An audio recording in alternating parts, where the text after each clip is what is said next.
Sehr geehrter Herr Minister Pistorius, Major General Barre Seguin, ladies and gentlemen of the diplomatic corps, and dear colleagues from the German Bundestag, I am so free and call you colleagues. Let me give you a warm welcome to this year's NATO Talks conference. I'm not early, really, because Miss Rieder will make the introduction. We have quite a strict schedule, which I am going to adhere to.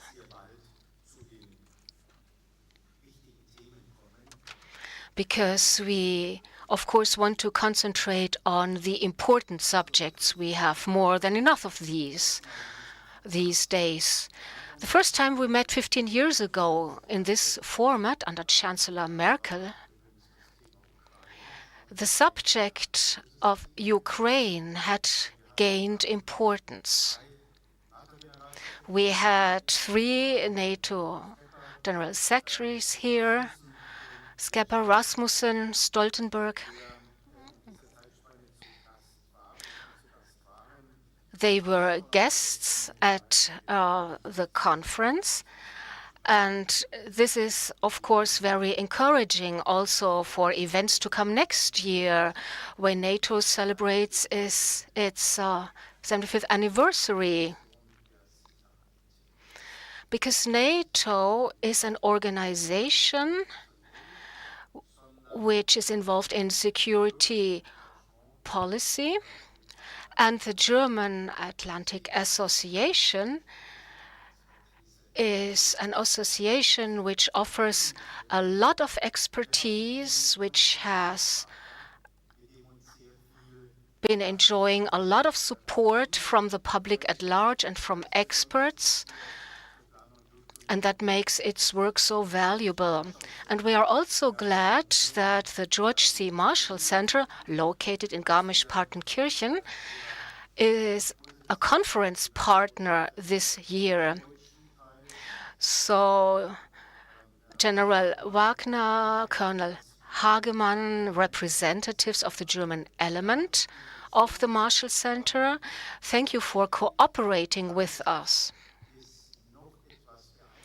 It is true, the natural surroundings in Garmisch are somewhat more impressive than here in Berlin, but we have mountains too in Berlin, mountains of problems, mountains of challenges.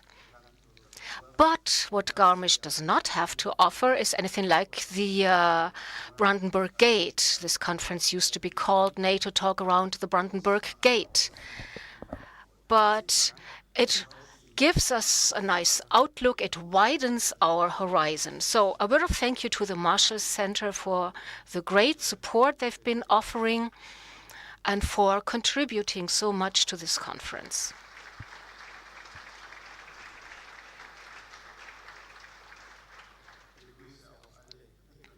Let me also welcome all the regional chiefs, directors, heads of departments, representatives of the public at large, because the public has to be informed. This is of utmost importance, and over the next few years, we will have to make sure that the subject security gets discussed in the new federal countries.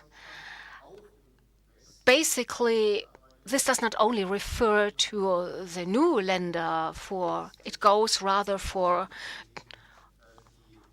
the public in Germany in general. In Saxonia, Saxon-Anhalt, from Berlin's point of view, there might be a tendency to think maybe they are less important. No way, they are not. And we have to send our message out and make sure we reach everyone in a best democratic sense. Today we will be discussing Russia, the war, Putin's goals, the threat to Europe, the terrorist attack on Israel, NATO and Bundeswehr at a turning point in the Zeitenwende,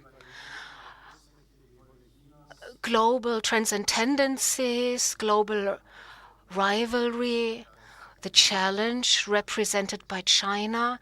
So this is a whole list of subjects that all need to be discussed in some detail and give us more than enough food for thought and for this conference. I'm very pleased to see that so many experts have joined us. A word of thank you to all of you right away. And a word of thank you to Heinrich Brauß, who helped prepare this conference and is largely responsible for the agenda.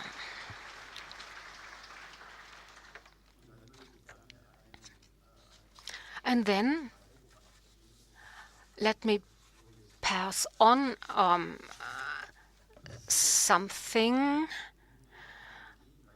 to Mr. Pistorius. It happens to me every once in a while. Well, I come across it a lot in my job, that the most difficult challenge we're facing might be those of the Balkans, the situation there, but the most difficult task from my point of view, well, let me in this context thank you for your commitment to our security, for caring about our troops, and I would be happy if after Director Seguin's presentation, you will still be available for a Q&A period, because here you're among friends, so this is something we are looking forward to.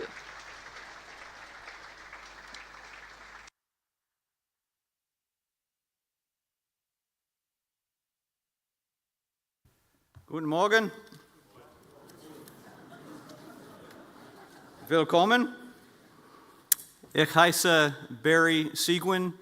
Ich bin der Director George C. Marshall European Center for Security Studies. Entschuldigung, aber ich muss in Englisch sprechen. Ja, ich verstand ein bisschen Deutsch, aber meine Deutsch ist nicht so gut. So, ich muss Deutsch lernen. Ich will Deutsch lernen. Ich muss Deutsch studieren. Entschuldigung, I transition to English.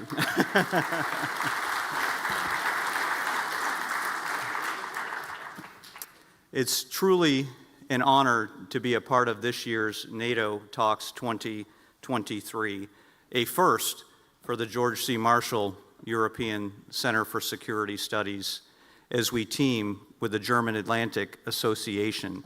I want to extend a very sincere thank you to Herr Christian Schmidt for the willingness to partner with us in this endeavor and in this important dialogue. Thank you so very much, Herr Schmidt. Vielen Dank.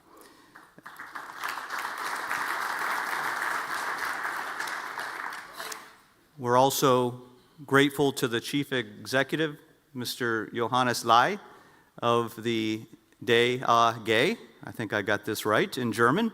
So vielen Dank for the partnership leading up to this event and ensuring that this setting, this dialogue, and the importance of it is at the forefront of the security issues that we're encountering together.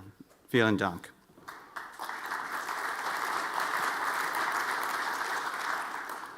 We're also so very grateful to Minister Boris Pistorius.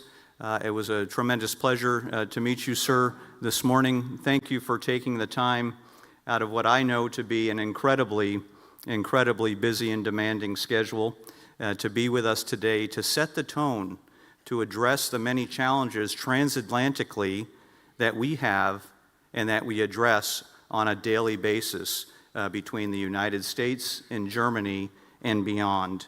A tremendous privilege to have you. I know your remarks will set the tone for the remainder of the dialogue that we have today. Thank you for taking the time, Minister.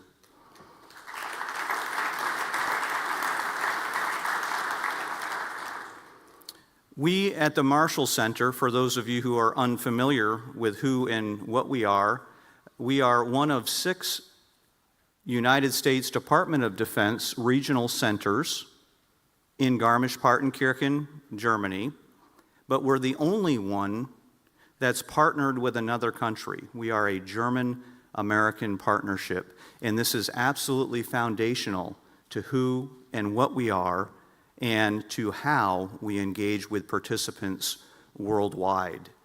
This relationship goes back 30 years. We were established in June of 1993. So we celebrate our 30th anniversary, and we thank the minister because on the German side, we are part of the Federal Ministry of Defense. We thank the minister for the support of his team, for the guidance we receive, and the alignment with Berlin and the alignment with Washington that makes the dialogue and the partnership and those we engage with worldwide so very credible and important.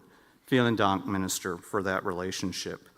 We're really at a crucial time in history. In this conference, this platform will serve to discuss many of the issues that we find ourselves really at a cataclysmic change in the geostrategic landscape. War has returned to Europe with Russia's brutal invasion of Ukraine. We see Hamas and their actions against Israel and the worldwide outrage with the violence that is occurring in Gaza. We're still confronted with other challenges vis-a-vis Russia. Strategic competition, emerging threats still exist. Cyber poses a tremendous security challenge for us. Irregular warfare and hybrid threats in the gray zone, amongst many others.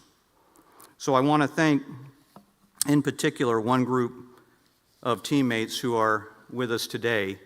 And I see they're all seated together, so this must be a requirement. But we've got a lot of young participants with us. We've got a lot of experience, too, as I look around the room and know the background and bios of many of you. But this young group of participants from YATA, and I was told everyone would understand that, who are with us today, gives us great hope. Those of us who are part of a generation whose hair is the color of mine, we need young minds to be thinking through the many and great security challenges. We need young minds to be thinking through the future of the transatlantic relationship, which is so foundational to our security in the United States, to Germany's security, and beyond.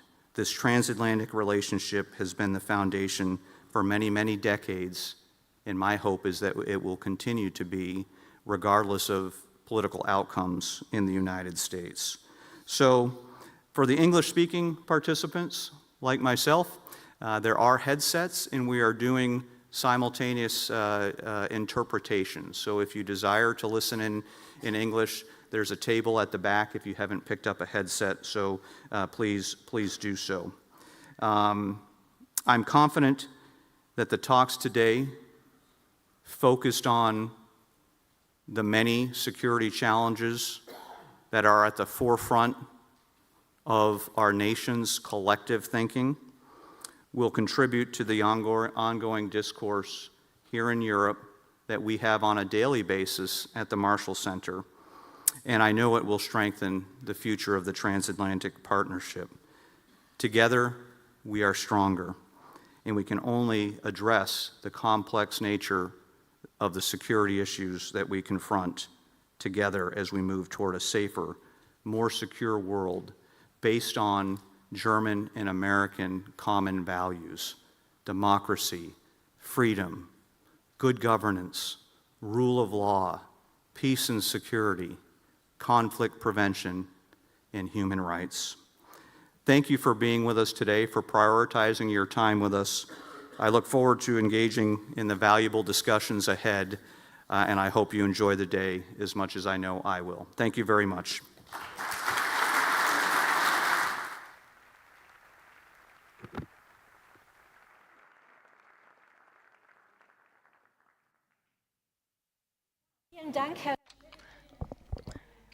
Thank you so much, Mr. Schmidt. Director Seguin, a warm welcome from my side. I'm Ann-Kathrin Riedel and will be the moderator today. I'm happy to be back with the NATO Talk conference.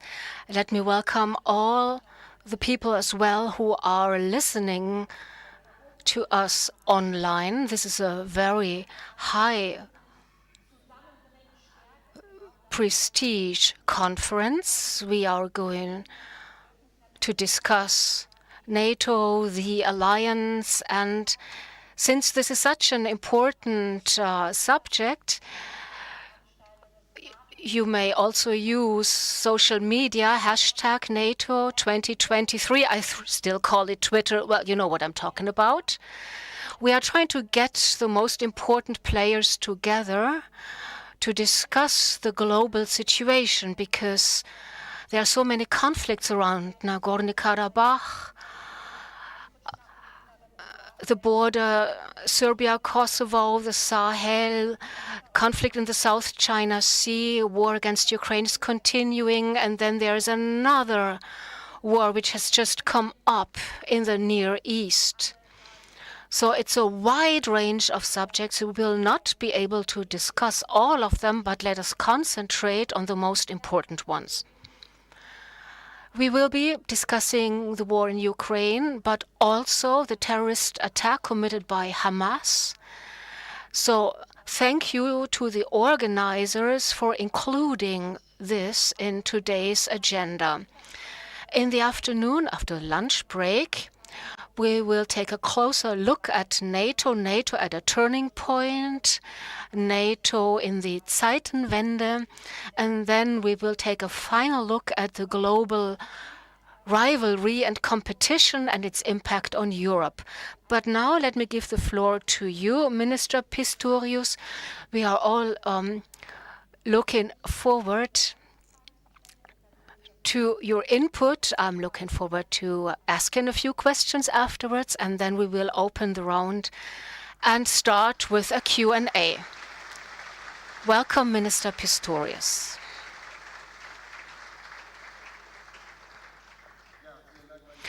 Thank you, ladies and gentlemen. Okay, I'm going to give a fundamental speech now. No one told me to do so. Nevertheless, Christian Schmidt, generals, admirals, ladies, gentlemen. When I take a look around this room,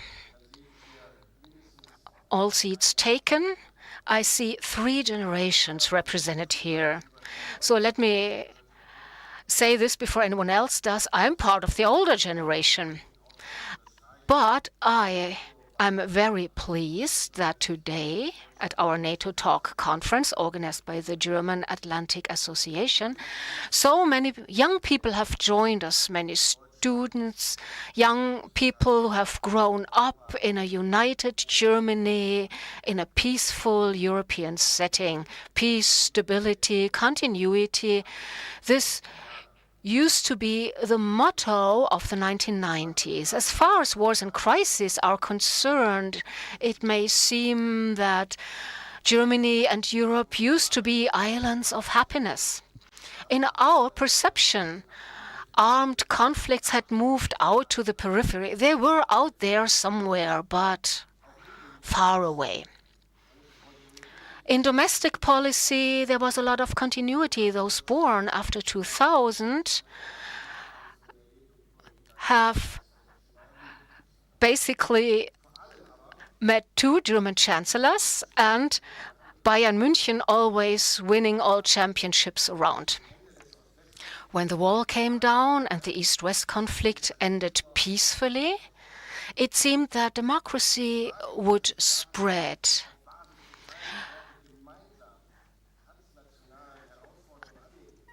That states would join ranks and face challenges. Germans' foreign and security policy was characterized by a pacifist mindset.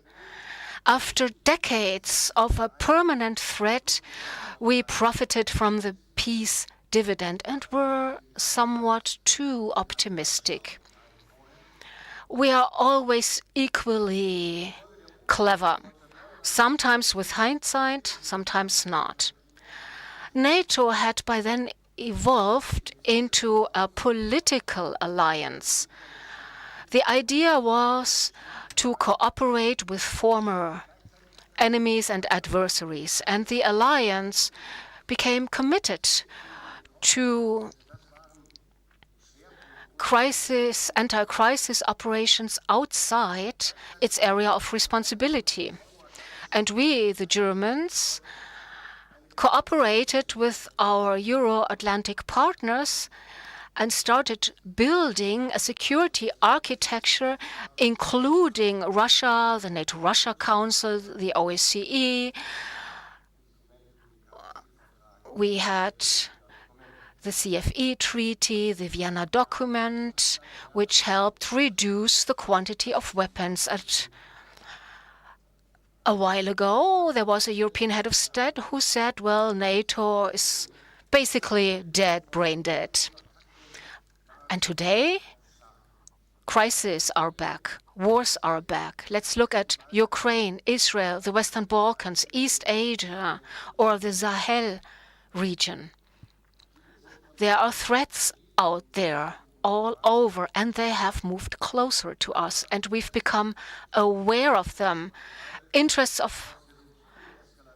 Conflicting interests resulting in violence. This has become the new norm, and we do feel the consequences because the impact is moving, so to say, closer and closer. Our freedom, our values seem to be becoming more and more fragile. It was unthinkable in 1990 and has become a reality today. We have a brutal war going on right in the middle of Europe, which has lasted for more than a year and a half. But that's not enough. Some states are pursuing an imperialistic policy. Russia, China, what are they trying to do? They are trying to secure their spheres of influence and shape the world order in favor of their interests. Putin wants to increase his influence, his impact, not caring about the victims. Rule of law, democracy, that's nothing he cares about. He might be even frightened of that, and that becomes evident in this brutal war against Ukraine, but also in other parts of the world, because the Wagner mercenaries actively support authoritarian regimes in the Sahel zone in sub-Saharan Africa. China is making more and more challenges, becoming more and more assertive. There's a threat to our international order, but it's not only large powers where this threat is coming from. There are terrorist organizations out there. The barbarian attack committed by Hamas has caused so much suffering to so many people. The region had been unstable to begin with. Now it's basically on the board of a complete breakdown, and nothing will ever be again as it used to be before. We are living in the times, but discussions. Now, where do we position ourselves? Very clearly on the side of Israel. No doubt about it. Historically, we have this responsibility to support Israel as well as we can. There is no justification whatsoever for the barbarian act which was committed. Israel does have the right to defend itself against that. But let's not forget the context. Let's not forget what Russia, Iran, and North Korea are doing. They are sharing certain goals. So there is a whole web of complex connections in the background at work here. What does that mean for us? We need to do more to defend our security and our freedom. We cannot sit there and just simply take a look at how imperialistic powers impose their will on other nations. We will have to join ranks and make sure we have the rule of law, the strength of the law, and not the strength of whoever is more brutal. So we are supporting Ukraine in its fight for freedom, sovereignty, and territorial integrity. Any drawback, as far as these principles are concerned, would be a terrible first case. And we cannot count on Russia to move away from its imperial fantasies. And this is why we need to make the alliance strong and credible in its deterrence. And we need to make NATO actually able to reach its goals. At the same time, we see that Germany will become a logistic hub in case troops need to be moved to the eastern flank. So here lies our responsibility for the region. And we need to make sure we are flexible in our deterrence and in our capability to defend ourselves.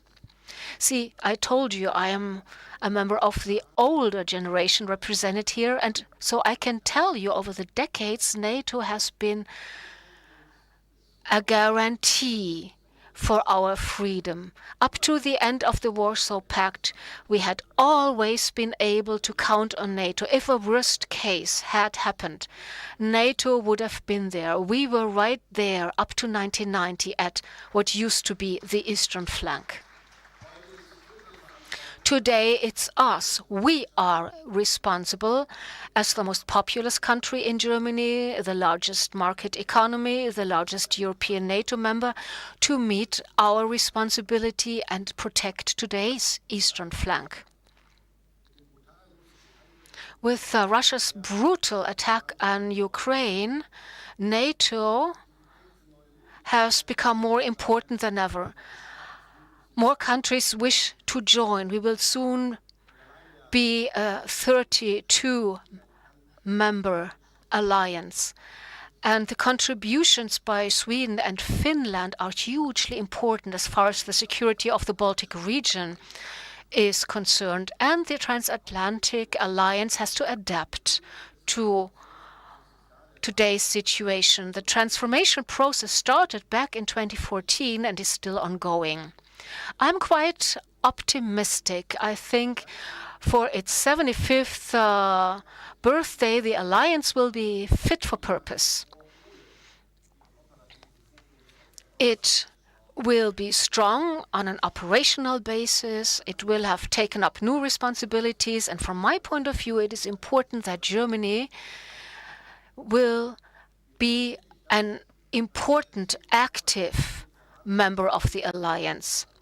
We are taking up responsibility and a certain leadership role, which is a characteristic feature of the Zeitenwende, the turning point. To station a brigade in Lithuania long term is a strong signal. So this is a sign, something telling our partners and our friends in Lithuania, we are there for you. In the old Federal Republic, we had always, I said so, been able to count on NATO. And today it's the Lithuanians and the people in the other Baltic states who need to be able to count on someone because they are in a very exposed situation. They have Kaliningrad to one side, Russia to the other, and its satellite Belarus also right at their borders. And that is a difficult situation.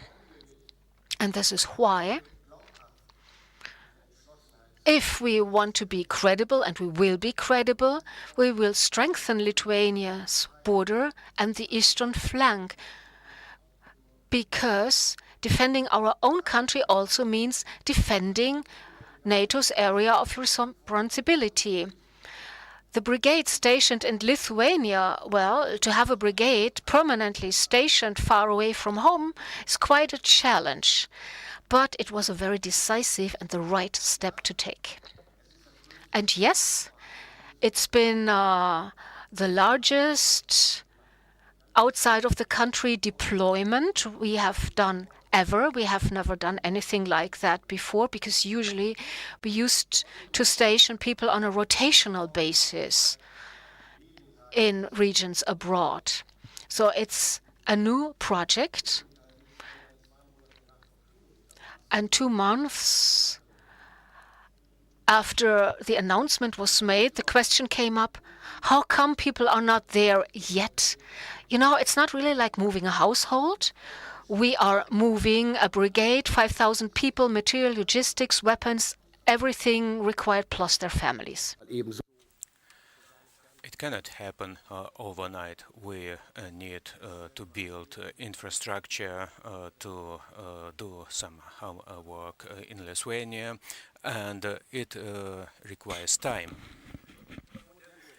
Ladies and gentlemen, we would be naive if we would focus our attention only on Europe, even if it might seem very comfortable for some individuals. But we see certain shifts of power in other regions. Into Pacific space, for example, a region very remote for us at the first glance, but for our allies, for our partners, it has significant importance, not only because we are interested on the security of trade lines, but because China is a growing challenge for us and our partners, and because our interests are affected in that region, we should become more active in that region, and in the next year, we'll send our ships and frigate in order to protect navigation in that space. And our presence, our mines, our joint exercises will be closer to India, Japan, Singapore, closer than any before. If we protect our interests, interests of our partners, we must cooperate with partners who not share our interests at 100%. Democracy and rule of law and human rights are important for us and our policy, but at the same time we need to be realistic concerning our exports of weapons and export policy. In last months and years, Germany has become, so to speak, more mature in terms of security policy in the face of wars and conflicts. We need more. We need a deeper change of our mentality. In order to become more active, we should be accustomed to such a thought, which is very difficult for such individuals like me, who grew up in peacetime, that the danger of war increased. and there is no way about it. And of course, we need to form this mentality, and it must be written down not only in papers, but also it should be reflected in the mentality, in the thoughts of our decision makers.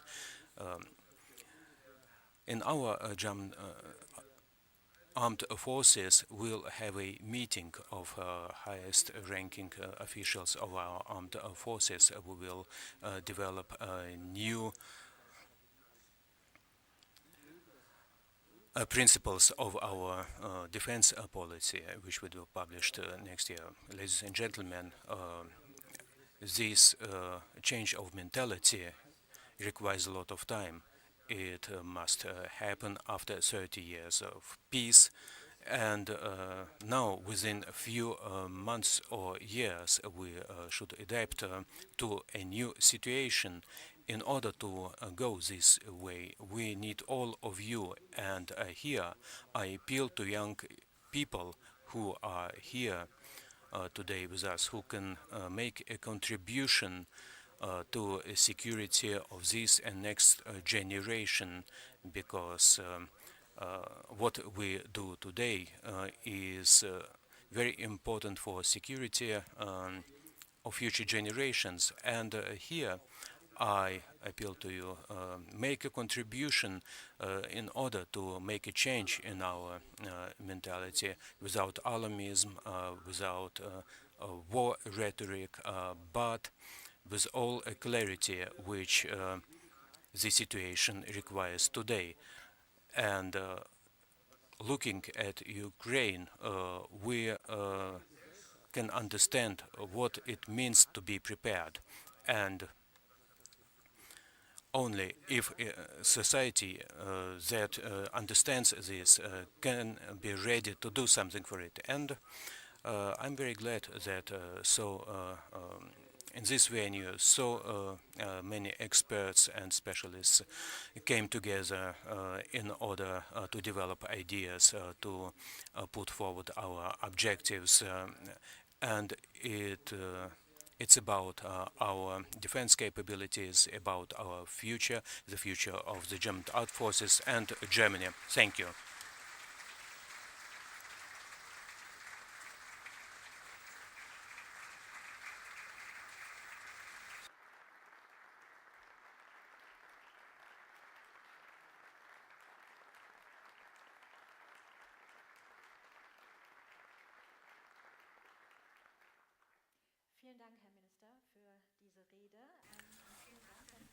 Thank you, Minister, for this, for your speech, and that you are ready to answer our questions. I would like to start with my personal question.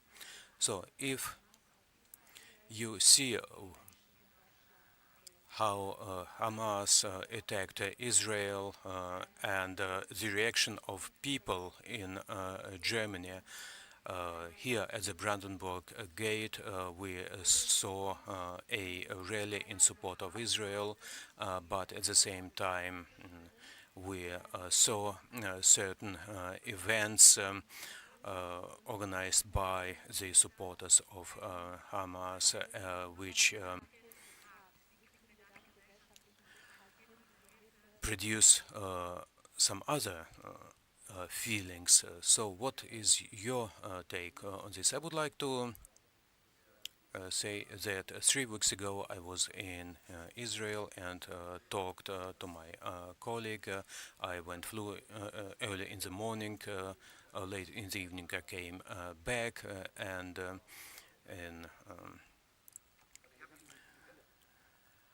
I talked to my colleague during the security conference in Munich, and when I saw him a few months later, I hardly recognized him because he told me that he saw images and took part in events that changed his life. And of course, it's blood-freezing pictures if we see them. And we must understand what we are talking about. We are not talking about a military conflict.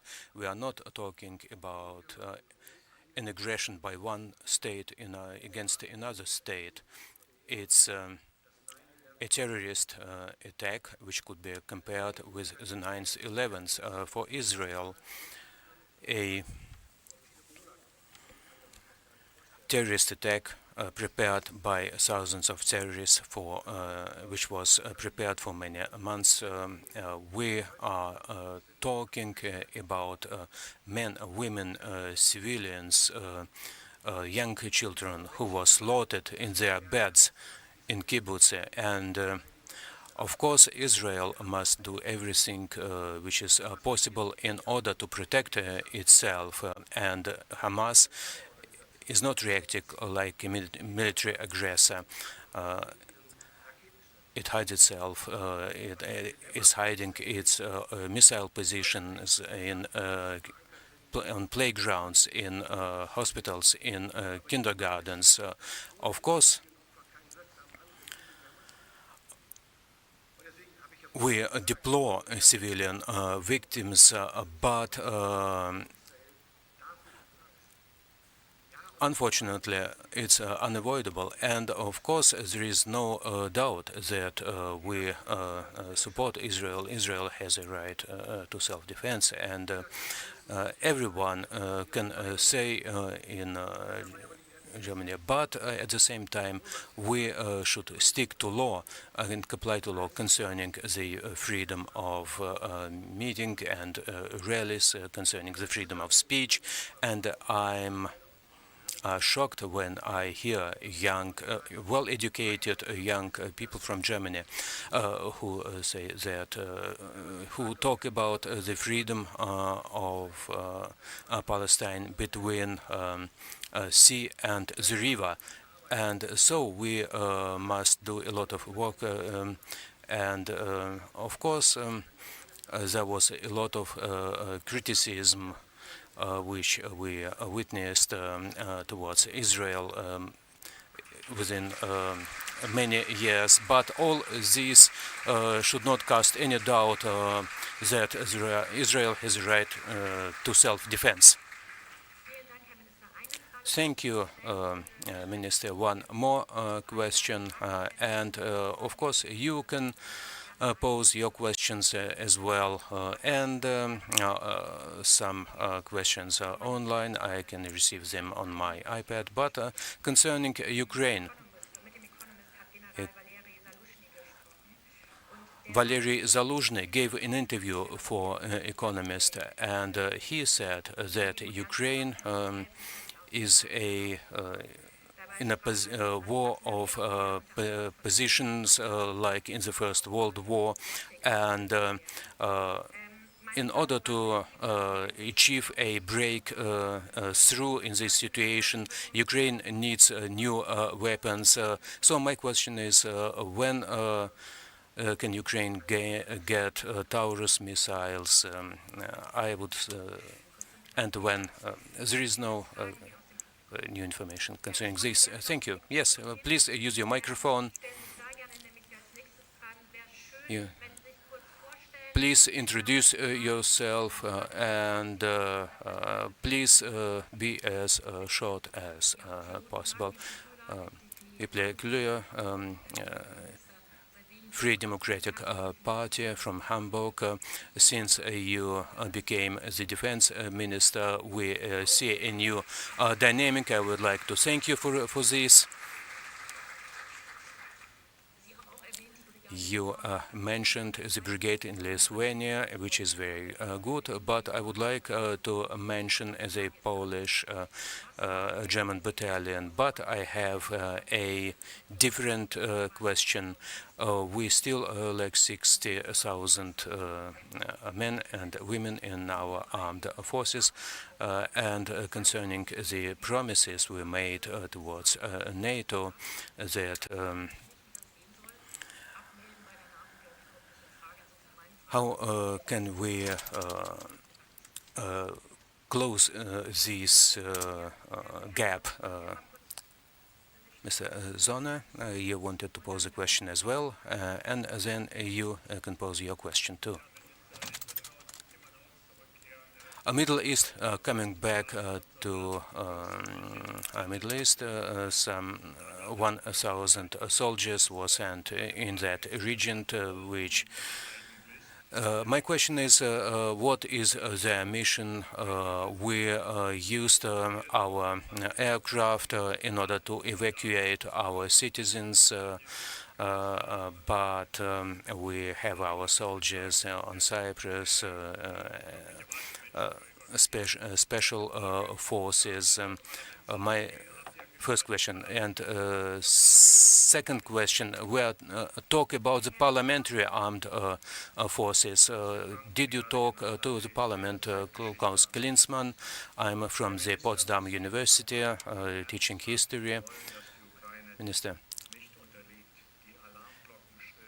if we would like to avoid the defeat of Ukraine, and if we read the interview by Valery Zaluzhny, and given the speeches which we heard from Zelensky, what can we do, or should we do more in order to disrupt logistical operation of the Russian army in Crimea? And some speeches, some opinions by Ukrainian politicians were somewhat downbeat. Thank you. I forgot your name, unfortunately, from Hamburg, but the German-Polish brigade would be a good project. We should see what would be possible with the next government. Concerning the lag, we are talking about the number between 3,000 and 5,000, and that's why I said that the big question is how this figure you mentioned came about. I requested that we should check really. Check our requirements, because we are talking about a realistic gap between 20,000 and we have a brigade in Lithuania, we have a unit 2035, and we, if I understand the signals from NATO headquarters correctly, they are very happy. I don't have the precise numbers right now, but we are on a good way. The next problem which you rose, the personnel dynamics, we have less and less young people, but at the same time we have more and more young people who are interested in serving in our armed forces. But of course they should apply for such jobs, and for this our processes should be quicker or faster. It's not acceptable that some people submit their applications and wait for many months. I established a new task force which is supposed to present its results of research soon, and we should increase the attractivity of our programs, of our jobs, because young people who are well educated can choose, and we should be competitive and should do more. Concerning your question, Mr. Zona, about if the situation in the Middle East escalates and if we must do everything in order to evacuate our citizens, and that's why we took all measures necessary in order to fulfill our mission. We can debate whether we need 1,500 or another number of our soldiers. The parliament was informed, there is a mandate, and of course we talk with our colleagues, also with the Ministry of Foreign Affairs, and I hope that we will not be engaged in military conflict, but if it happens, we are ready. Concerning Ukraine, I cannot repeat often enough, even if it might not be satisfactory. After the United States, we are second largest supporter of Ukraine. All criticism that everything is too slow, I understand our colleagues. The Ukrainian ambassador, Alexei, is here among us. But not all decisions are made so easily as it might seem. And we have a responsibility in Germany, the federal government. We should weigh our steps very carefully. Some might think it's too slow, but our air defense systems, our armored vehicles, are making a contribution to save lives in Ukraine, and we hope that Ukraine can go through this winter as successfully as last winter, and that the civilians wouldn't suffer that much. Taurus is not a game changer, it's a position war, and of course we must do everything possible in order to support Ukraine, but at the same time we should not neglect our interests. And ATACMS they have a reach of 150 kilometers. Taurus has a reach of 500 kilometers, and it's a significant increase. Two questions. Wolf Achim Wiegem has a question concerning the Middle East. Given the readiness and preparedness of Hamas, shouldn't we adapt our armed forces for such events, even, for example, for the case that Hamas and other terrorist organizations would use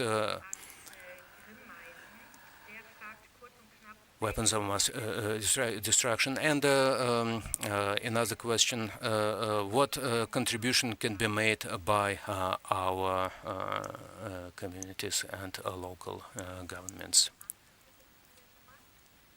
Another question in this regard. I'm Thomas Füllner. I'm a businessman from Hamburg. My question is, maybe it's a high time to talk about the conscript service, reintroduction of conscript service in our armed forces. Maybe one more question? Yes, thank you. Nematizon, I'm from the Zeppelin University. Mr. Pistorius, you said, like a joke, that you have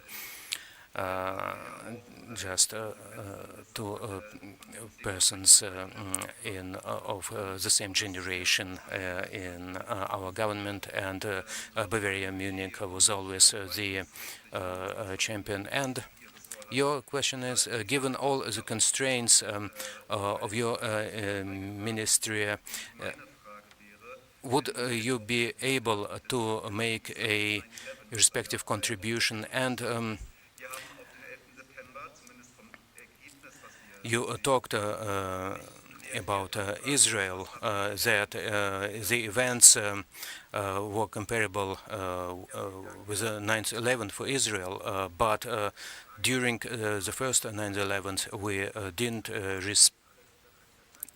respectively react. Concerning the terrorist threat and how we train for it in our armed forces, but the big question, what is the future of war, hybrid warfare? Who is responsible and for what? How can we attribute an attack to an organizer of an attack, this communication line between Finland and Estonia? What happened there? There are speculations, justified or unjustified, but it shows clearly that we deal with conflicts. We don't know who is perpetrator, and the same is for terrorists. What we are dealing with this, we are discussing it in NATO. It's a very complex issue, but the question shows in the right direction. The war of the future will not be in black and white as we were used to witness in the past. It will be different, and we should be ready for that. So local government policy as a long-term prime minister in Sachsen. It's a big question for us. I talked about the freedom of rallies, of demonstrations, of meetings. Low Saxony was the first federal country that banned the symbol Z, but of course people can take part in rallies, but we shouldn't tolerate such symbols on our streets, and our law enforcement, our police should do everything possible in order to avoid it. So my favorite question concerning the conscription.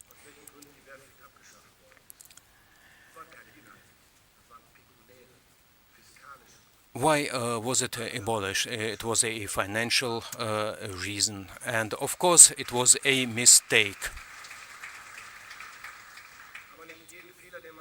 But not every mistake can be abolished overnight. We don't have infrastructure, we don't have barracks for it, we don't have enough barracks for it.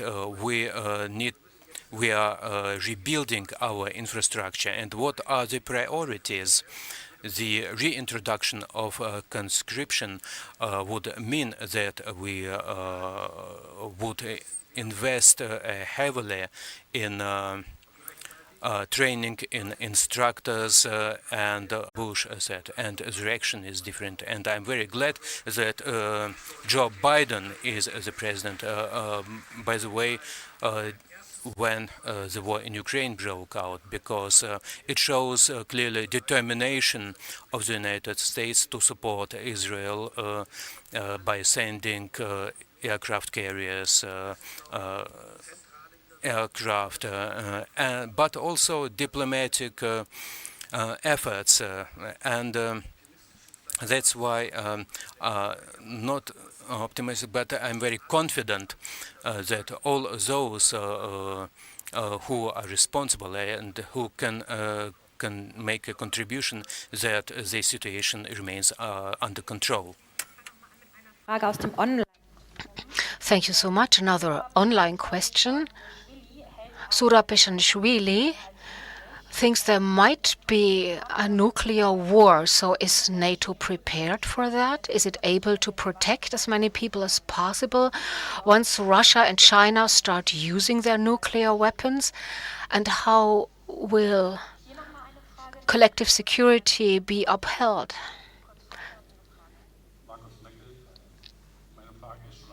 Next question, Markus Meckel asks. First of all, thank you for your answers. I'm as impatient as everyone else, and thank you for this question about conscription. I think we are beyond the point of no return. But still, the debate has to be ongoing because we might not be able to implement it again tomorrow, but maybe the day after tomorrow. So thank you for bringing this up and for your statement. Former Brigadier General Felder from Lower Saxonia, representing the Clausewitz Society in Berlin. You are a very straightforward person, Minister, full of energy.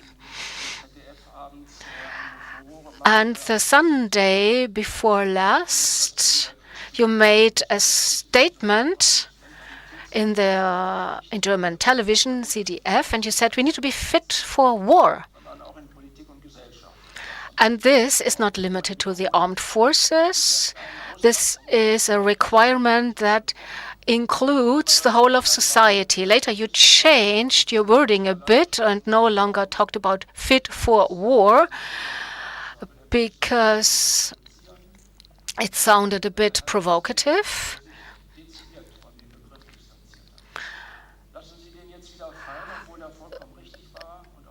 But you were very clear, and the term was correct. Are you now distancing yourself after criticism for using this term? So I would just be interested to know how you will handle this.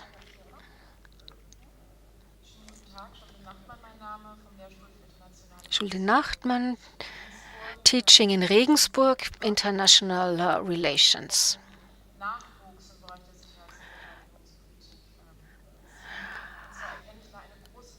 I see a big gap. You talked about force generation.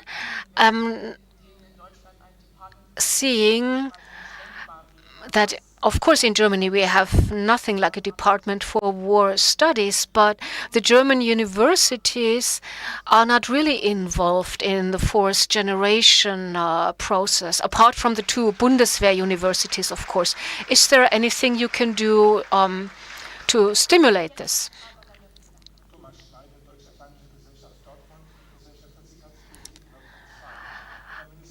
I'm a member of the German Atlantic Association in Dortmund. The subject force generation.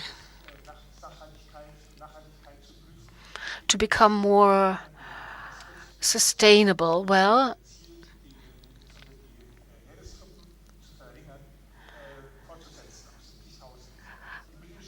the British government has opted for another course. First of all, reducing the number of troops to 70,000. Instead, compensate for this loss in personnel by increased cyber and electronic measures. Is this a model to imitate, this British approach? So Britain might, in the future, no longer be the second strongest NATO partner due to such decisions. Let me start with the question about nuclear war. I think the principle of deterrence is working. A nuclear attack on a NATO country or neighboring country would have devastating consequences, and even Putin is aware of that. On Georgia, Moldova, they get mentioned alongside Ukraine, so there will be drastic consequences for them once Ukraine is completely conquered. Then Moldova would be next. So this is why these countries need support today, and this is important to send a strong signal to Moscow.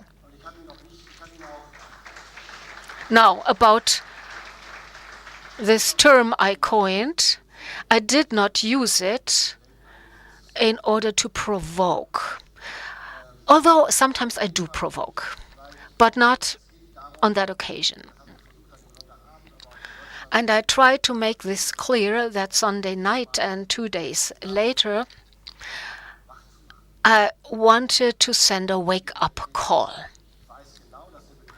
and to make us aware of the situation, because fit for war sounds like, well, it sounds like the terminology from a terrible regime. The German word for fit, tüchtig, is a somewhat old-fashioned sounding word, might have been used by a government in the past. But the word is good because it is supposed to send the message we are strong and we will be able to defend ourselves. Being fit for war in this context sends the message whoever is going to attack us needs to be aware that we are actually capable of defending ourselves. We do not simply want to defend ourselves, we are capable. But for 30 years, for about a generation, the capability to defend ourselves did not play any part in our lives, in our discussions, and this has changed. Now, we have to be aware of the new risk of a new war, and in order to prevent this, we need to be capable. We need to be fit for war, which implies being capable to defend ourselves.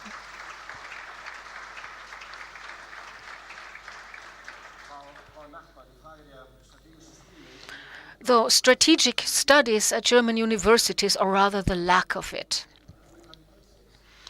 we need a change in mentality, and this question falls under this headline. We're talking about new technologies. In the past, we talked about dual use, or rather avoided the term, because there are civilian enablers out there which could be put to strategic use. We need to be able to anticipate developments. We cannot simply act with hindsight.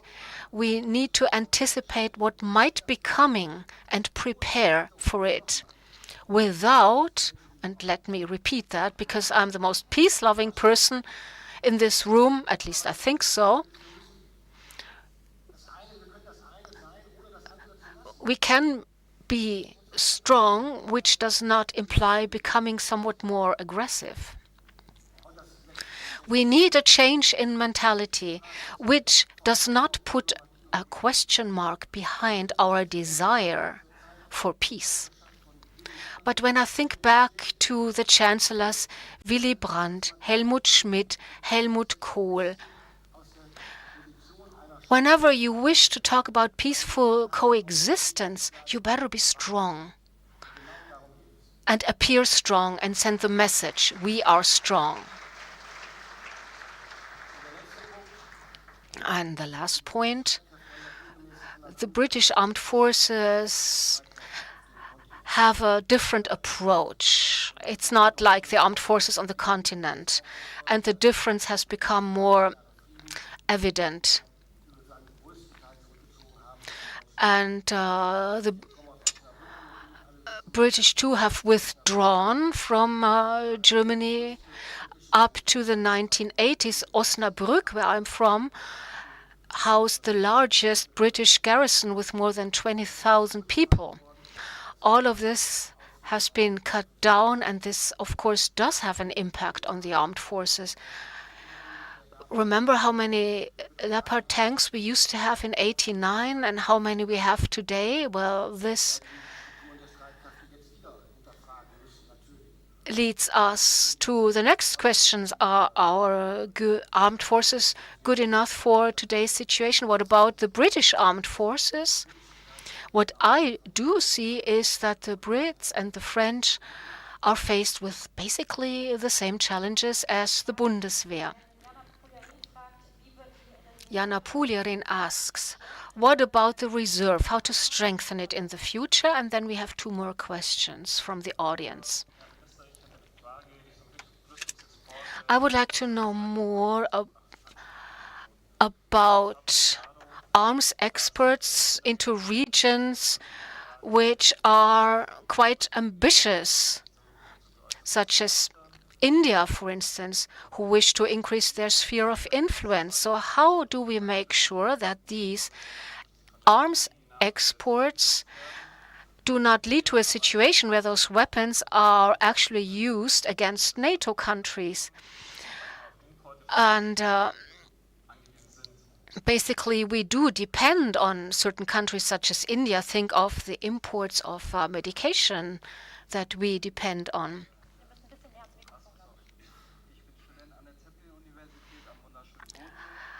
I'm a student of the Zeppelin University at Lake Constance. And I would like to know if there's a cyber attack, a hacker attack on the Bundeswehr or on critical infrastructure such as hospitals, how are we able to defend ourselves against such an attack, say, by Russian hackers? Well, question about the reserve. I talked about how important it is, although it is rather modest in size, which has to do with the fact that we are suspended conscription. Now we are trying to find new ways of strengthening it, such as increasing terms or offer soldiers to stay on after the term of duty is over, or maybe find other ways of recruiting people, not really into the Bundeswehr, but other services, because we need civilians and people with civilian expertise, engineers, IT experts, software engineers, who are not interested in being involved in military tasks, but they can contribute to the capabilities we need.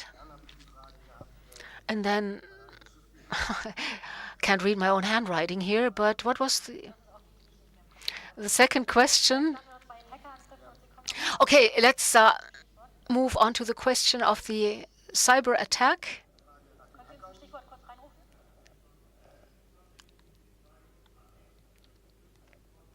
It was about arms exports.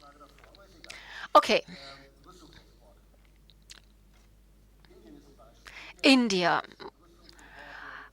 is a country which received 60% of all arms imports from Russia. And this goes for other countries of the Indo-Pacific region as well. Now, we need to ask ourselves, do we want to increase our geostrategic partnerships in the region to involve partners without forming a new alliance with them? Or will we leave that to the autocratic powers in the region? And so I think it is the right thing to do. Of course, we need to be critical. Who is getting what? But 30 years ago, India received German submarines. It took a long time for us to be able to export them.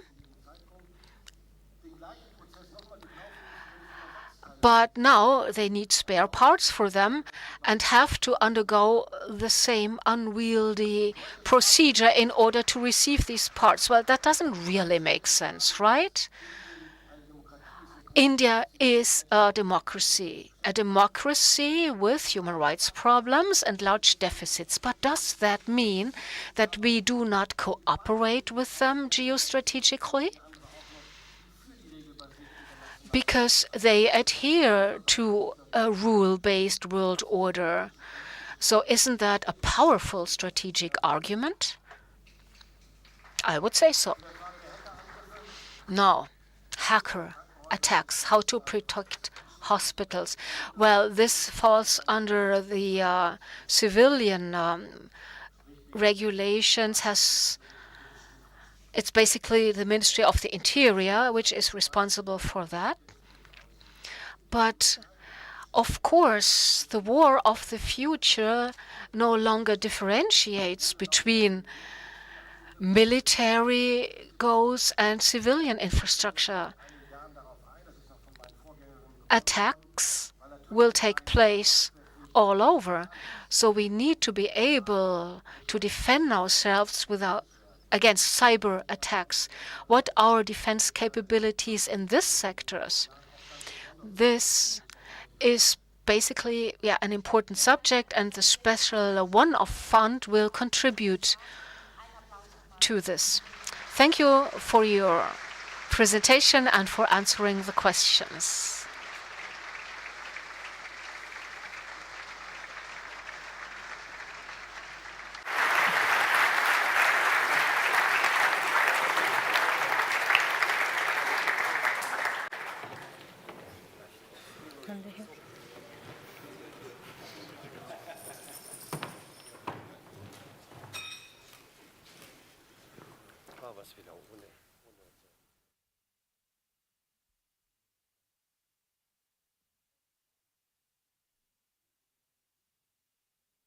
Und genau. Wir machen hier direkt weiter. So let us continue with our first panel. Russia's war and Putin's goals, a threat for the whole of Europe. We will not only discuss the current situation, but also what will be possible in the future and how we will be able to support Ukraine. But before that, there will be the one strategic impulse speech by Graham Hurt, who teaches at the George C. Marshall Center for Security Studies. Then Teresa Winter will lead the session. She is with the Friedrich Naumann Foundation for Freedom.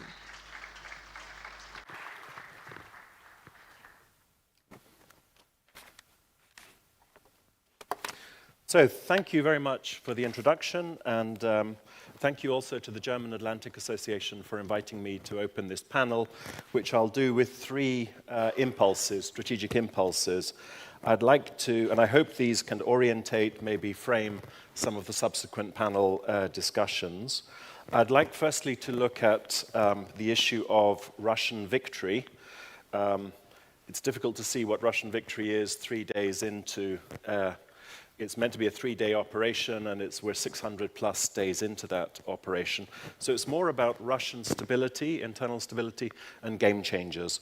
The second impulse will be to look at Ukrainian victory, a theory of victory, military victory, but also security, balancing guns and butter, the present with the future. And lastly, to look at the implications for the West, particularly NATO. As I only have 10 minutes, and I'll stick to the 10 minutes. I'll go through quite quickly. And as I said, I hope these ideas are thought-provoking, help orientate and stimulate the subsequent panel. The first real question isn't so much what does Russian victory look like, where Russia enters a war with no escalation strategy and now really has a policy of ruin and despoilation, trying to show that Ukraine isn't economically viable. A key assumption was that war Putinism would stabilize Russia, that Putin can use a special military operation to control the elite and society. But we saw on the 24th of June, Putin went on television at 9 in the morning, Central European time, and talked of 1917, talked of 5 years of civil war, as Prigozhin with a reinforced brigade marched from Rostov to Moscow. This looked like a rebellion. It was a rebellion, in fact, an uprising.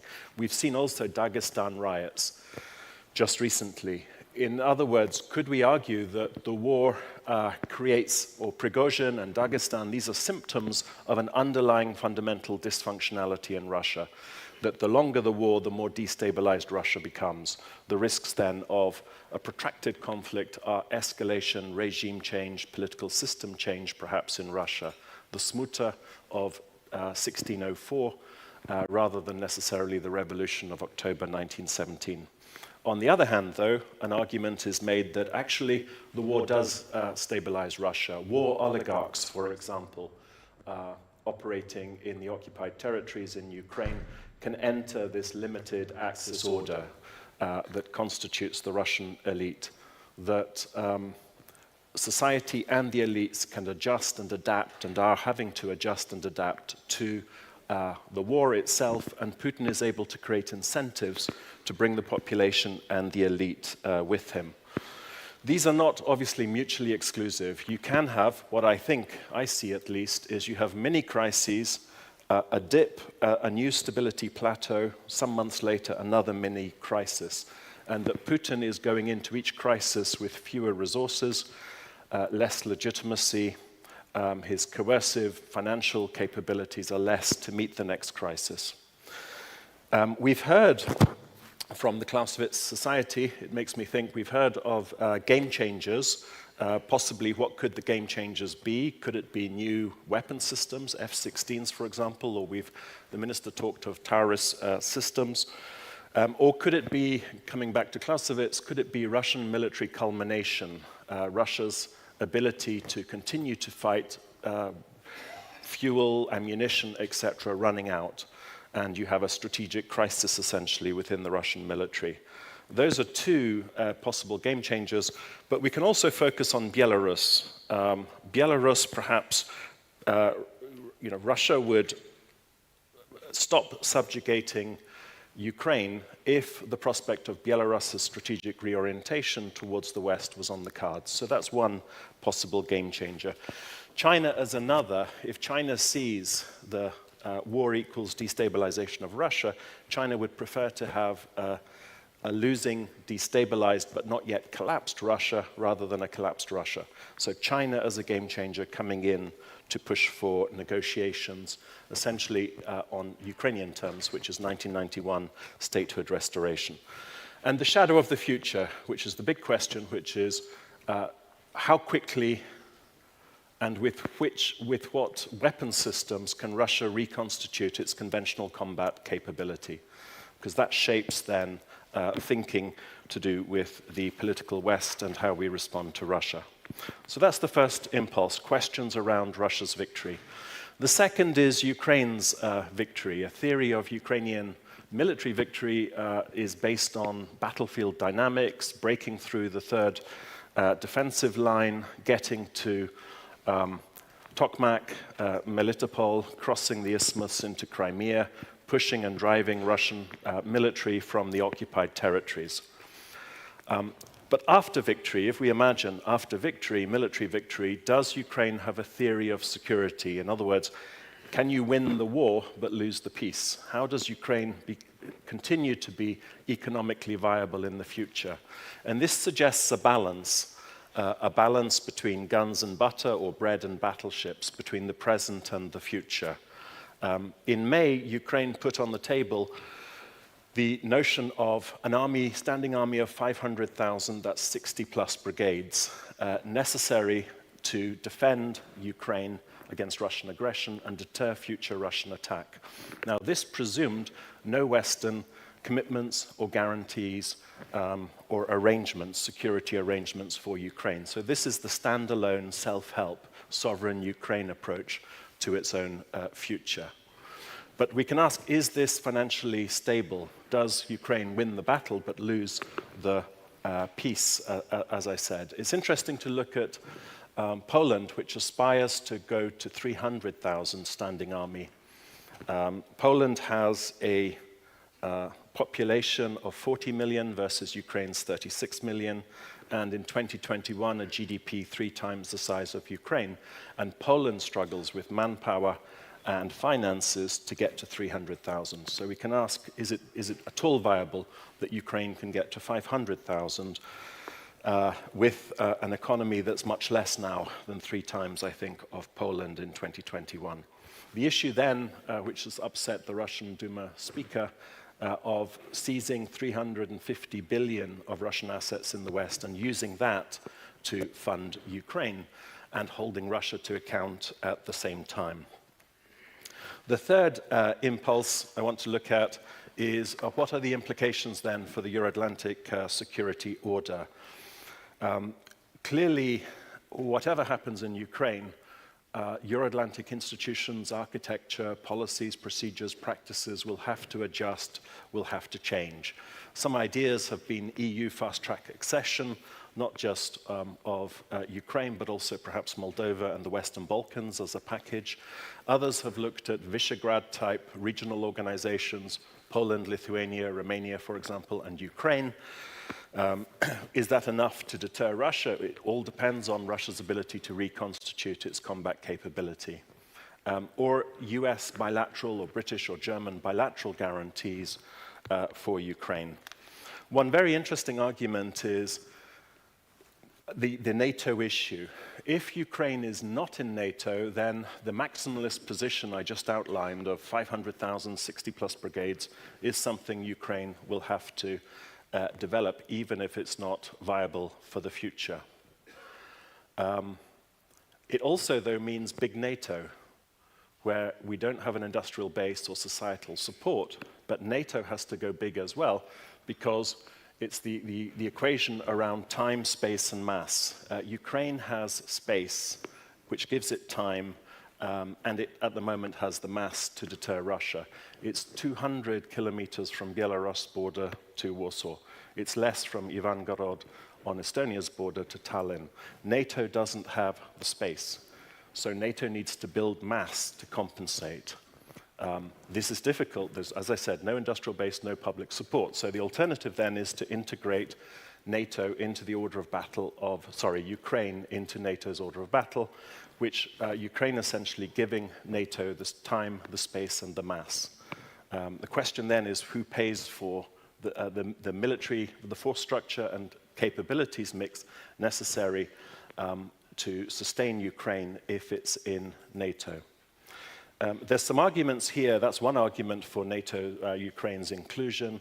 The other is, of course, this means that you have a smaller military establishment in Ukraine, and Ukraine's future is more viable going forward, that Ukraine perhaps wouldn't decide to attack Russia if it's a NATO member state.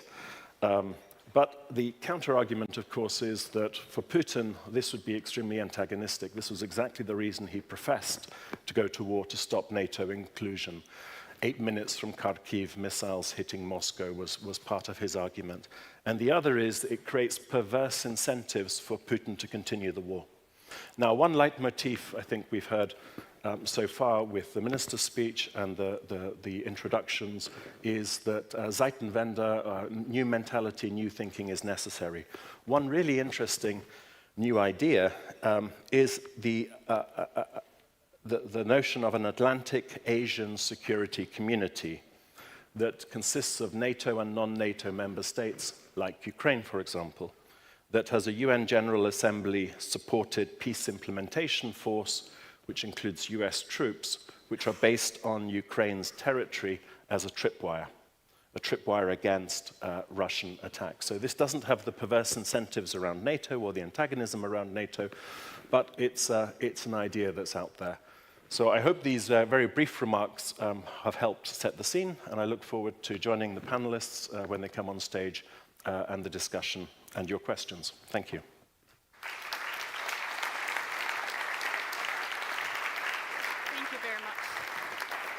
Thank you very much, Graham. Please take a seat already. Thank you for your impulse. That is actually exactly the few bullet points I want to go into in our discussion now. For the panel, I'd like to ask on stage Botschafter Alexei Makeyev. Thank you very much. Und Frau Professor Dr. Gwendolin Sasse und Frau Abgeordnete Serap-Güler. Bitte kommen Sie zu mir. Botschafter, setzen Sie sich gerne hier hin. Frau Sasse, gerne hier. Und Frau Güler, gerne hier. Ja. Hi there. Please say hello.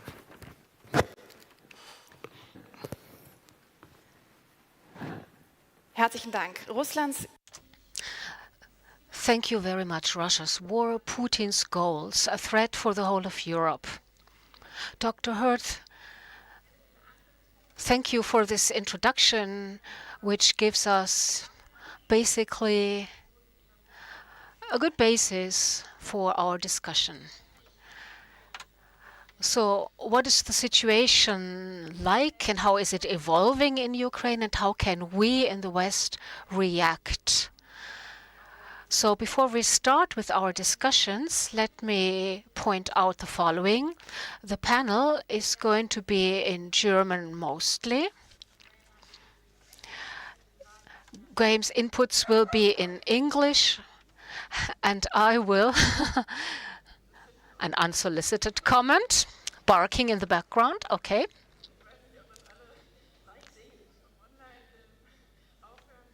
Maybe you heard that online. So even the animals are participating actively. Die Fragen an Herrn Hurd auf Englisch. You can pose your questions online in German, and I will forward them in English. Of course, you can pose your questions here. We have microphones here in our room here, and yes, basically, who are our participants in our panel? Ambassador Alexei Makeyev, thank you very much for being here, and you are ambassador of Ukraine to Germany since September 2022. You worked at the Ministry of Foreign Affairs of Ukraine, and Ms. Gwendolyn Zasser is a scientific director of the Center for East European and International Studies since 2016 from the Humboldt University in Berlin. Serap Güler is a member of the Bundestag from the CDU-CSU. She sits on the Defense Committee and also she was member of North Rhine-Westphalia Parliament. And Graham Hurd, thank you very much for your readiness to be present here to answer our questions. So I have a question concerning possible scenarios and what it means to us, Mr. Ambassador, during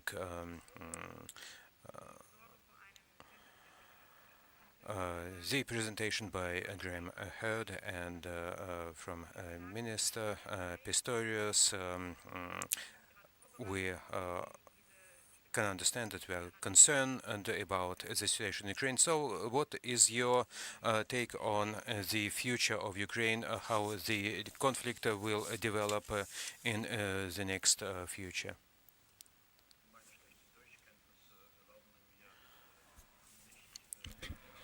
My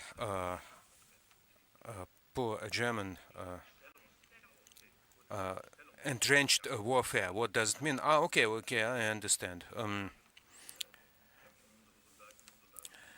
Our soldiers are fighting for those who are not there, who are not enjoyed the protection by NATO. Entrenched warfare, when I became the Ukrainian ambassador in Germany, I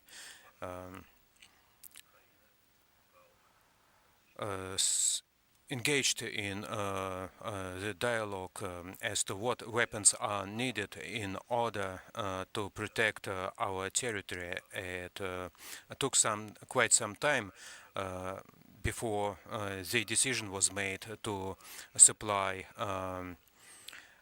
tanks, and then finally the tanks arrived, because you cannot win a war without weapons and ammunition. That's why it took so much time that we were able to launch counter-attacks, because we had to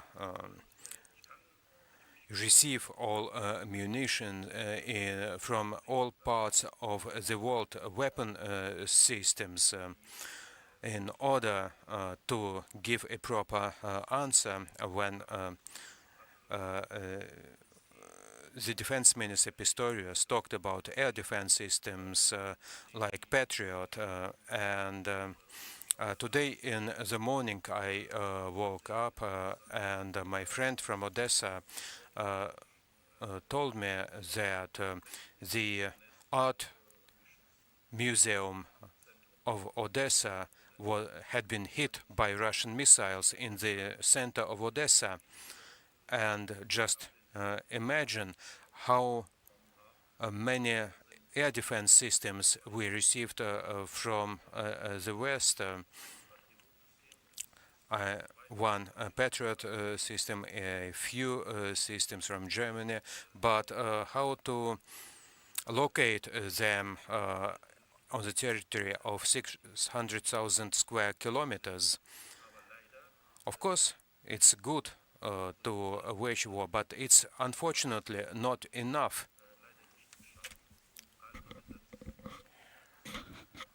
We don't have enough weapons in order to liberate all occupied territories, and this is why, and that's the question for Defense Minister Pistorius.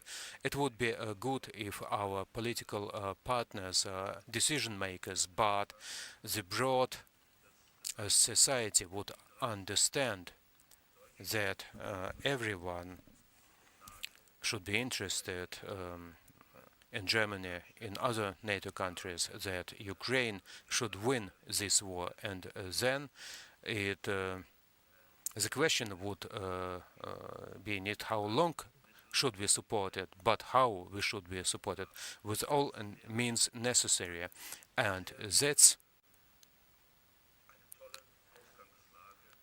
is a very good starting point for our talk. So, what is needed in order to re-establish peace in Europe? It's what is needed to support our soldiers. Thank you. Thank you, Ambassador. We will talk in detail about it. Of course, it was a slip of the tongue, not proxy war, but entrenched warfare. I apologize. Taking one step back, Dr. Zasa, strategic goals of Putin towards Ukraine, but beyond, of course, political ones. But we heard previously such a term like Russian imperialism. So we need to understand what we are talking about. Imperialism in the West, we are not used anymore to think about it. We talk about imperialistic legacy, and we understand why Russia is sometimes is understood better in the world than the West. But it's not an old idea and an obsolete idea as it was considered in our societies. Putin and elite had been talking long enough what was important, but it's not about political system, and then there is imperialism, and we can hear it from Putin in his speeches. It's one part of the totalitarian system in Russia, and it's not. This system is based not only on one individual or maybe a small political elite. It's a part of a political system, and maybe it's enshrined in Russian society. And this imperial idea in history was used as a political resource, and it is projected on the future. And this idea and this idea is not be abolished, couldn't be gotten rid of so fast. What are the criteria? We don't know it. No one could have imagined such a large-scale war of Russia against Ukraine, though this war had happened since 2014, like Ambassador Makeyev said it already. This idea, imperial idea, this realization of the imperial idea in Ukraine, but of course this hatred towards the West, democratic ideas, and so we must do everything possible in order to stop it. By the way of stopping, Ms. Gula, Defense Minister Pistorius hadn't time, unfortunately, to answer this question in detail, but maybe you could say a few words what is being discussed in our parliament concerning weapons and other support for Ukraine, for one thing. For the other thing, what is the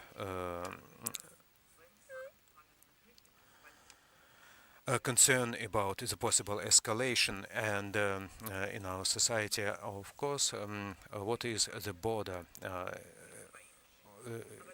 what is the limit? The limit we had set for ourselves, that no German soldiers should be sent to Ukraine, but it means at the same time that we provide everything which is possible to support Ukraine, and it's not only, as Ambassador said it, it's important not only for Ukraine, but it's important for our freedom if we understand it, this, and if at the same time we say that we cannot send our soldiers, then we should provide everything necessary for Ukraine. I believe it was clear cut for our Bundestag, for our parliament, the decision which was made in April last year, when we said that we will support Ukraine also with heavy weapons, and it was a request from our faction, and it was approved by a significant majority in our parliament. And when we said that we would support Ukraine by with heavy weapons, then all the discussions started about the armored vehicles, Marder, tanks, Leopard, and Taurus, and so on and so on. And this discussion is very hard to lead. Again and again, we start talking about new weapon systems, and concerning escalation and discussions towards the escalation. It's unbelievable whether that we should explain to everyone why it is important when to support Ukraine when new discussions on new weapons and supply, that if we supply this and that weapon system, do we support Ukraine with it or not? Is it really necessary if we talk on all levels, starting with the European level, that Ukraine must win this war? We support Ukraine, and with all we have, and then we start discussions again and again why we cannot provide this and that system, and we undermine our credibility. So, do you support Ukraine or not? And why cannot we supply Taurus missiles?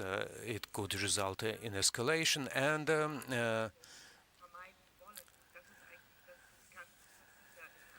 this is why the whole discussion is so dangerous. Thank you.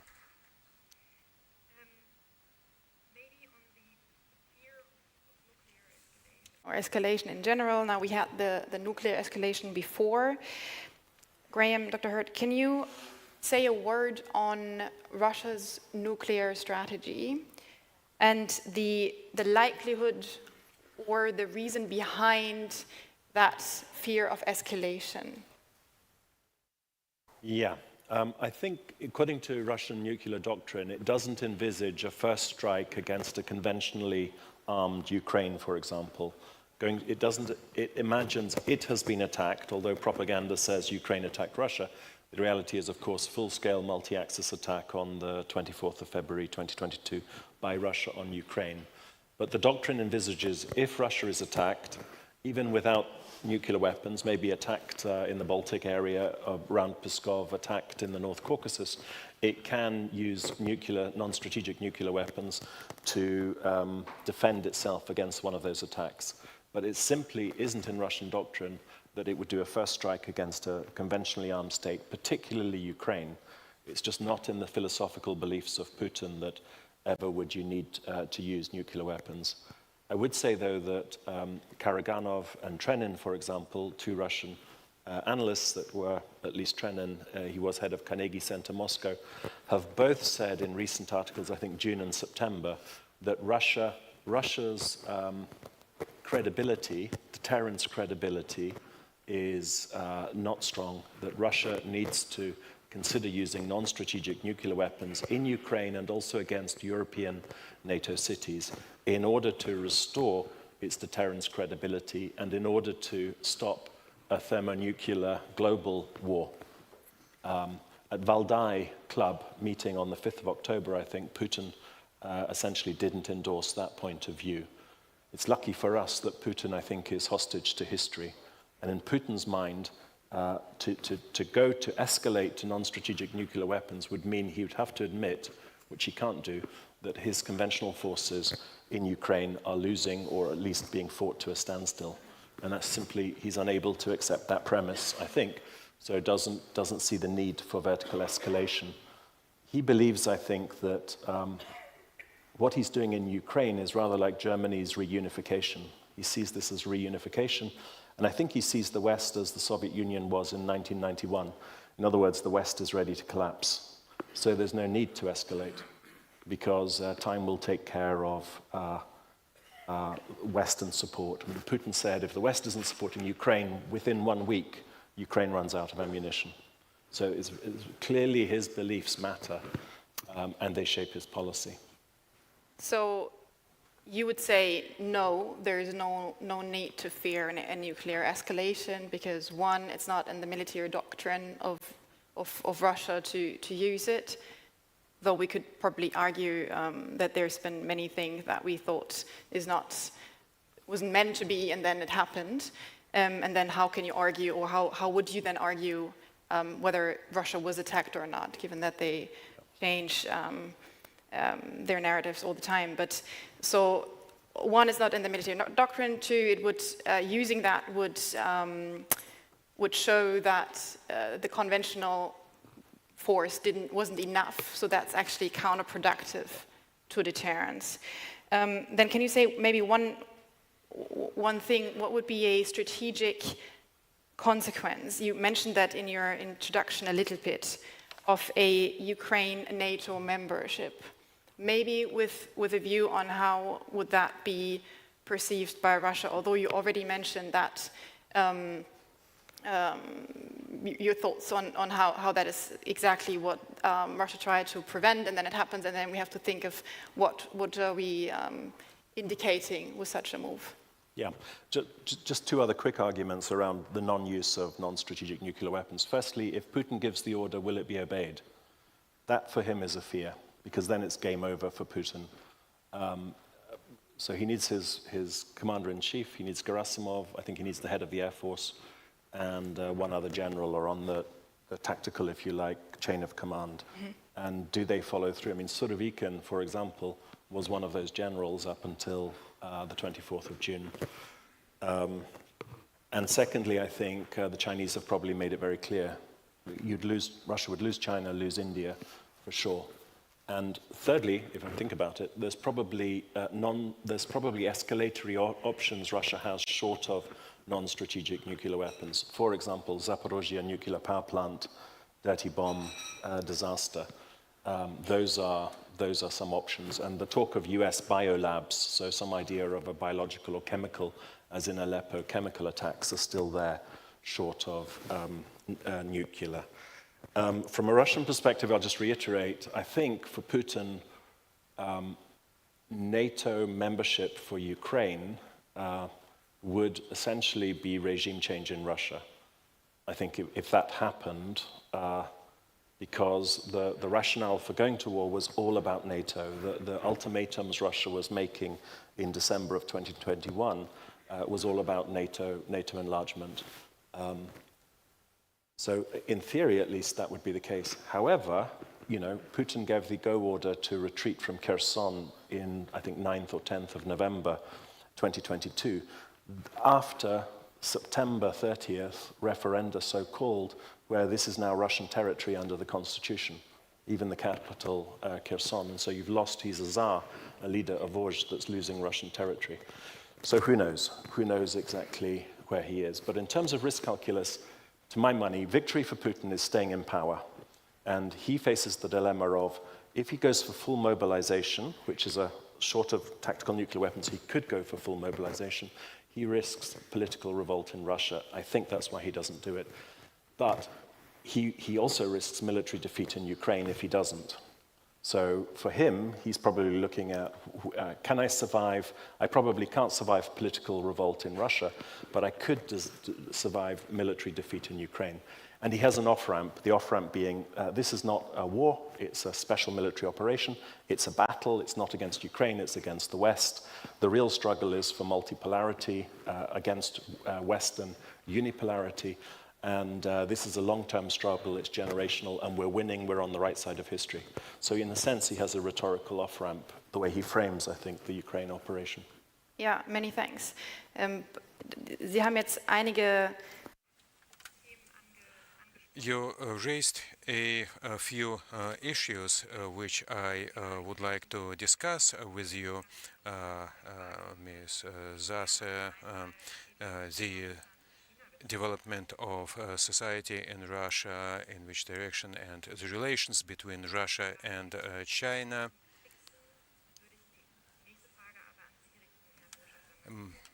Maybe next question for you, Mr. Makeyev. First, we talk about security guarantees, the future scenarios, but previously we talked about other developments which are happening not only in Europe but in other parts of the world. So, given the situation in the Middle East and Israel,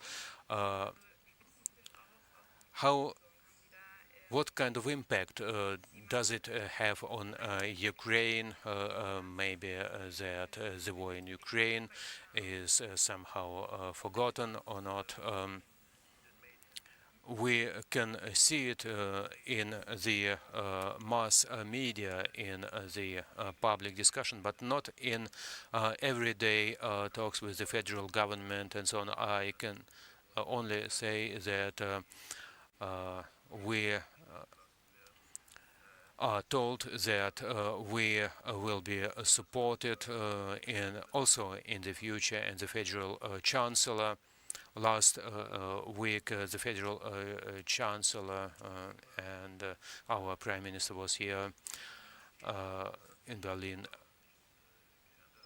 Nothing changed in federal ministries in Germany, and here as an ambassador, I'm quite confident. It's Of course, the mass media are paying more attention to what's going on in Israel and Gaza Strip. I sent a message to the Israeli ambassador, keep strong, and he replied that he understands better than anyone else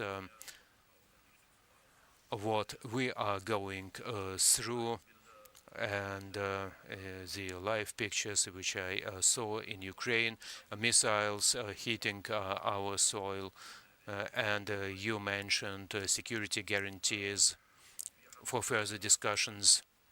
We in Ukraine understood that there is no better security guarantee than a army which is fit for war, and NATO. There is nothing better in order to feel in security. Thank you.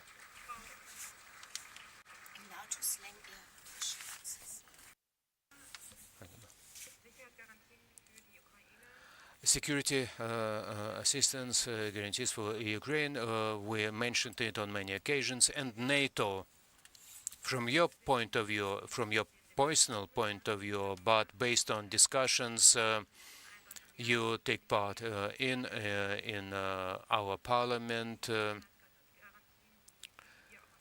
So, what shape the security assistance can take? It's what the ambassador just said. It's a NATO membership and the fitness for war. But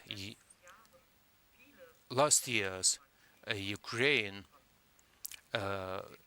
received many security assurances on paper, and of course there is no better assurance than NATO membership, and I think we should make a contribution as Germany, because it's the only, I believe, the security assurance, it's must be implemented as soon as possible, because paper is very patient, and in all those years we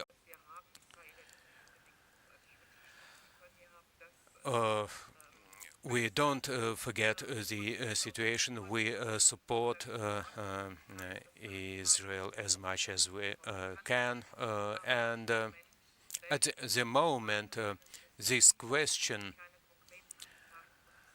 is without a doubt, and there are no requests from Israel for our arms, and we are not trying to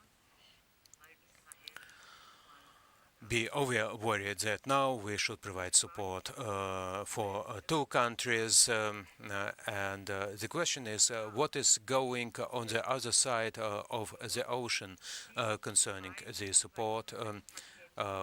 Will Biden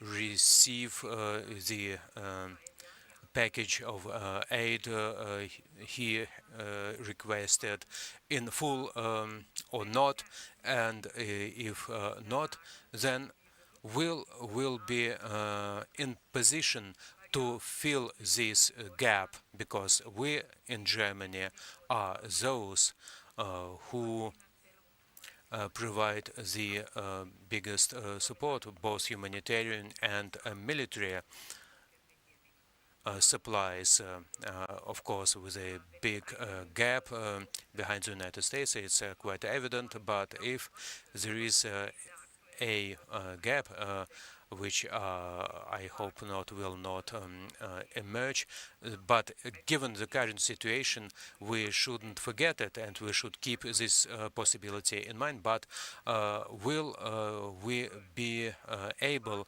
the Germans and Europeans, to fill this gap? And For more over a year, we have been saying since the speech by our Federal Chancellor that we should scale up the production of arms.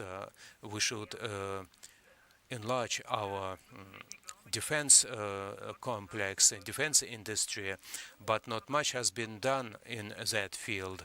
But not only with regard to Ukraine, but with the question as to what we should do more in the future, because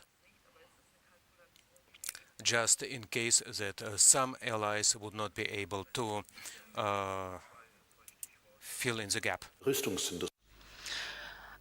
Just let me say something about two buzzwords. Arms industry. Last year there was an event on the future of the European Union. So the minister said, we in Europe should start considering that the EU does not only have a common agricultural policy, it should also develop a common guideline on how to support the arms industry. Fit for war kind of implies that, doesn't it? The men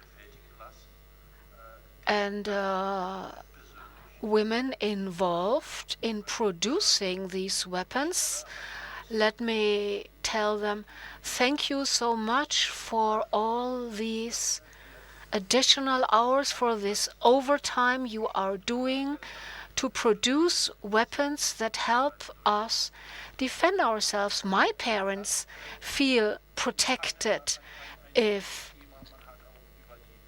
there are German weapon systems stationed close by. It helps. And we are also grateful to the instructors provided by the Bundeswehr. They first undergo additional training, they are ready to do that, and then they support us. And that's very valuable. I remember 10 years ago in Ukraine, we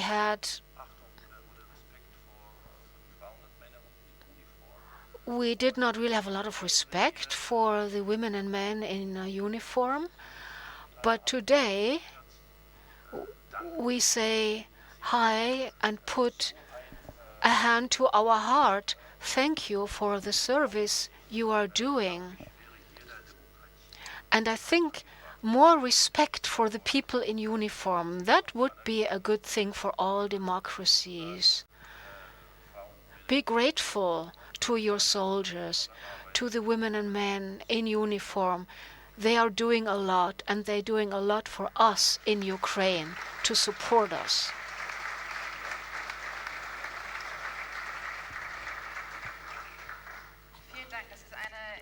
Thank you very much. Another important element in our debate here.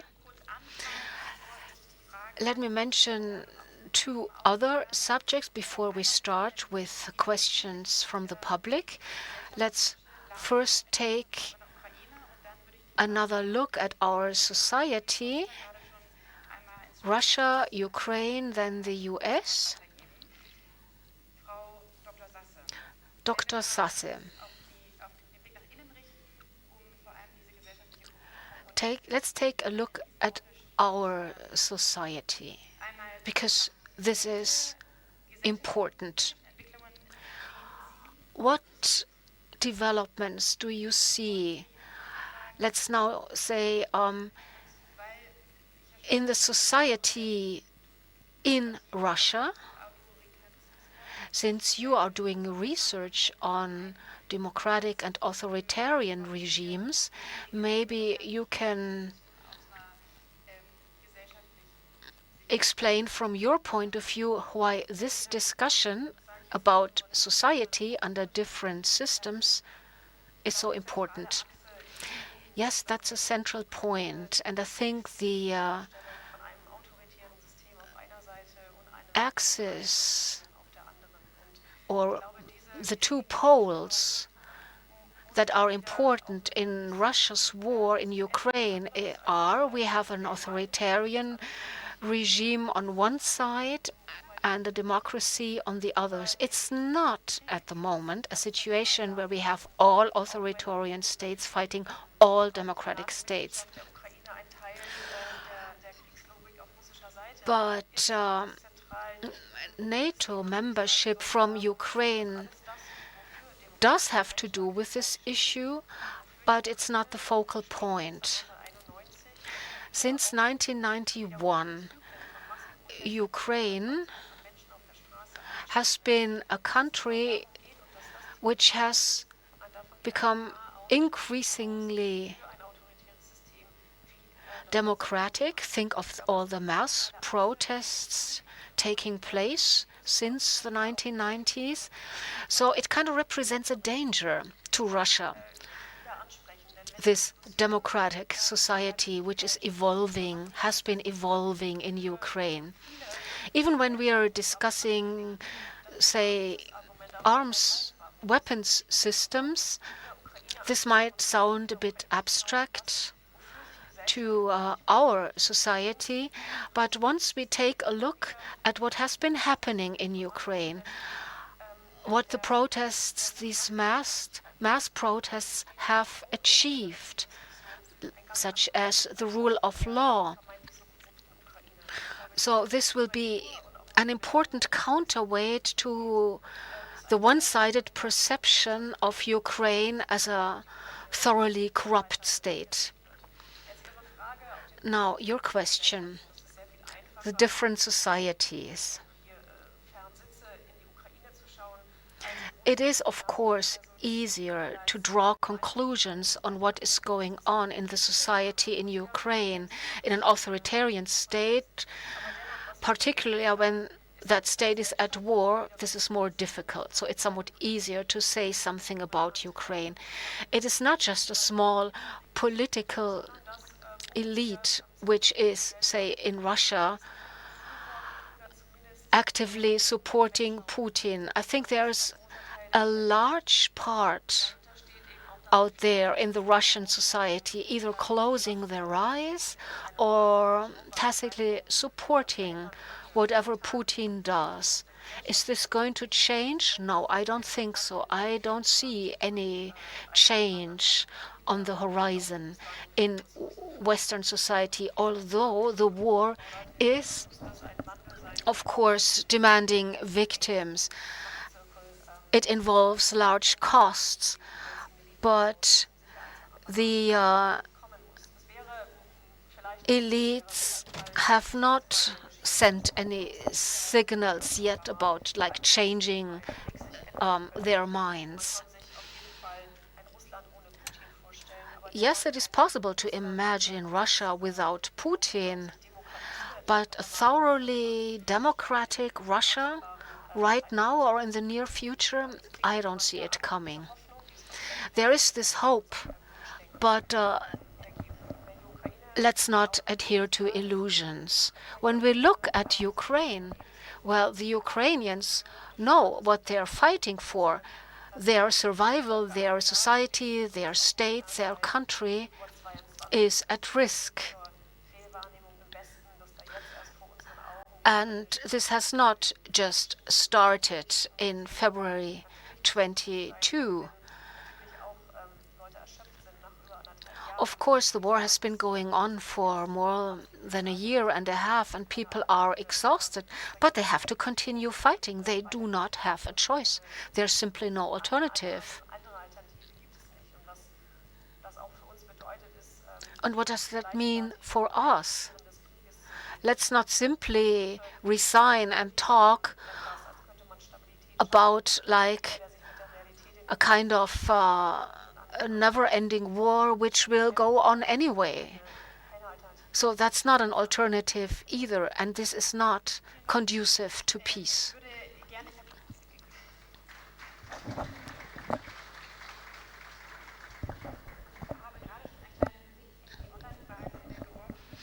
I just took a look at the online questions, and there is one which I meant to ask you, Dr. Hurt. So I will do that, and then please walk up to the microphones in case you have a question or a comment. We will start our Q&A period soon. The US as one critical influencing factor when we talk about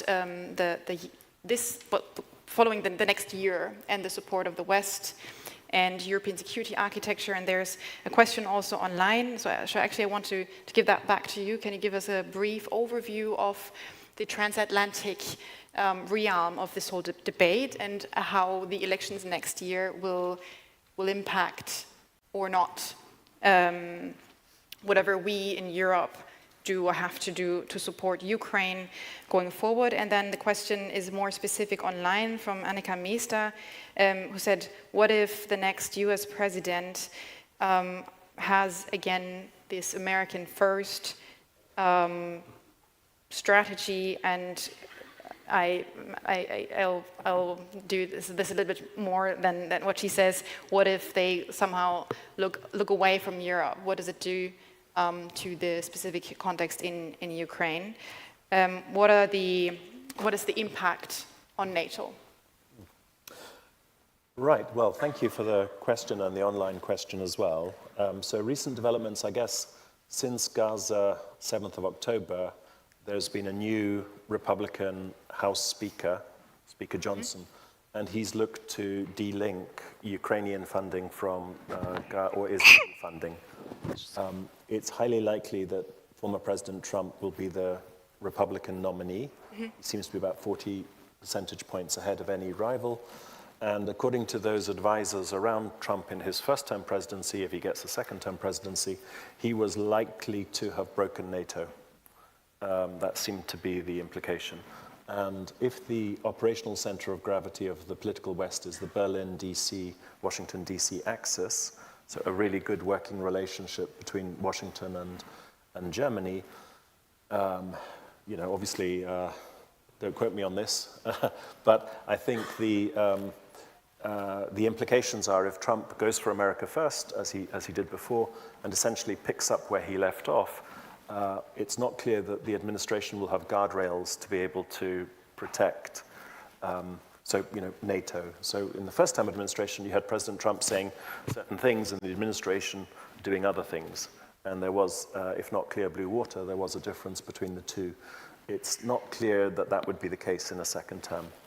But it's not clear, if there's a China invasion of Taiwan, for example, or other contingencies, irrespective of the president in the US, that could change US policy towards the centrality of NATO versus the San Francisco Treaty system in the Asia-Pacific.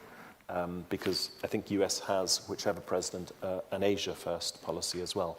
And China is the near-peer competitor. And there's some interesting articles looking at, even if Russia had victory, whatever that means, in Ukraine, in the great scheme of things, terrible for Ukraine, obviously, but doesn't change global balance of power, whereas something to do with China potentially could. What's it mean for Europe? Just as Ukraine has to think in worst-case scenarios for self-help, sovereign Ukraine solutions to Ukraine problems, then Europe will have to do the same. Okay. European response, and how does that offset the lack of US support, coordination, guidance, etc., particularly arms supplies? Thank you. Okay. Thank you. Das spielt dann wieder darauf zurück, was Sie jetzt auch schon. And this fits in with what you said. The European arms industry, how to prepare to the new and adapt to the new political landscape. The first question from the public, and please specify who your question goes to.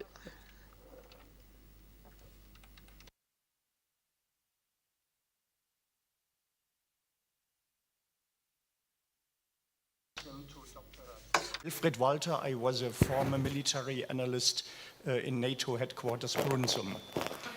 Sir, you said that you don't see any threat of the use of nuclear weapons by Putin because firstly, their military doctrine allows only if Russian territory is attacked, and secondly, you cannot see any threat to Russian territory at the moment. However, 1 year ago, in a declaration of state, Putin announced that the territories of Zaporizhia, Cherson, and 2 more are now Russian territory. And by law, they are Russian territory. And so these are attacked in his eyes. So it's very easy for Putin to say these Russian territories, which I declared they are Russian territory, are attacked, so I can use nuclear weapons. Vielen Dank. Also die Frage nach dem Thank you so much. So this is about an interpretation on when Russia is attacked and how.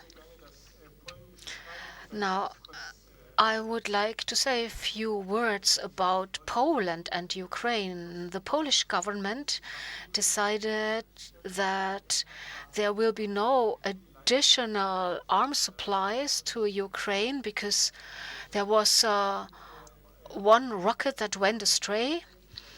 And then there is the humanitarian aspect. And the Polish government decided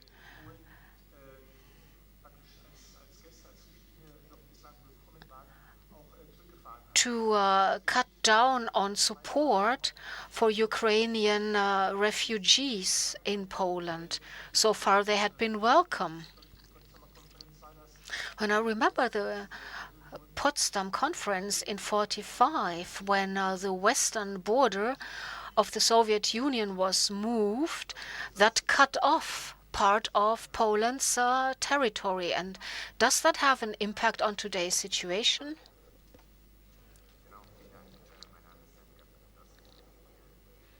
I'm a student of the Hertie School of Governance here in Berlin. I would like to know something about Ukraine and Germany's foreign policy. If Russia starts destabilizing, are we, as a NATO member, as the Federal Republic of Germany, prepared for that? It seems that Russian society at large is in favor of the war, and Ukraine may be even more adamant about it than the Russian government. And let me add another question online. Countries have a very responsible, risk-reducing mindset in the employment of nuclear weapons. Das geht in dieselbe Richtung. And avoid it at all costs. However, Russia and China may have interest in employing in a calculated manner. How do we make it a taboo for everyone? Das geht in die Richtung nukleare Rüstungskontrolle. Ich würde diese 4 Fragen vielleicht einmal ganz kurz an das Panel zurückgeben, bevor ich... So, let me sum up, Graham. How the fact that Russia interprets territory in its own way, whether that can or cannot, or may justify, anyways, the use of a nuclear weapon.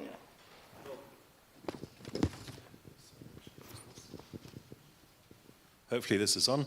Yeah, so yes, in theory, and thank you to the question also.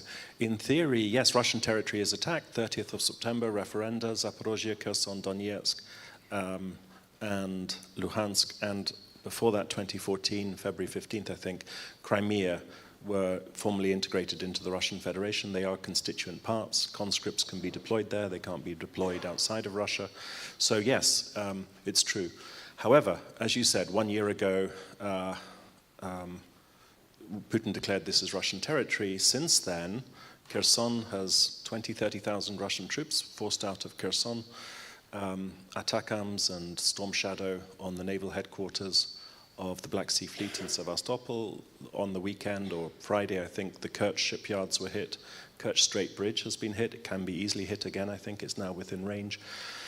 So Melitopol, you name it. Berdyansk attacks also on Russian assets, headquarters, fuel supplies. The 58th Army around Tokmak has been targeted, etc., etc. So, and yet there's no non-strategic nuclear use. So the excuse is there, but interestingly, I think Putin and the analysts are there, Karaganov and Trenin, calling for it, saying it's necessary to restore Russia's deterrence capability. But Putin isn't going there, as far as I can see. Okay. The only, if there's a land invasion of Crimea, a siege of Sevastopol again, this is not just military defeat, it's also political, because the legitimation of Putin's political authority is based on charismatic historical legitimation back in 2012, after the Maidan in Moscow, December 2011. That's when he came back into the presidency. That was what he was about. And then Crimea 2014 was the expression of that. 2022, the continuation war, is an expression of that. And so maybe losing Crimea, I'd say, is slightly different. I don't think Putin cares about Luhansk and Donetsk and Zaporozhye and Kherson, clearly not, because he allowed the withdrawal rather than stand and fight. But Crimea maybe is a different issue, and specifically Sevastopol within Crimea. Thank you. The next question, Poland and Ukraine. A question to you, Ambassador and Dr. Sasse. There are no territorial claims made by Poland.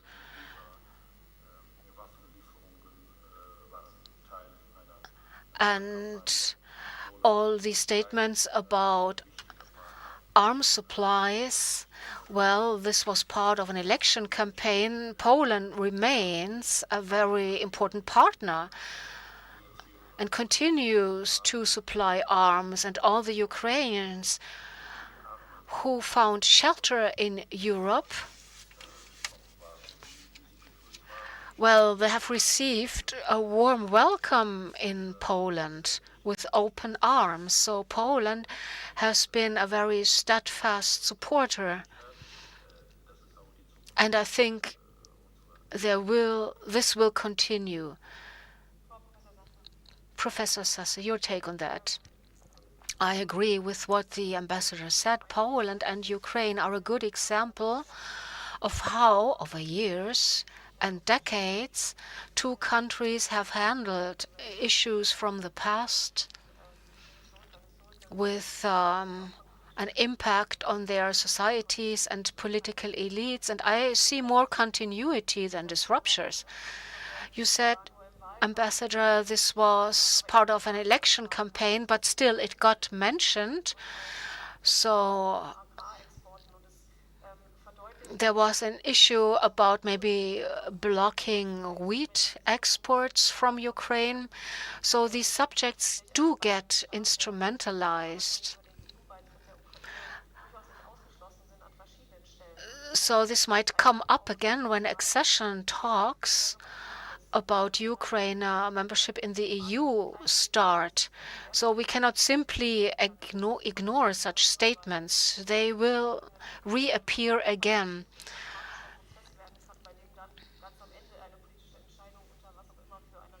So we will see what the accession talks will lead to and what this will mean for Europe. The NATO and Germany, maybe this question should go to you, Ms. Güler. Are we prepared for a breakdown of the Russian regime? We have tried to prepare for different scenarios. Now, let's say things change in Russia.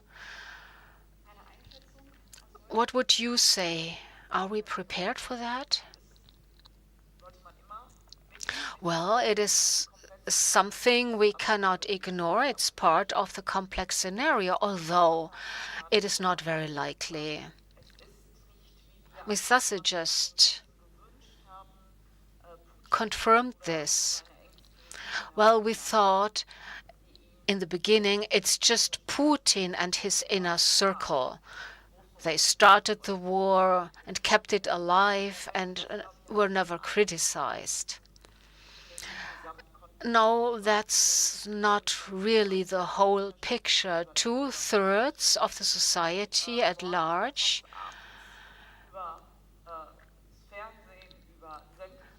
are fed information on Russian TV in the morning, at noon, in the evening, that their country is threatened by NATO and has no choice but to defend itself.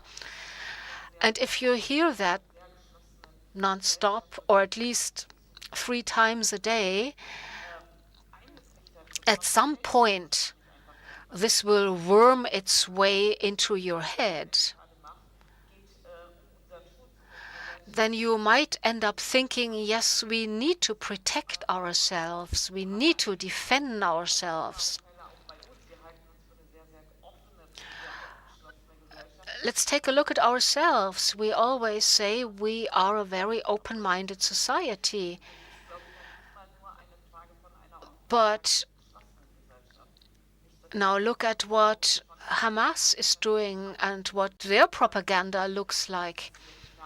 It is not only about open-minded societies and who will be next after Putin. Maybe the successor will continue with Putin's political line, or he might be worse.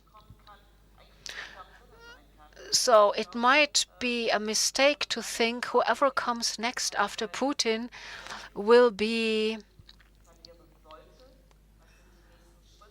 less dangerous. So what will happen to Putin? Will he lose face over time? Will Ukraine win the war? Will we be able to support Ukraine up to a point where it will be a strong partner at a negotiation table? Because in the end, we might have to negotiate if no one can win that war. But then Ukraine must be an equal partner, and this is why we have to supply Ukraine with arms. Putin had the opportunity to negotiate in the beginning, but he wouldn't do so. Ukraine had made the offer. He wouldn't sit down at the negotiation table. Now, after a while, he might notice, can't win the war, not on the battlefield. I don't see him sitting down at the negotiation table anytime soon, but it might happen. Although we are guessing here. So another online question is one I would like to link to the question on nuclear weapons and nuclear weapons control. Ms. Güler, you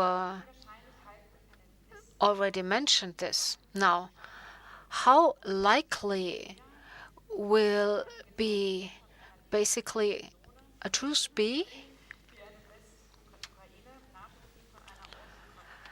So will there be kind of a dividing line between eastern and western Ukraine? Will we end up with a situation similar to Korea?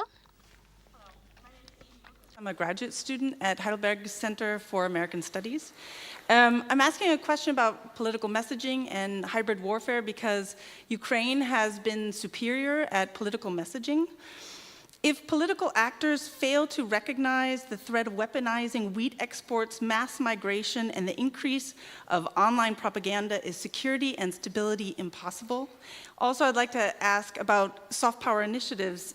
American Studies Education Centers were a Cold War era soft power initiative. Should we be further adding funding to these education centers to encourage the value of democracy in teaching and in history?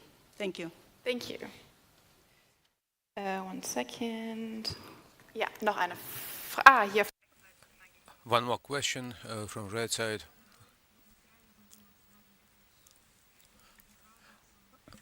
I have a question to ambassador for the ambassador. Not only Poland, but also Slovakia stopped arms supplies to Ukraine. We lost so many people, according to some statistics, around 460,000. Every day we have more victims. Is there any plan to start peace negotiations, because we have the war for 2 years almost? And then another question from the left.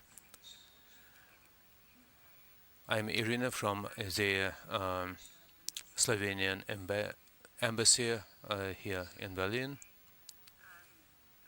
Mentioned several times weapons of mass destruction. I just came from Geneva a few months ago, where I was following, among other things, disarmament. I would just like to remind us about the Russian accusations about biological weapons last September, so just a year ago, and the discussion continued in the Security Council in New York. So Russia, of course, ratified chemical and biological weapons convention, but does it have, I'm asking, does it have capability to execute an attack with those weapons? Thank you so much. Vielen Dank. Thank you. We have 4 questions. We have some 4 minutes, and so every one of our panel participants can pick a question which he or she would like to answer. So the nuclear arms control, peace negotiations, or ceasefire, peace negotiations. Do we have any scenario once we are talking about a scenario, maybe like something similar to Korea or the situation in Germany, East and West, political messages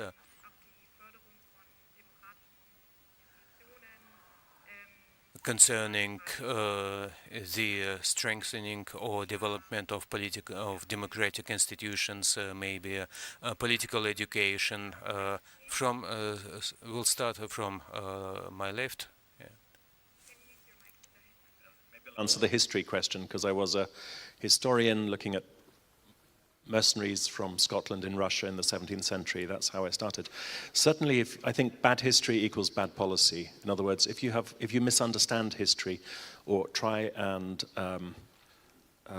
take the history of Kiev and Rus, for example, and suggest that Russia has a 1,000-year linear history and that historical Rus actually makes sense and that you're all about unity of the Slavic core, then you're going to have embedded in your policy, because that understanding of history shapes your policy, false assumptions. And this is exactly what President Putin has. Thank goodness he lives in metaphors and historical analogies, because then he becomes hostage to history.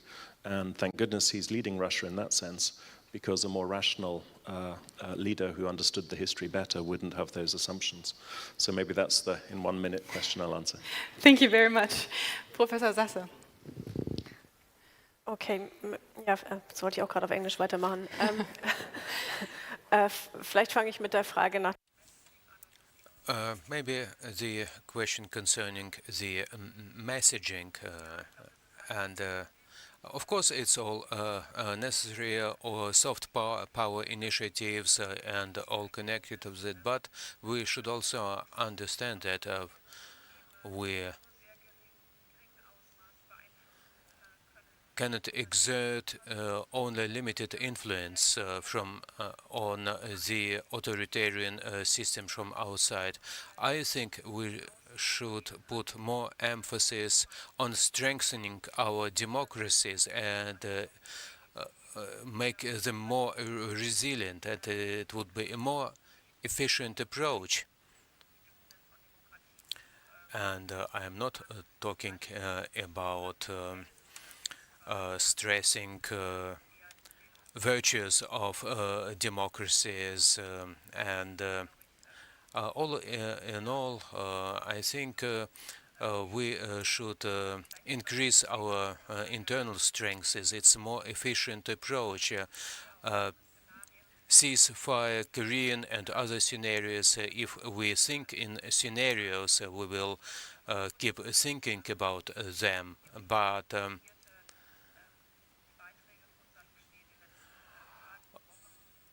coming back to the interview by Zaluzhny, we can read various statements from different points of view, and I understood his interview in such a way that there is a window of opportunity, and we should concentrate our efforts, political, humanitarian, civilian ones, and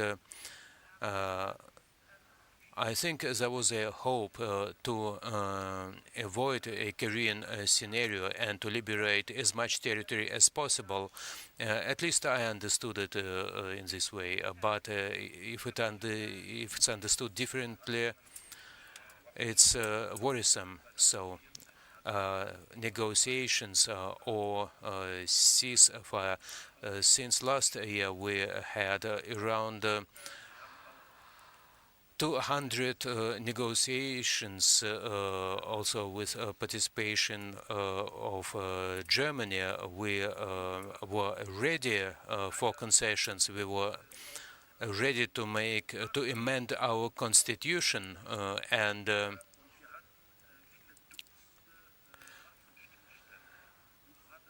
we had dozens of ceasefires. So what do we have now? 20% of our territory is still occupied by Russia, and after every round of negotiations, after every ceasefire,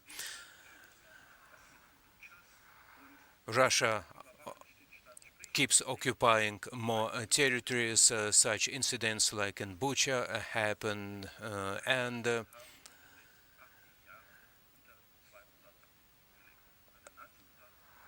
Ukraine experienced two occupations in the last 80 years by Germany and by Russia, and we all saw what it led to.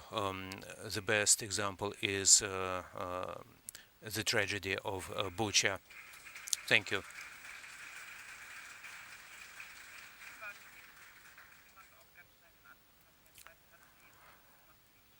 Given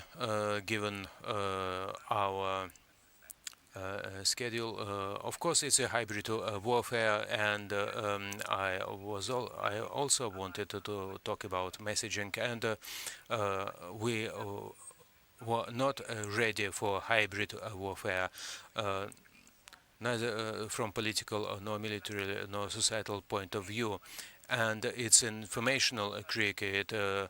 Happens in various domains, like what is going in the cyber fear, mass migration, and so on and so on. We are thinking in the right direction if we talk about the networked security, and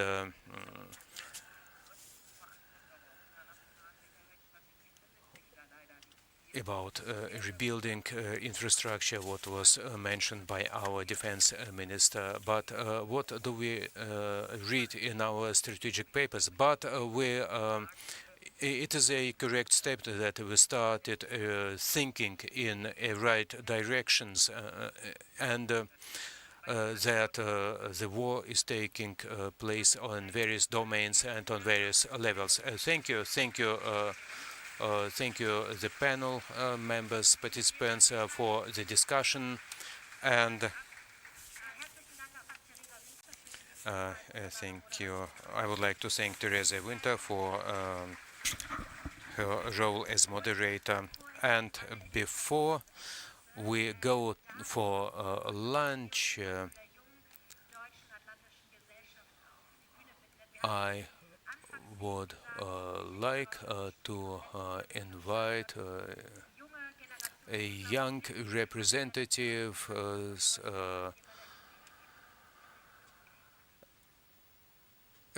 from the young generation of our society, so that he could tell us what they do. Ambassador, President, participants of our conference. We are very glad that we are here, and even if you are hungry, please give us a couple of minutes of time. I'm Willis, we are president of the Young DAG, German Atlantic Association. 2 years were very eventful. War of Russia against Ukraine and the terrorist attack by Hamas against Israel. We grew up that we defended our security at Hindu Kush. We were influenced by this as a young generation, but now we understand that we should protect that, we should defend our security here at home, and we would like to make our contribution. We organized certain events here in Germany and outside of Germany with our soldiers, with our partners. We discussed certain events, for example, here in October in Berlin, and 35 participating parties were invited. We raised many issues, global, China and its assertive policy, autocratic ideas which are spread by it, and of course turning point in Europe, and we are concerned. So what conclusions can we make? As a transatlantic society, must invest more in our future, must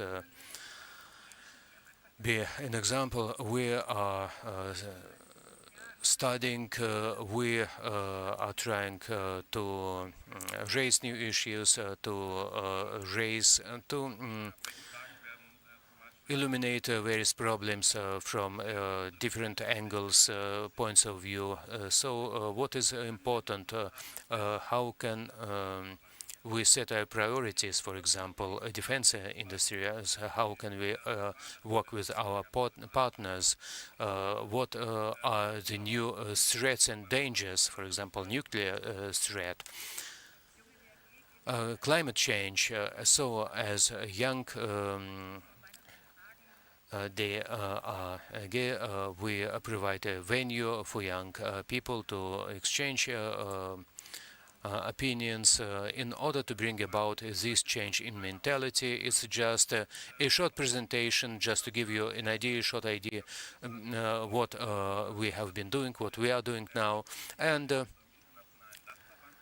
we have many international participants, and we are supported by the German Atlantic Association, and provide us with an opportunity for young people, and we would like to invite all of you to contact us and to become active, because only if we are active we can bring about a change in our future. And it's a very good venue, Junge DAG, and I didn't have breakfast myself. I'm hungry, so and we can continue our conversation during lunch. Thank you and bon appétit.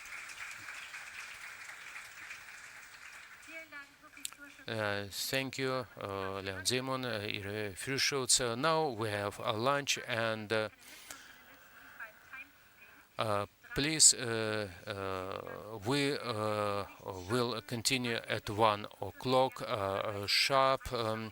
If we will have a coffee break. We can continue our discussions, informal discussions, during the coffee break. The next panel is about Israel and the terrorist attack by Hamas against Israel. Thank you. Now lunch.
Ich wollte nur Sie begrüßen, nicht mehr.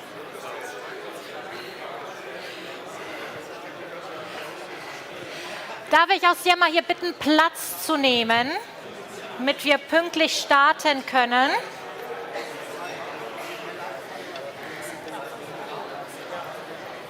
Und vielleicht, wenn man mich draußen hört, kommen Sie doch gerne rein. Wir starten sofort.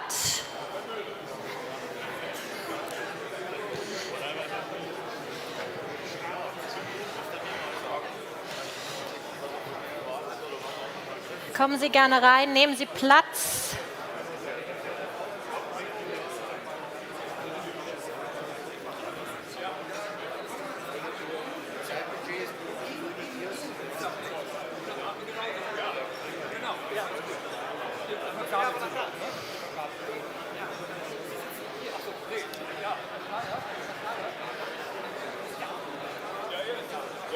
So, darf ich Sie bitten, Platz zu nehmen und hereinzukommen?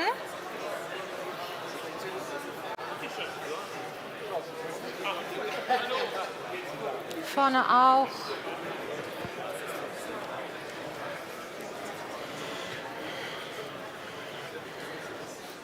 Sehr schön. Hier vorne die Herren. Wollen Sie Platz nehmen? Dann nehmen wir. Und da hinten auch noch mal die kleinen Grüppchen. Wir haben gleich noch eine Kaffeepause, da können Sie noch in Ruhe sprechen und im Nachgang natürlich auch noch. Aber wir haben ein straffes Zeitprogramm und ich würde gerne starten.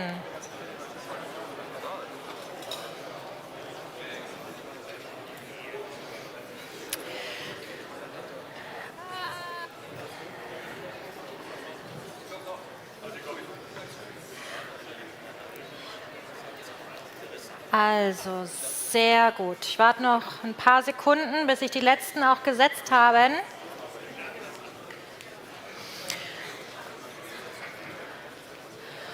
Und damit herzlich willkommen zurück und herzlich willkommen alle, die... Welcome back, and welcome to those who have just joined us for NATO Talk 2023. We will continue with our discussion. I am glad to welcome Werner Sonne here. And we included the Hamas terrorist attack on Israel in our agenda. Minister Pistorius said in his speech he will never get the pictures of how the situation was described to him out of his head. So much horror. Ms. Riedel, thank you very much. And welcome in the name of the German Atlantic Association and our partner, the Marshall Center in Garmisch-Partenkirchen. In October, I was in Tel Aviv.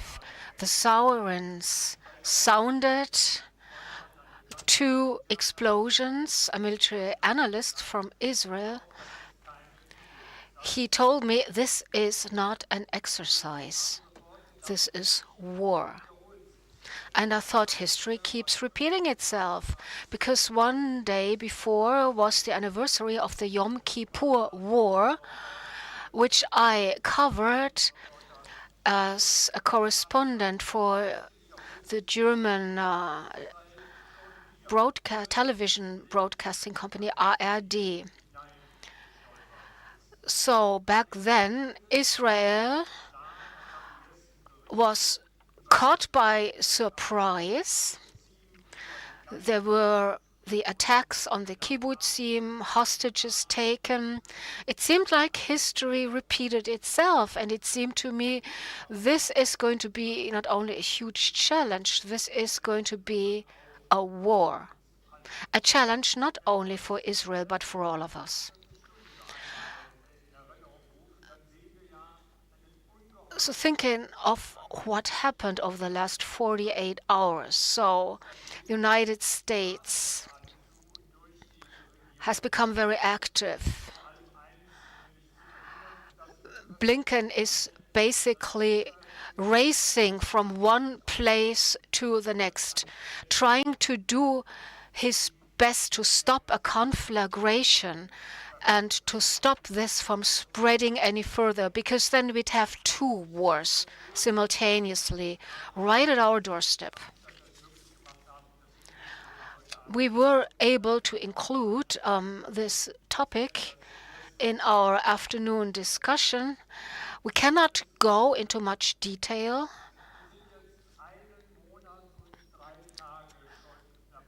For a month and 3 days, we've been confronted with this war. Maybe our first ideas have changed a bit in the meantime, but how did it start? What was the situation like on October 7? I'm going to show you a video, or rather Major Aryeh Shalikar, the spokesperson of the Israel Defense Forces, is going to show you this video. See this pickup truck which the Hamas terrorists used to cross into Israel, thousands of them heavily armed.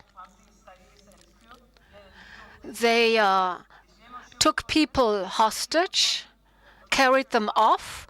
Let me show you around. What you see here, these are machine guns, Kalashnikov. All of them had been carrying Kalashnikovs, RPGs, ammunition, vests, motorbikes, 3 and 4 terrorists riding a motorbike. And what you see here, we have found hundreds of them in the area between Israel and the Gaza Strip, incendiary bombs which the terrorists had thrown into apartments at the kibbutz. And these incendiary bombs made people burn alive at a temperature of 3,000 degrees. So, ladies and gentlemen, this was the introduction to our discussion. Major Shalikar is Major of the Reserve now. He had been the spokesperson of the Israel Defense Forces. He is back to this job. He has German roots, emigrated to Israel at the age of 21.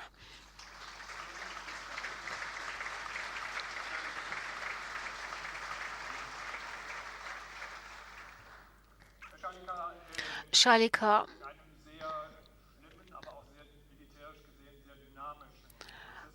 This is a terrible and militarily a very dynamic process. Now, from your point of view, what is the current military situation in Gaza? Okay, first of all, we are active not only in the Gaza Strip, but also at our home front, because Israel is under fire. Bombs come from Lebanon, also from Syria, even from Yemen. And there are certain areas on the West Bank, Jenin and Nablus. These are locations where the Hamas are provoking a war. It is a huge challenge. Of course, our efforts concentrate on the Gaza Strip, on Hamas and the Islamic Jihad. And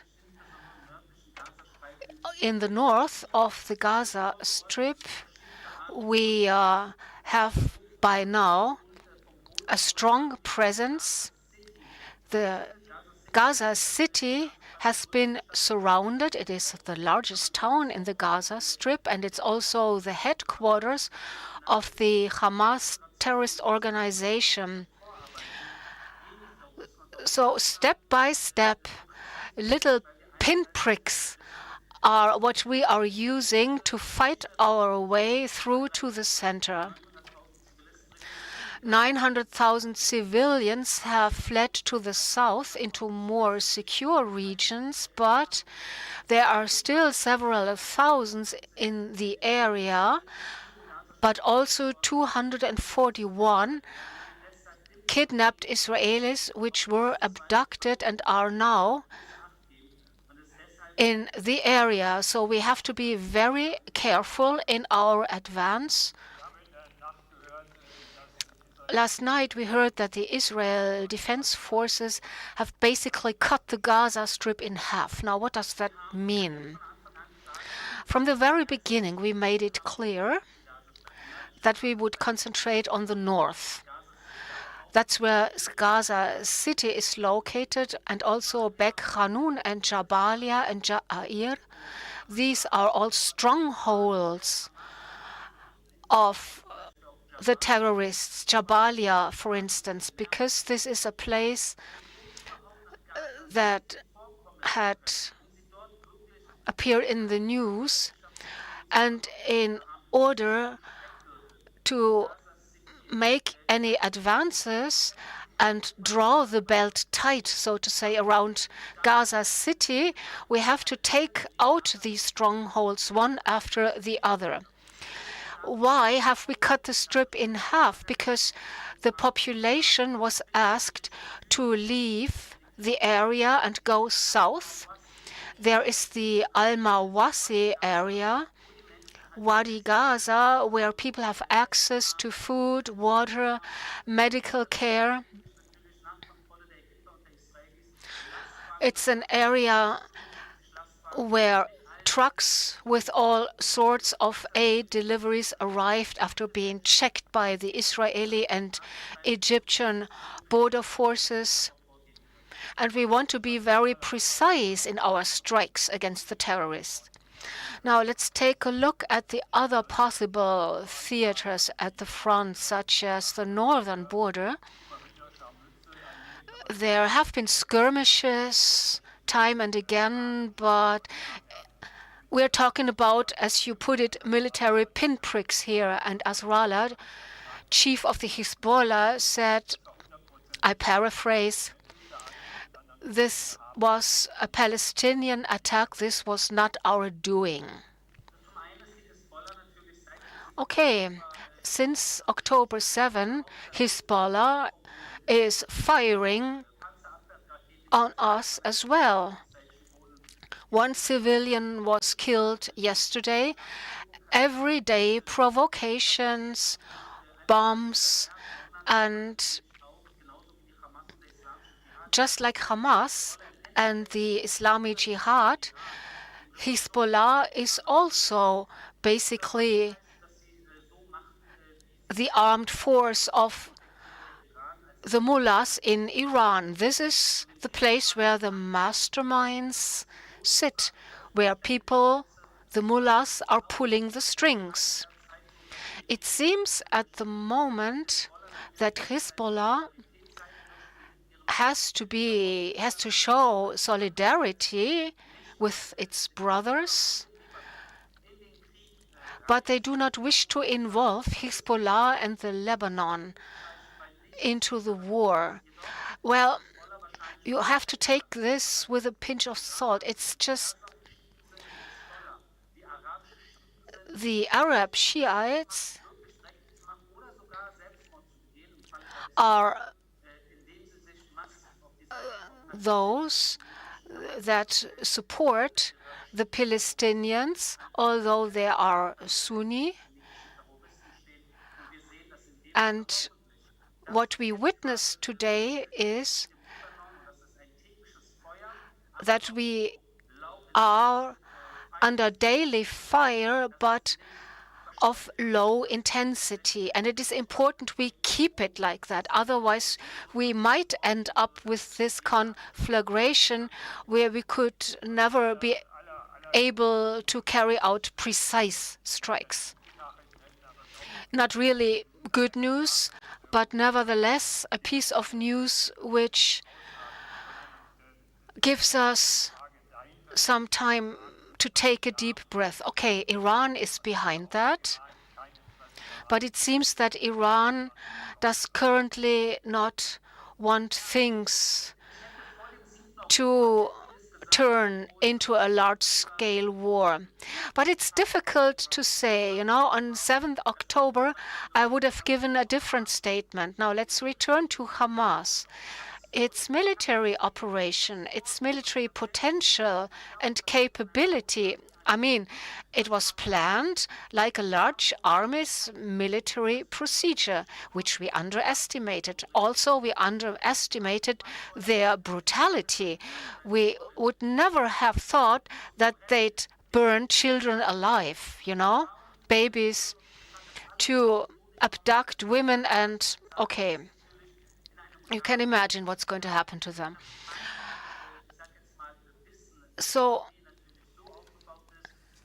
from what I know now, combined with the experience I've made, well, we can always be caught by surprise. Because if Hezbollah and Iran change their minds, the situation will be quite different. Okay, we need to return to the discussion.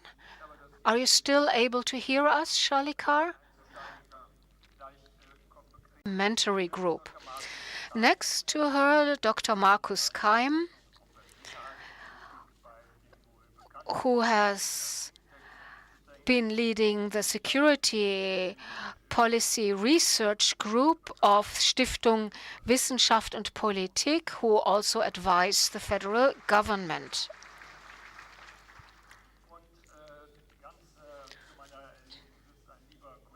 And on the far right, a dear colleague of mine, Richard Schneider, who was editor-at-large for the German TV ARD, reporting from Tel Aviv for a long time. So let us enter discussion about the situation. After 7th October, politicians have always used the term reason of state, raison d'etat. And you were a witness when Angela Merkel said Israel's security is for us a raison d'etat.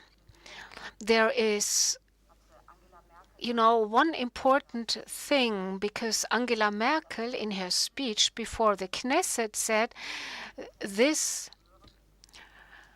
raison d'etat might sound like just another term, but in times of crisis, it is the basis on which we show solidarity, which I do miss from the side of United Nations. I would have liked if Germany had been somewhat more outspoken. Now, who is going to take up responsibility within the European Union when we are discussing the question whether Iran is going to be put on the list of terrorist organizations? Well, the regime. I think we have reached this moment, this turning point, the Zeitenwende. It's now time to get rid of cliches and illusions. The illusion being things will take their own course, something's going to happen, things will calm down even if we don't get involved.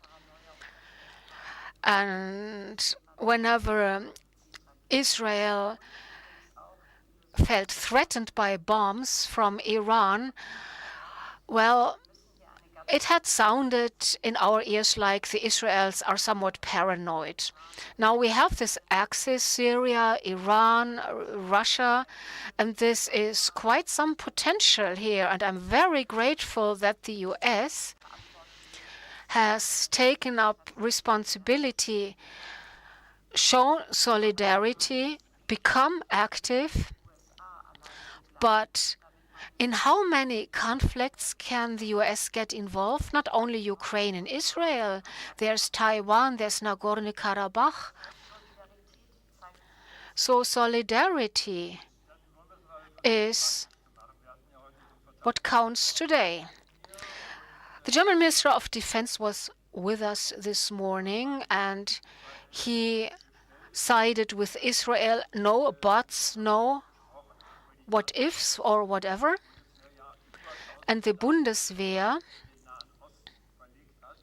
has deployed over 1,000 troops to the Near East. We've heard very little about that. So we have a parliamentary army after all. Our armed forces, whatever they do, needs to be approved by parliament. But we have also the UNIFIL mandate. There's a German admiral in charge, and a corvette called Oldenburg has been deployed to the Eastern Mediterranean, Cyprus.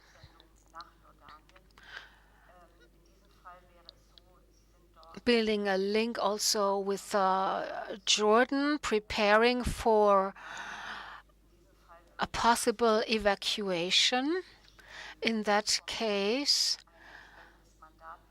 the heads of the parliamentary factions would have to make a decision. We have to be able to react quickly, so sometimes Parliament as a whole agrees to the deployment of the armed forces only after the fact.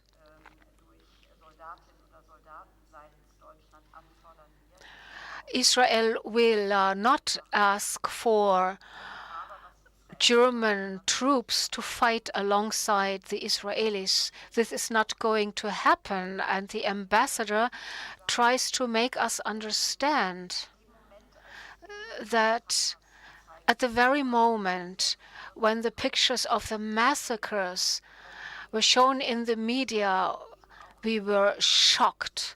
But solidarity is a long-term thing. It needs to last for a long time, 4 weeks, 6 weeks. I need this solidarity from the side of the government. I mean, Boris Pistorius' support, that's great. But if he says, I need more, then basically he hears from the government, okay, a pay rise is approved, anything else is not. Okay. German troops in Israel, Charlie Carr, is that an option? Is that something that Israel wants? No, definitely not. Over the 80 years under a threat of war, we have never asked for foreign troops, not from Germany, not from the US, not from anybody. No, it's a tour de force what the Americans, what the State Secretary is doing, has been doing. He is now visiting the region for the 4th time. Which are the most important goals that the US wishes to achieve? This is a very unusual development, because not too long ago, the US tried to more or less stay out of any effort trying to achieve transformation in another country or region. The goal they were still pursuing in Iraq. So this was a failure, and as a consequence, the US redefined its interests.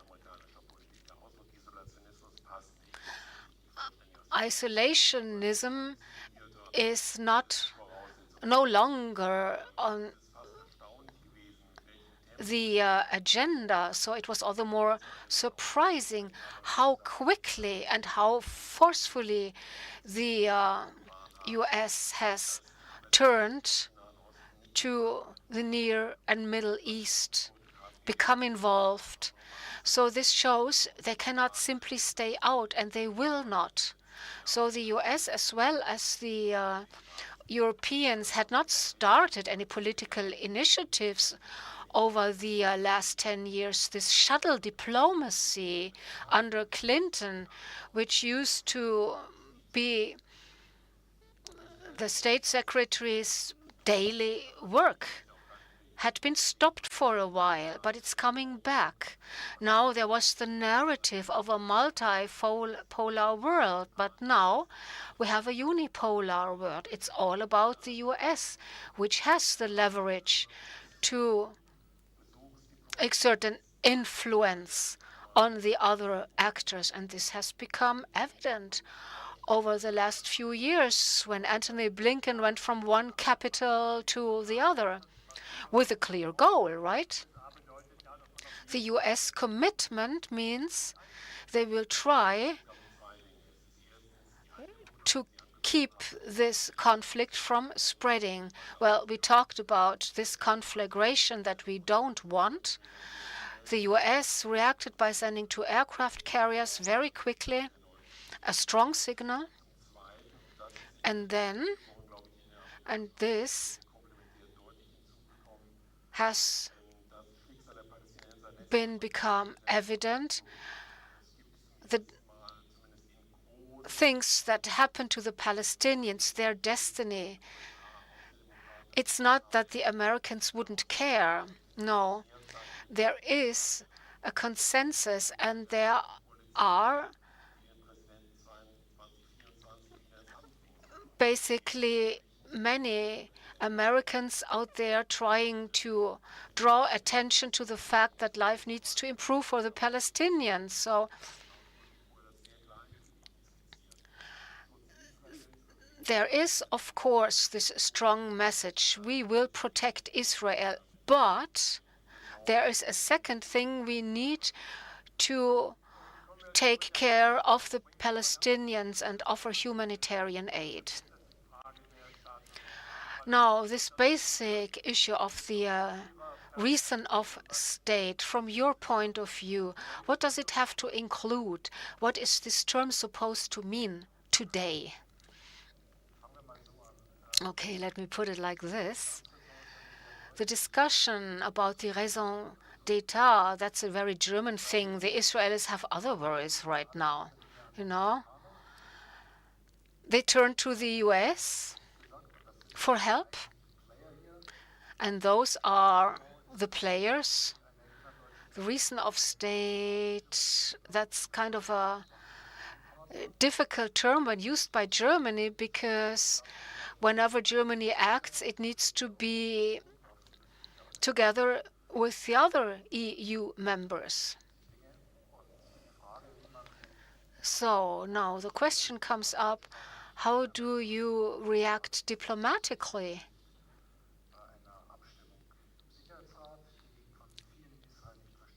And many in Israel did not understand the result of the vote in the Security Council. So that sounded very, very strange to many Israelis. But as I said, the Israelis have other things to worry about right now. Like Arya just said, let me just put it like this. Whenever the German starts discussing raison d'etat, this is accompanied by the fear that Germany might be asked to send troops to Israel. But that's out of the question. That's not required. No one calls for that. And it's not doable.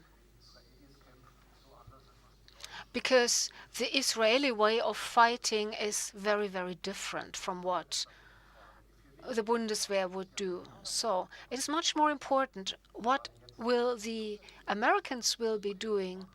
And they have added something to the 2 aircraft carriers.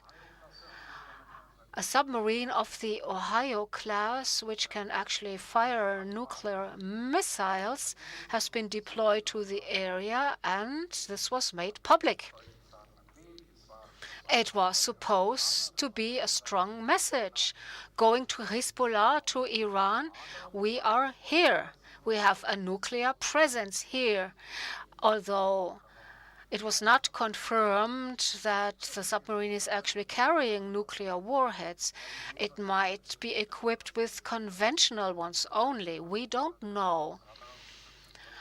Okay. The Day of Martyrs is coming up soon. Let's wait and see what speeches will be made. For Israel, it's important that the US shows a presence in the region, that they are like a protective shield. Even if the Hezbollah is to keep more or less out of the war, no matter what course it takes, that merely relocates the problem, because the problem, jihadism, Hezbollah, Iran, will persist. The Israelis might succeed in annihilating Hamas. It's another question what will come after. Excuse me for interrupting you. Okay, let me return to jihadism. Even if they succeeded in doing that, jihadism will still be around, so will be Iran with all its intentions, something the Europeans did not want to, wish to see, couldn't see. So Europe will have to confront this problem, not only verbally, but by showing action. So it's become evident that the US have started mentioning the two-state solution again, reaffirmed by Biden, by Blinken. It's been around, this idea, for decades. After Oslo, nothing has changed. So is that a realistic outlook? No, a clear answer. It's not realistic, because on the Palestinian side, there is no one who would have the authority, the power, and the goodwill to actually negotiate this and then put it into action. Well, Hezbollah and Hamas, except for Abu Mazen, who doesn't get a lot of acceptance, are against this to begin with. He's 88 years old. Now, who is going to be next? Will his successors fight each other? We don't know. And with this government in Israel, a two-state solution is out of the question. So many people assume that this government will go down after the end of this war. We will see. Many will demand that Netanyahu would stand down, but a lot will depend on how the war will develop, which course it will take. Of course, the whole images of the massacres, and if you didn't saw them, you cannot imagine what a tragedy it was, and to apply the numbers to the United States, it would be comparable to 50,000 killed. You must imagine the scale of the tragedy. So the Israeli will be less willing than before even to risk a new insecurity. I cannot imagine that the Israeli society, even the left-wing Israelis would be more ready to make any concessions. It was a traumatic experience, what happened on the 7th of October, so that the Israeli would say we could start a new approach to two-state solutions. And maybe we could go into detail, maybe at some point the war would end. And so the big question is what happens after that. I know, of course, it's a very difficult question.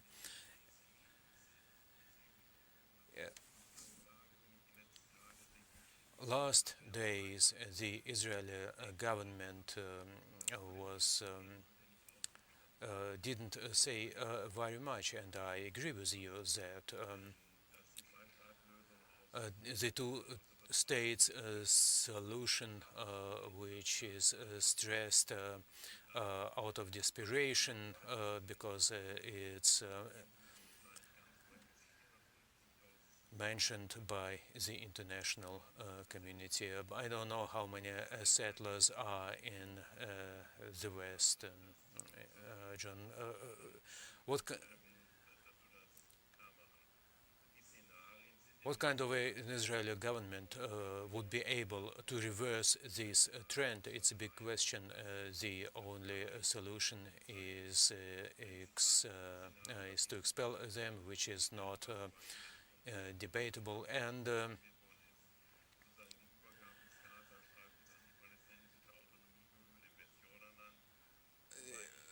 what will happen to the autonomous regions of Palestine? The Palestinians have no vote as of time. It affects the Gaza Strip and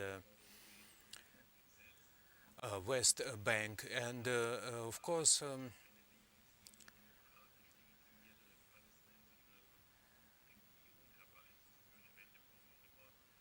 there must be a legitimate Palestinian government, and it's a big question for our politicians. We have been talking to Abbas, and his, I say it on purpose, corrupt surroundings, because everyone knows how corrupt, how incapable this government is.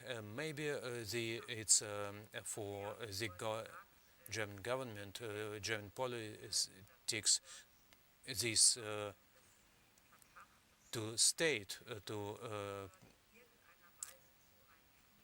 say it openly, and of course, that was why he lost power, and we should remember that it was an election. They lost and it's unbelievable that they would like to go back to Gaza and to expect that they will be welcomed there is absurd. So the question is, what are the structural weaknesses? And the Israelis say it's not our task. So who? Fatah? Probably not. Maybe the United Nations. But here we see an absolute weakness of the United Nations. We saw it in Lebanon, in other regions, and now here. So the basic question is, what should happen with the United Nations and Germany? I was appalled by how we voted in this situation.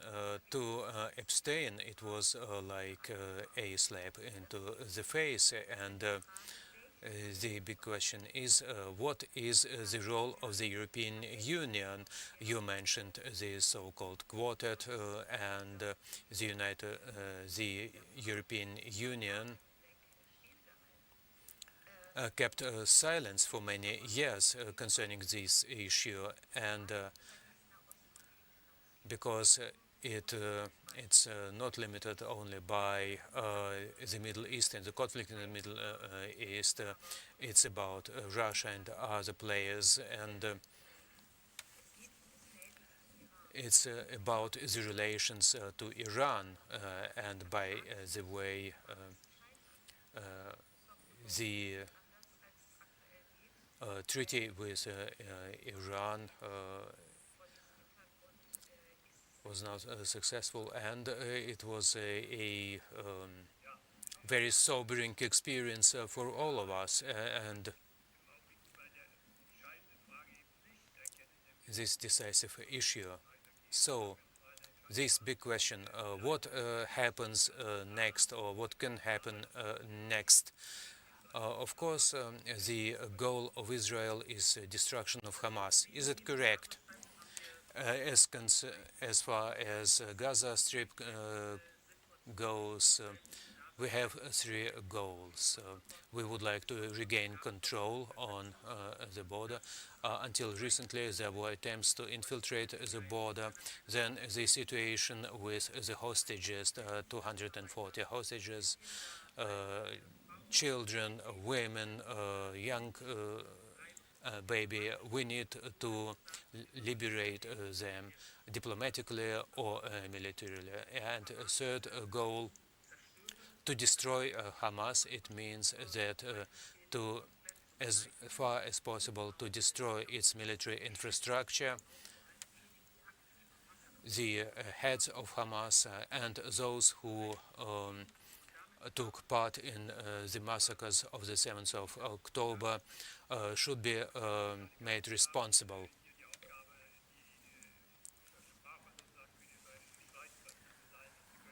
These are the goals of the Israeli military. They are not political goals, but the big question is, once Hamas does not exist anymore, there will be a power vacuum in the Gaza Strip. What would your army do? Withdraw, or what happens afterwards? Basically, as a military officer,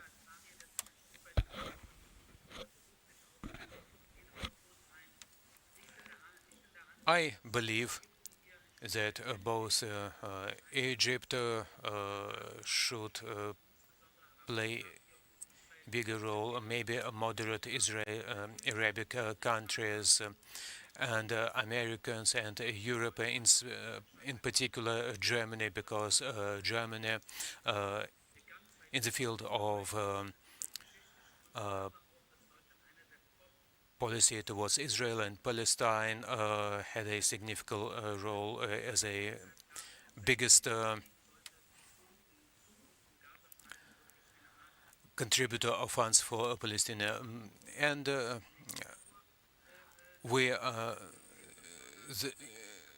should be a region, Palestinian territory, from which there is no danger for Israel and with which we could live in peace. And last years there were some treaties which filled us with hope. Also, Israel, some peace treaties with important Arabic countries. Do you think there is a danger for them? I don't think so. Not because there is no danger, but because the negotiations, the talks with Saudi Arabia will continue and will continue. Of course, they don't say that everything is good. They are expected to condemn, and they do it. And Bahrain has frozen the cooperation. It was not stopped, but of course it will continue. And there is a big interest, more than before. Because all these countries understand how dangerous Iran is, and that's why I don't think we should have any concerns about that. As far as the United States go, there is a certain mixture. to by the way, the Palestinian autonomy didn't lose the election in Gaza Strip in their time. They were just toppled by Hamas. I saw it with my own eyes. Maybe some peace troops with a robust United Nations mandate. Of course, it's just my imagination. I'm just trying to play it through, to think it through. But even Saudi Arabia could be interested to liberate the Palestinians from the grip of Iran. The situation, I'm afraid, will be quite chaotic. We don't know how the war will develop. And the situation in the North Lebanon is extremely volatile, and even if Iran and Hezbollah and Nasrallah don't want a war, we saw what happened yesterday.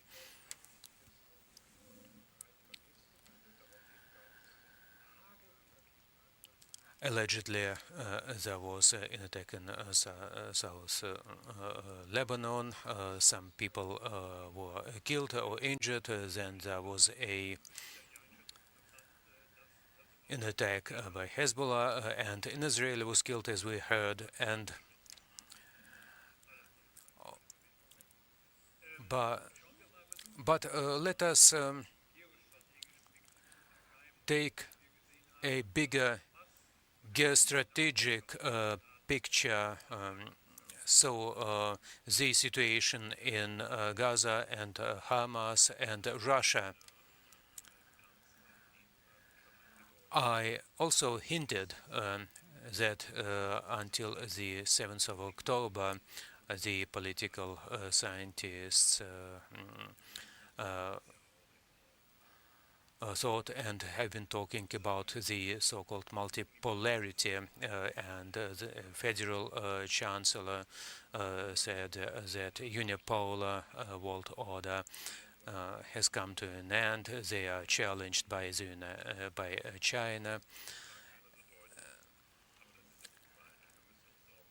and we should make some considerations as to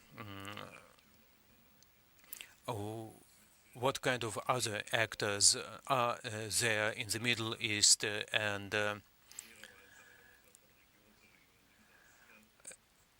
the regions are very different, but I cannot imagine that Russia or China could try to play a role of peacemakers. They could be maybe some spoilers by financial support, by weapon supplies, but as peacemakers, coming back to your questions, to provide some plans, to develop some plans, to offer some plans and to implement them, it's a different story as the United States.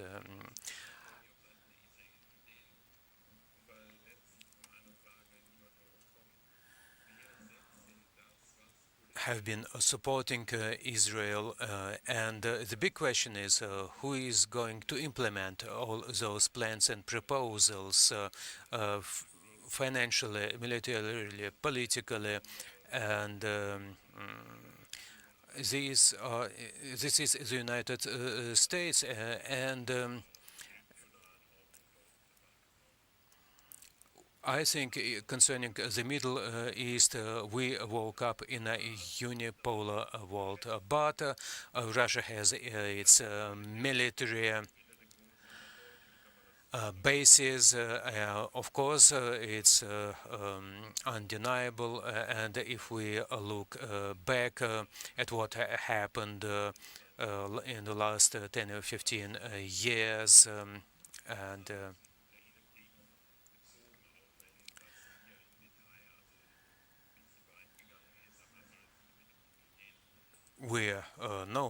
that all the interrelations and the relations of Russia with the Middle East were underscored once again. We talked about the Abraham Accord, and we saw that it will continue after a certain break. The cooperation will continue, and so what are the German interests in this region? It depends on whom you talk to. The dilemma is that, with the exception of Sunday speeches, the goals are quite vague. For example, the foreign minister should have a clear vision, and here we see the start of this dilemma. I am not talking from the point of view of a certain party, but it's very sad to see that we don't see any clarity, and that's why I welcome the clarity of Mr. Habeck. I wished that our Chancellor and Foreign Minister would speak so clearly, and maybe the representatives of all parties and of all factions in Parliament should prepare a common declaration. We made some payments, then another payment, but in the long run, it cannot replace a politically clear position, stated position, and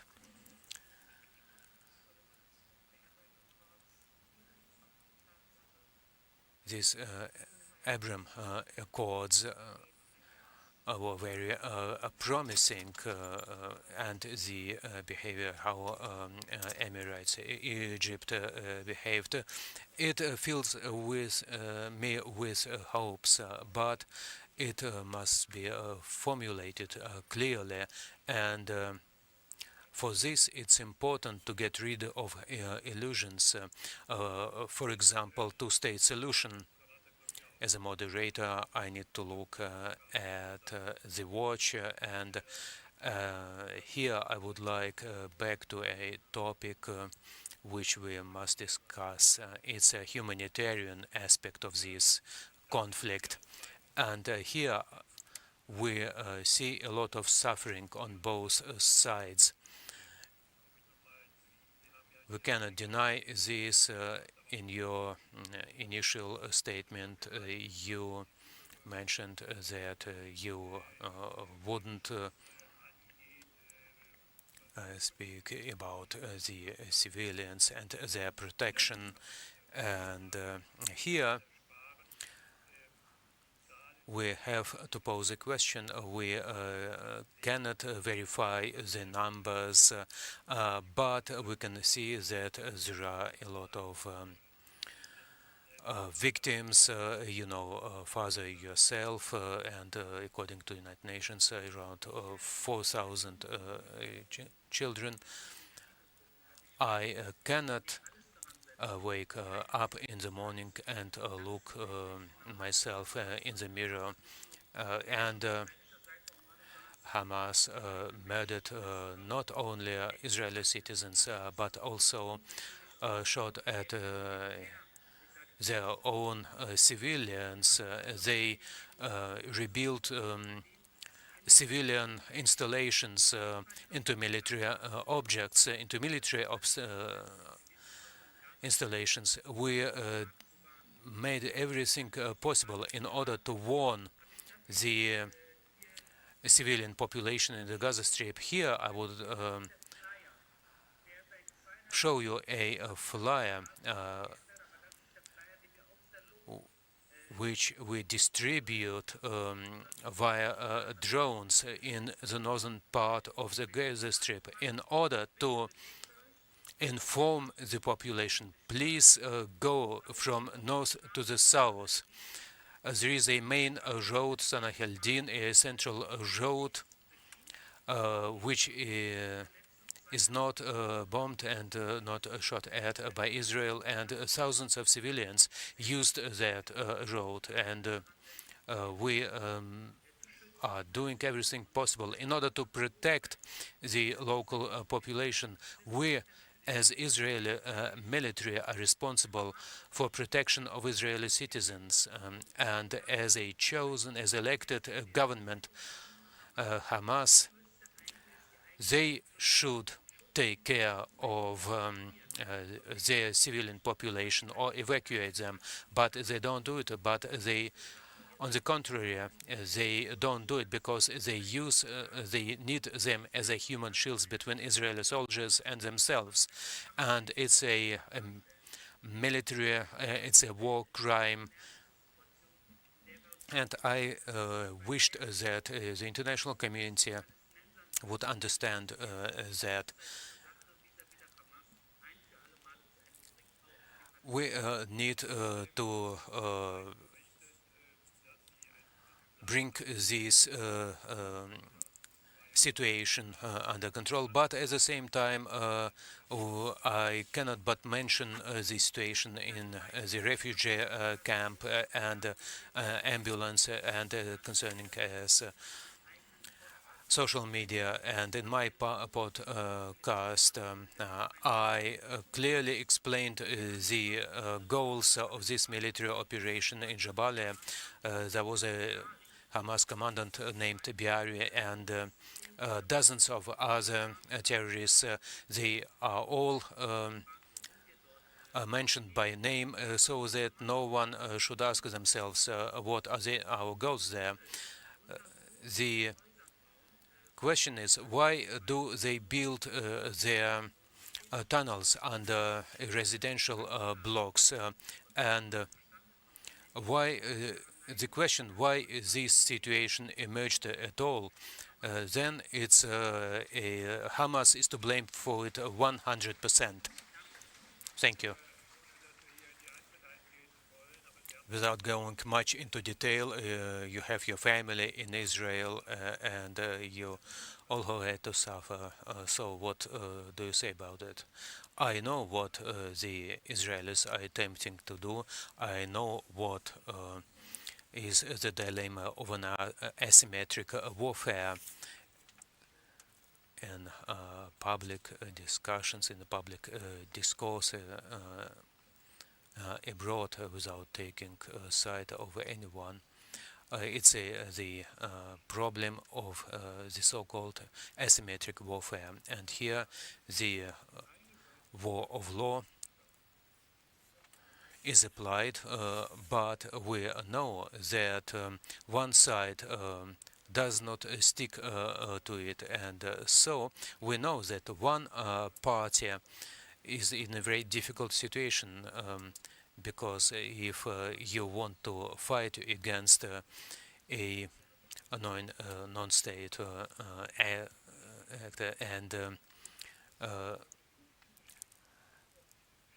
it should not sound cynical. It's an unbelievable dilemma. A second dilemma is aggravating the situation.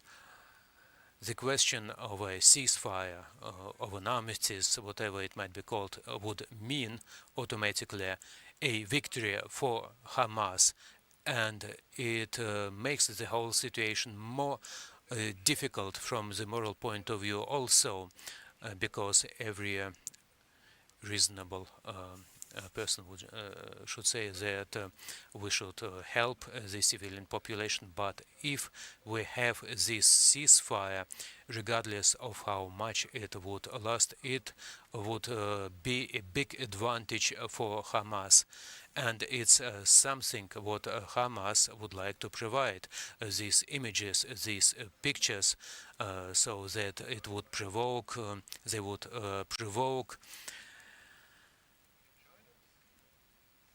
a reaction from international community. I don't envy the Israeli government or Israeli military, because this situation is extremely difficult, but just to make you understand the whole dilemma, what it means in such a situation if you are engaged in asymmetrical warfare. And concerning raison d'etat for Israel, to support Ukraine means also to support Ukraine with all means possible. It's not only in the European interest alone. And you saw it, that representatives of Hamas were in Moscow. We see a new access. Iranian drones are used in Ukraine. We know that Russia would like to create a new route via Azerbaijan and further on south, a new access with China. So we must support Ukraine without any limits. Thank you. And it could be a very good final statement.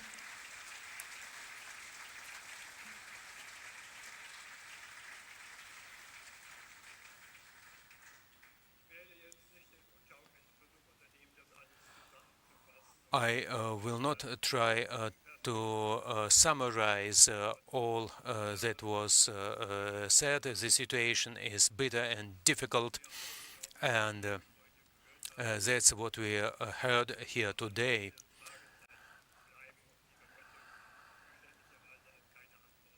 Shows that there are a lot of questions, and I would like to thank the panel presenters and Mr. Shalika for your participation, and we will continue with our conference. Thank you very much.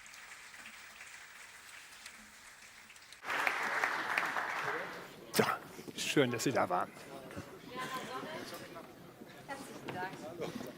So, herzlichen Dank.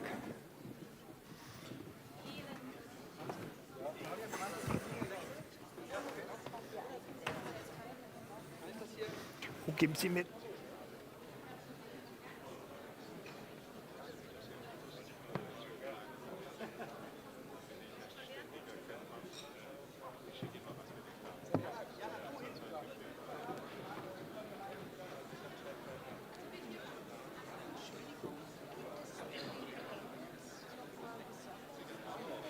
Bei den anderen ja.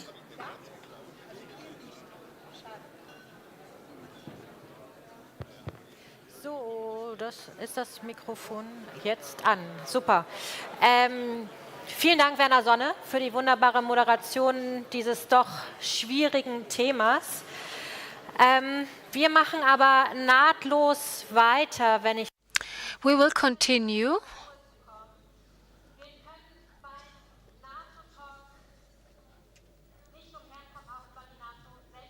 So, our conference, the NATO Talk conference, of course, the very title suggests that we also need to talk about NATO itself. We have the NATO Ukraine Council, the anniversary is coming up, and in the following panel, we are going to discuss events and what happened over the last year, lessons learned so far from the war in Ukraine, and how to integrate these lessons learned into NATO's future planning. So we are going to have a keynote speech, and then Dr. Jana Pulieri from the Berlin office of the European Council on Foreign Relations is going to moderate the session, and Ambassador Dr. Gesa Andreas von Geyer is going to give the introductory speech for this panel.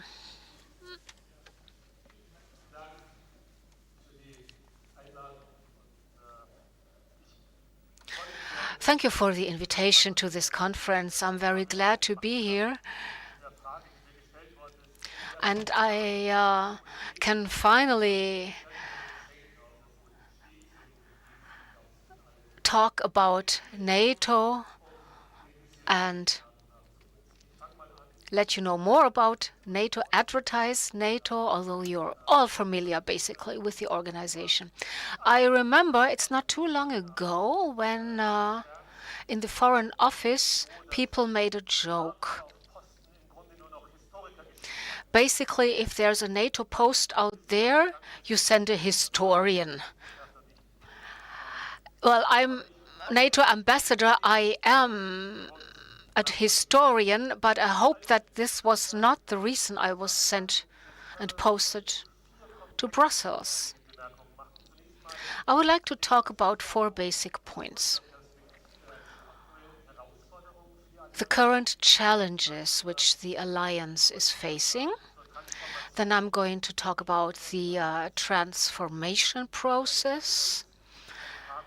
The third set of remarks will be on the Washington summit in the coming summer, how to make it successful. And then a few remarks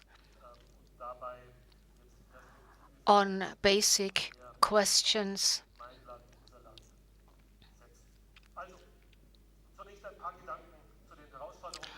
Okay, first point, the challenges which NATO is facing.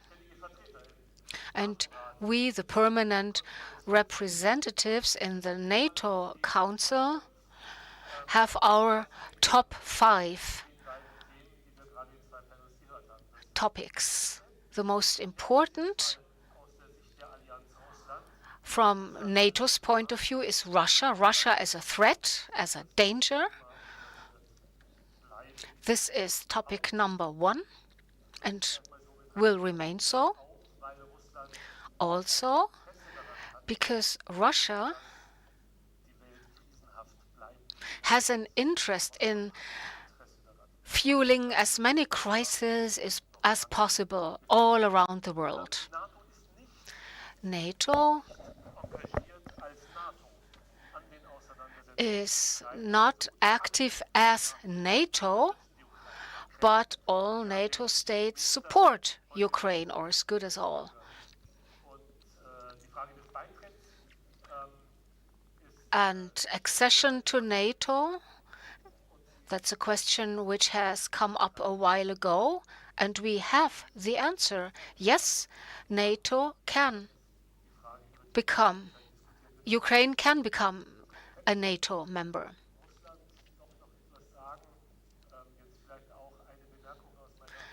And I used to be an ambassador to Moscow, and let me tell you something about this. There was an exhibition on the Red Square after the beginning of the war when old military equipment was displayed under the title 1941 equals 2022. The Russian narrative is the country needs to defend itself against the US, against NATO, against the Allies.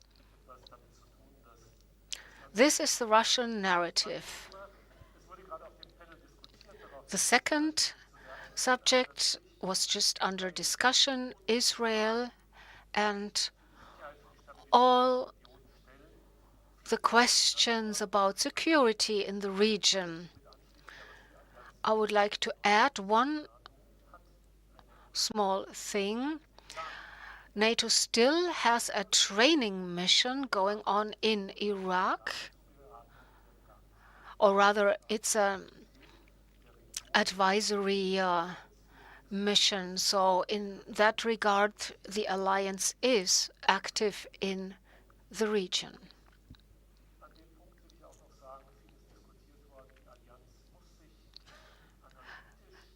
What the alliance needs to do is basically face the two big challenges at the same time, analytically and as far as the threat perception is concerned.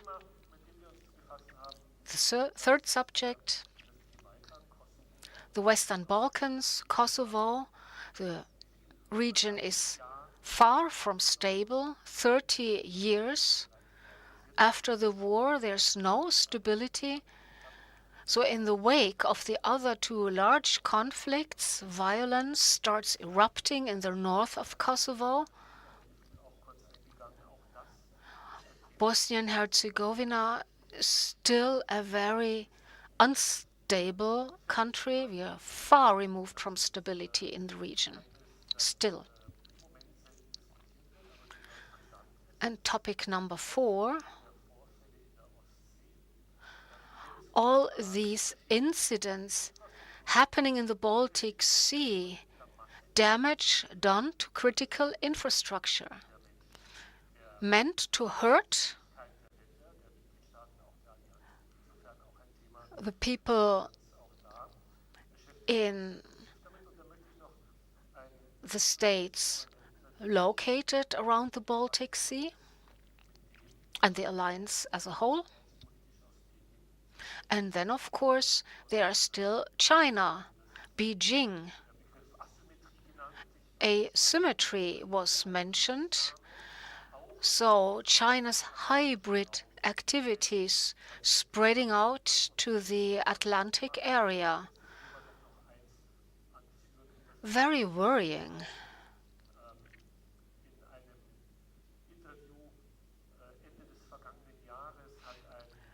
In an interview at the end of last year, a very experienced politician said the largest challenge in the future will be the growing uncertainty about information. You never know what you get. Is it true? To what degree? Completely or not? And this is relevant for strategic communications. This is relevant to NATO. Then the transformation process of 31, soon 32 members. I hope it's just a couple of days until Sweden joins and their flag will be put up next to the Turkish flag.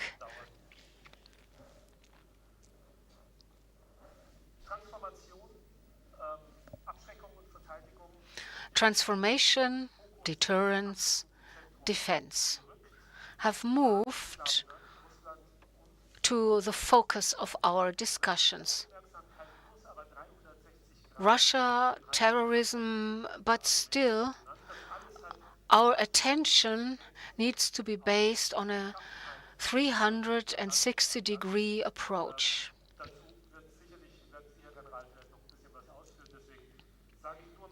Let me just give you some brief concepts, new structures, new type of how to lead, new material, new personnel, and all of this is complicated. So NATO's transformation is about all these subjects. It includes modernization, being able to face the challenges of the future, which includes artificial intelligence, quantum computing, cyberspace, space. Let's take the example of drones. You need to keep up to date on current technology. So this should not only mean that we concentrate on the latest developments in drone manufacture, but also into the on the mass-made products, which are used in the war against Ukraine. And then a few words on the upcoming summit in Washington. Subject number 1 is coherence of the alliance. Coherence means 32 democracies pulling on one string. It does not mean unanimity. It needs to discuss all relevant topics in detail. And the situation in each of these 32 countries are different still.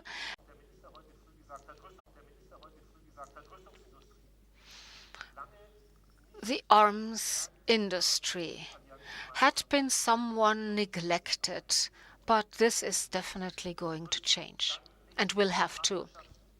Then partnerships. Let me mention, first of all, the European Union, the Atlantic European coexistence, and there's a lot of potential in this cooperation.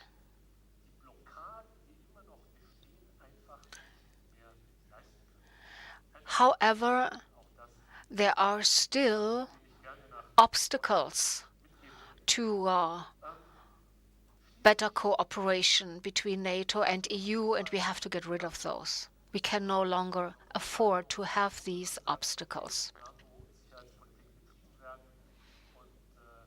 And then the foundation of NATO's policy,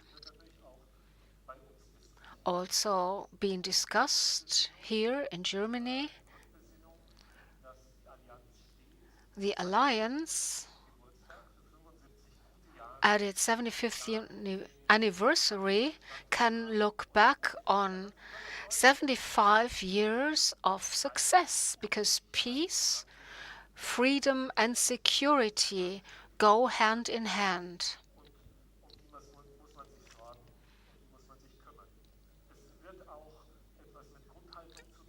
We will also then discuss fundamental things such as absolute reliability, for instance, in burden sharing.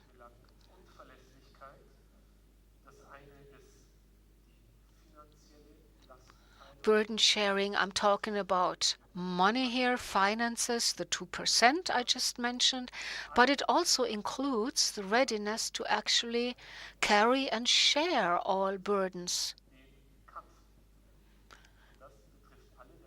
And that includes being capable of fighting.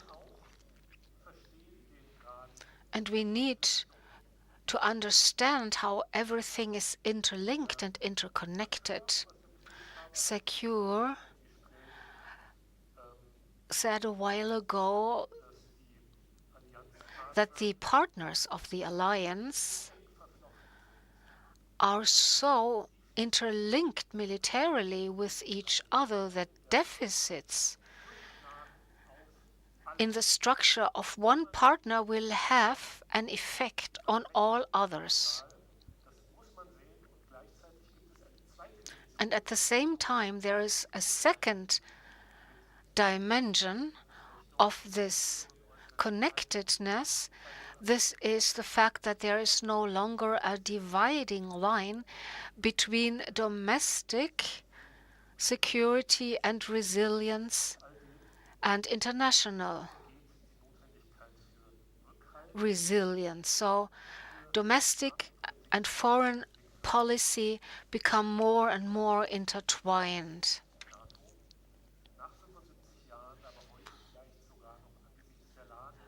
So in view of the challenges which NATO is facing today, we can say the alliance has become more important than ever. It can do a lot for our security, but we have to make it strong.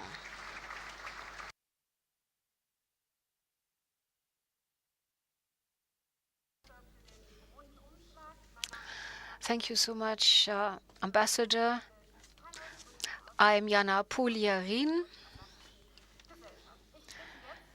I'm a member of the board of the German Atlantic Association. Claudia, Florence, please take your seats up here.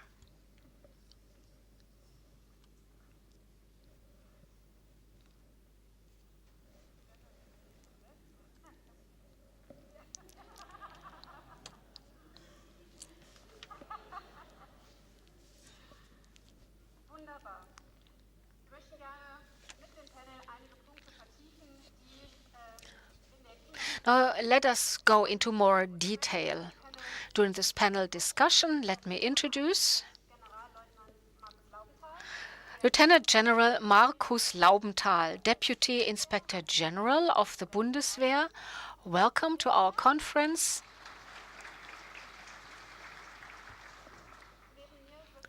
Next to me, my colleague Florence Gaub, Director of the Research Division at the NATO Defense College.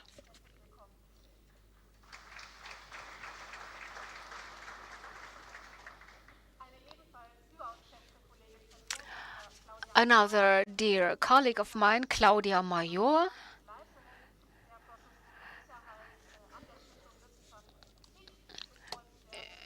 she works for the Stiftung Wissenschaft und Politik in the Department for Security Affairs, and Ambassador von Geyer will also participate in our panel discussion. General, we have just heard about the new defense planning, the new structure of NATO, so quite demanding, quite a task for Germany to achieve the goals formulated here. Could you maybe go into more detail on what to expect from the German perspective?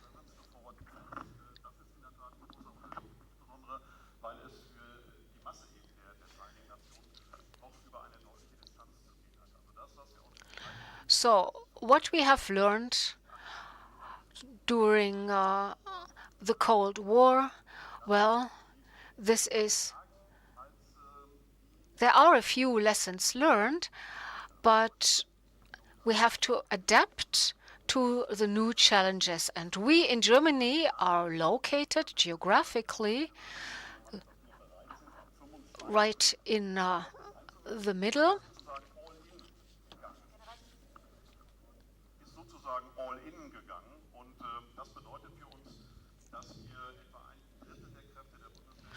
One third of the Bundeswehr will be prepared in a way that they can be integrated into NATO forces. We've gained some experience during international crisis. We used to be talking about 10,000 troops, but now we're up to 20,000, plus the Navy, plus the Air Force. So we have all the capabilities, but we cannot really go into depth, so to say. This is why we have this one-off special fund. We need like new rocket defense systems, new submarines. So we were granted this fund and will, by the end of the year, have met about 2/3 of the goals we wanted to be achieved. It is important that all countries put resources at NATO's disposal and at shape. The decision will be made on who is going to contribute what and what it will be used for. So the decisions go to the 2025 horizon, so each nation will know which criteria to fulfill. For instance, we heard about the brigade permanently stationed in Lithuania. And sometimes it seems that the media put you under too much pressure, because this does take some time. Costs are high, but everything needs to happen quickly. So are you positive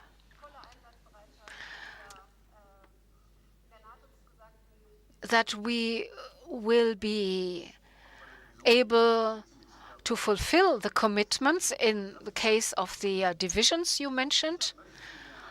Yes, I'm positive, because that's only a third of our contributions, but we will need to modernize ships, we need to modernize the Air Force and make it readily deployable. And Germany will have to be able to meet all demands. These 100 billion, that's a real booster. We haven't had any such thing for a long, long time. Now we are working at high speed, but it's not sufficient to turn the Bundeswehr into an all-in. But we will be an excellent partner for NATO. We can contribute additional value. We have 3 divisions which we can make ready, but they also need to be supported. They need ammunition, they need logistics, and that means that annually we will have to hold exercises from the Baltic Sea down to the Black Sea, also be active in the Pacific in order to work our way up to fulfilling our commitments. These forces have to be deployed within 30 days, and we need to make this visible to everyone. And this is what we are trying to achieve. We will have a second round with further questions for you, but now let's move to Claudia Major. Claudia, a while ago, before the summit in Vilnius, you wrote a text, Permanent Security or Long-Term Security for Ukraine, which security assurances can be made, and you and your co-author expressed a positive view on Ukraine's future in NATO. Is this already an accession assurance, or is this more of an empty promise? The NATO communique is the result of what NATO members had agreed upon. I would have loved more clarity in it, because the question whether Ukraine will become a member, that was not the question under discussion. We rather expected a time schedule, because Ukraine has been in a kind of gray zone since 2008. Back then, some kind of promise was made, but not very detailed. It was just mentioned. And since Vilnius, things have become somewhat more clear. Ukraine's future is in NATO, but the communique also reads that the real invitation will only be made once the members have agreed on it, and the members haven't agreed on that yet. So I'm not quite happy with the result of the communique. But Vilnius was not only about NATO. There was another communique, the G7 communique, and they tried to bridge the current situation and the accession of Ukraine into NATO, which involved also more support, also economic support for Ukraine.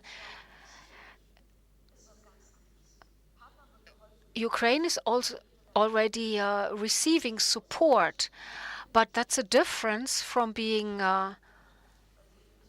under a certain defense guarantee. Members can count on others to defend them.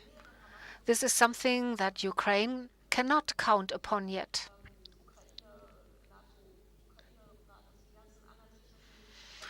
So we have the NATO-Ukraine Council, and now the issue is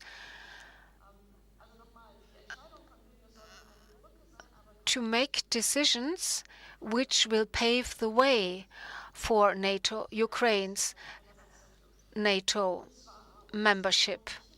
We should not make any decision which might postpone that. And why should Ukraine join NATO? Because it can contribute a lot, not because it's asking for arms or a donation. NATO will be much more stable with Ukraine inside than Ukraine outside. Another thing, EU accession, training of Ukrainian armed forces after their, I hope so, victory in this war, and 2 more sentences about the 2% clause. That's just the baseline. That's the absolute minimum we need. So we shouldn't be too proud because we contribute 2% only. That's the minimum. And in the long-term planning, this is not yet reflected. So defense spending has been increased very little. The big booster is the special one-off fund, but in the long term, if we want to maintain this 2% expenditure, we will have to increase the defense budget by 30 billion. I love miracles, by the way. Or we have to create another one-off fund.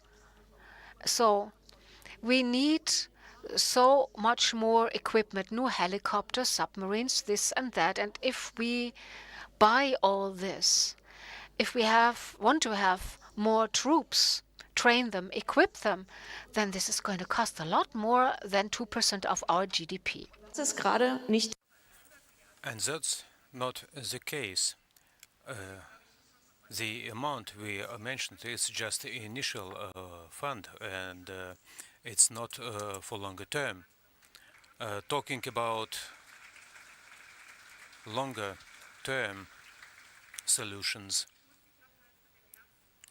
I would like to come back to the issue of Ukrainian membership in NATO. There are 2 theories. One of them says that once Ukraine is a NATO member, then it will be a deterrence. But then some say that if it's the case, it would be an invitation for Putin to test our resolve. So,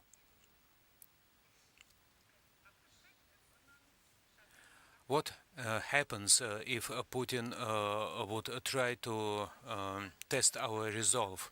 For example, you mean that NATO, Ukrainian membership in NATO would be an invitation for Putin to test our resolve? The membership of Ukraine in NATO will be successful only if Ukraine is ready, but also if NATO is ready. It's a little bit vague, but what do I mean by this? It's the question of territorial integrity, that the countries with territorial conflicts cannot be adopted into NATO. And of course, basically, it's the veto right of Russia. We second timing, and during the war, Ukraine cannot become a member. But after the war, if the situation continues, and Russia still will have a veto, and we should change this. And we see that to adopt a new member is very difficult, is becoming more difficult, and we see it on the example of Sweden. The political unity is very important. The NATO is credible only if we support each other, and as Trump says that we are all like in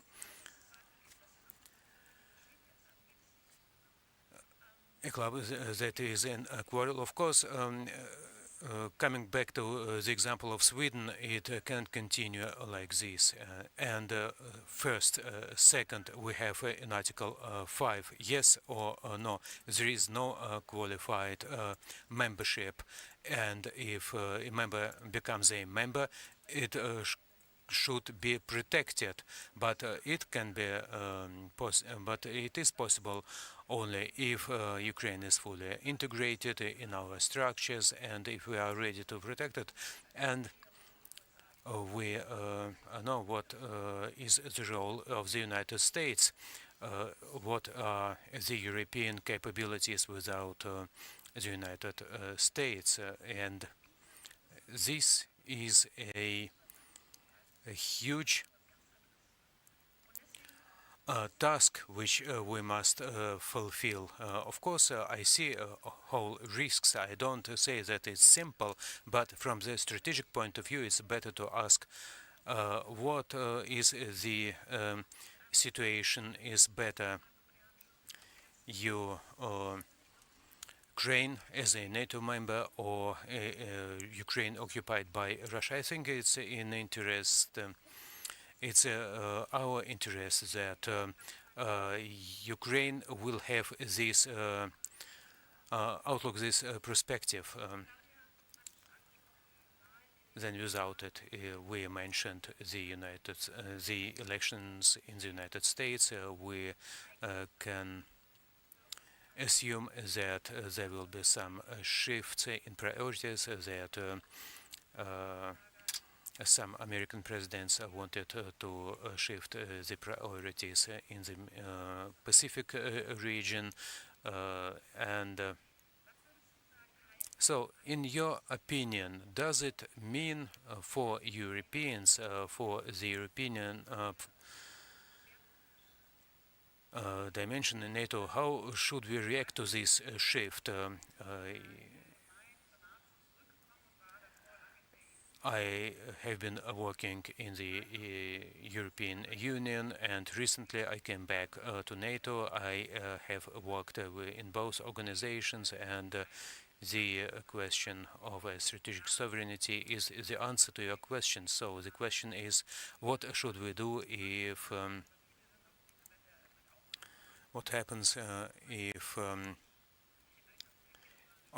from the military point of view, will Europe be able to define itself from the military point of view, and if we think that if we just pose this question, then one was described as anti-American, and but it's not an anti-American, it's just a European task, because we didn't do it since 1990s, because we imagined a new world, a beautiful new world, the peace dividend, and so on and so on. And the answer is, of course, in best case, for example, Trump will be re-elected, and or he will not be re-elected, and we will remain transatlantic friends. I assume that I'm not an expert in this field, but regardless of all doctrines, Marine Corps, and longer term, America is thinking more about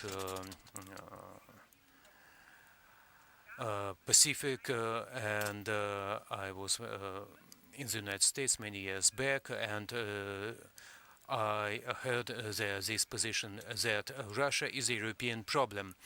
The situation in Ukraine changed this a little bit, but I think it's wishful thinking that it will be different. So, what does it mean in specific the United States focusing in the Pacific space from strategic point of view? So, if there are more and more Americans who believe that Europeans should assume more responsibility, and so what would be the role of Europeans, their own defense? What would be the role in case of this shift? Of course, I would say that Europeans are responsible for Europe from the territorial point of view, but I think that it's a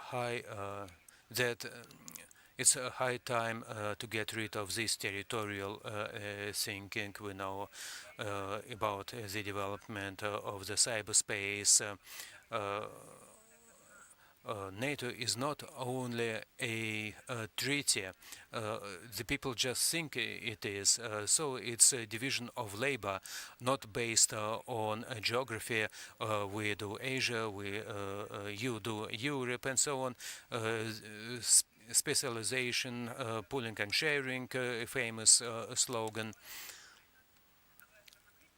But if we think about the future, then I think it's the best option for all of us. Thank you.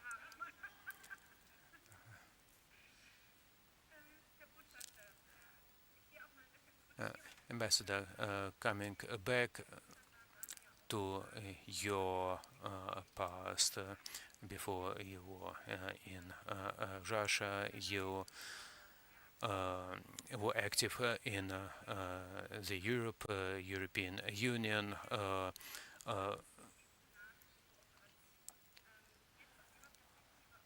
developing the European defense capabilities.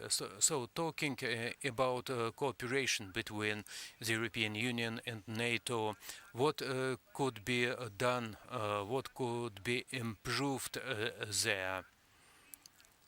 We are talking about capabilities, developing of new capabilities. So, how can we support each other? Is there potential in your view? I will start by saying that there are three dimensions in which Europe has been developing.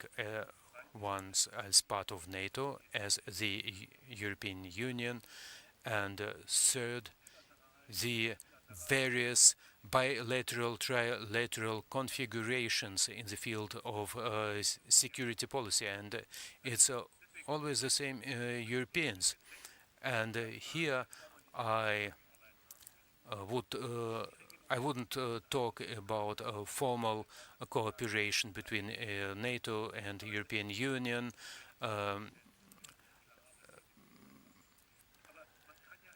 But we could go to a different level. Many Europeans,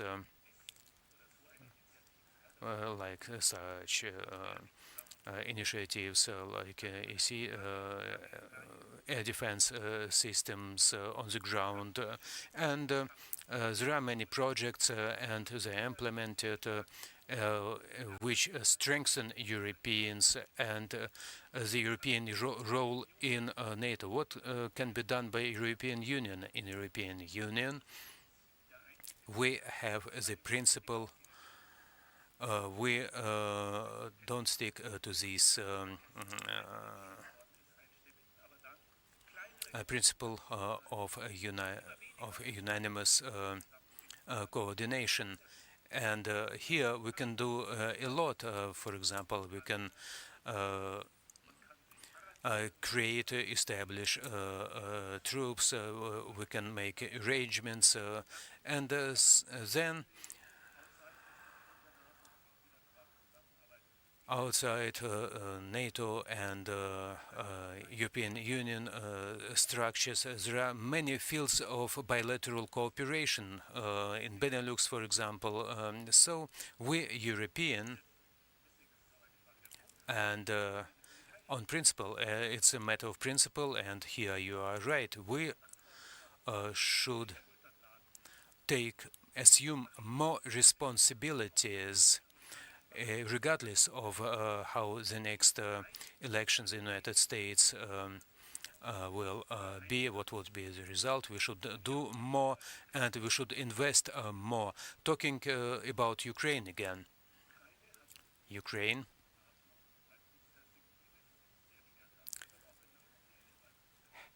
has an outlook to become not only a NATO member, but a member of the European Union, and it's incredible that at this speed at which it's happening, it's a big acknowledgement to the future of Ukraine as part of Euro-Atlantic structures, and it's a lot. And if we take into consideration what kind of support we have been providing for Ukraine, 24 billion euros from Germany alone, it's a big acknowledgement towards Ukraine as the future part of Euro-Atlantic structures. Thank you. If you would like to make a comment, you could give me a sign. General, I have a question for you concerning the war against Ukraine. What kind of lessons can we draw from this war, also including the structuring, the development of NATO? There is a famous saying about getting ready for past wars. More tanks, more drones, both.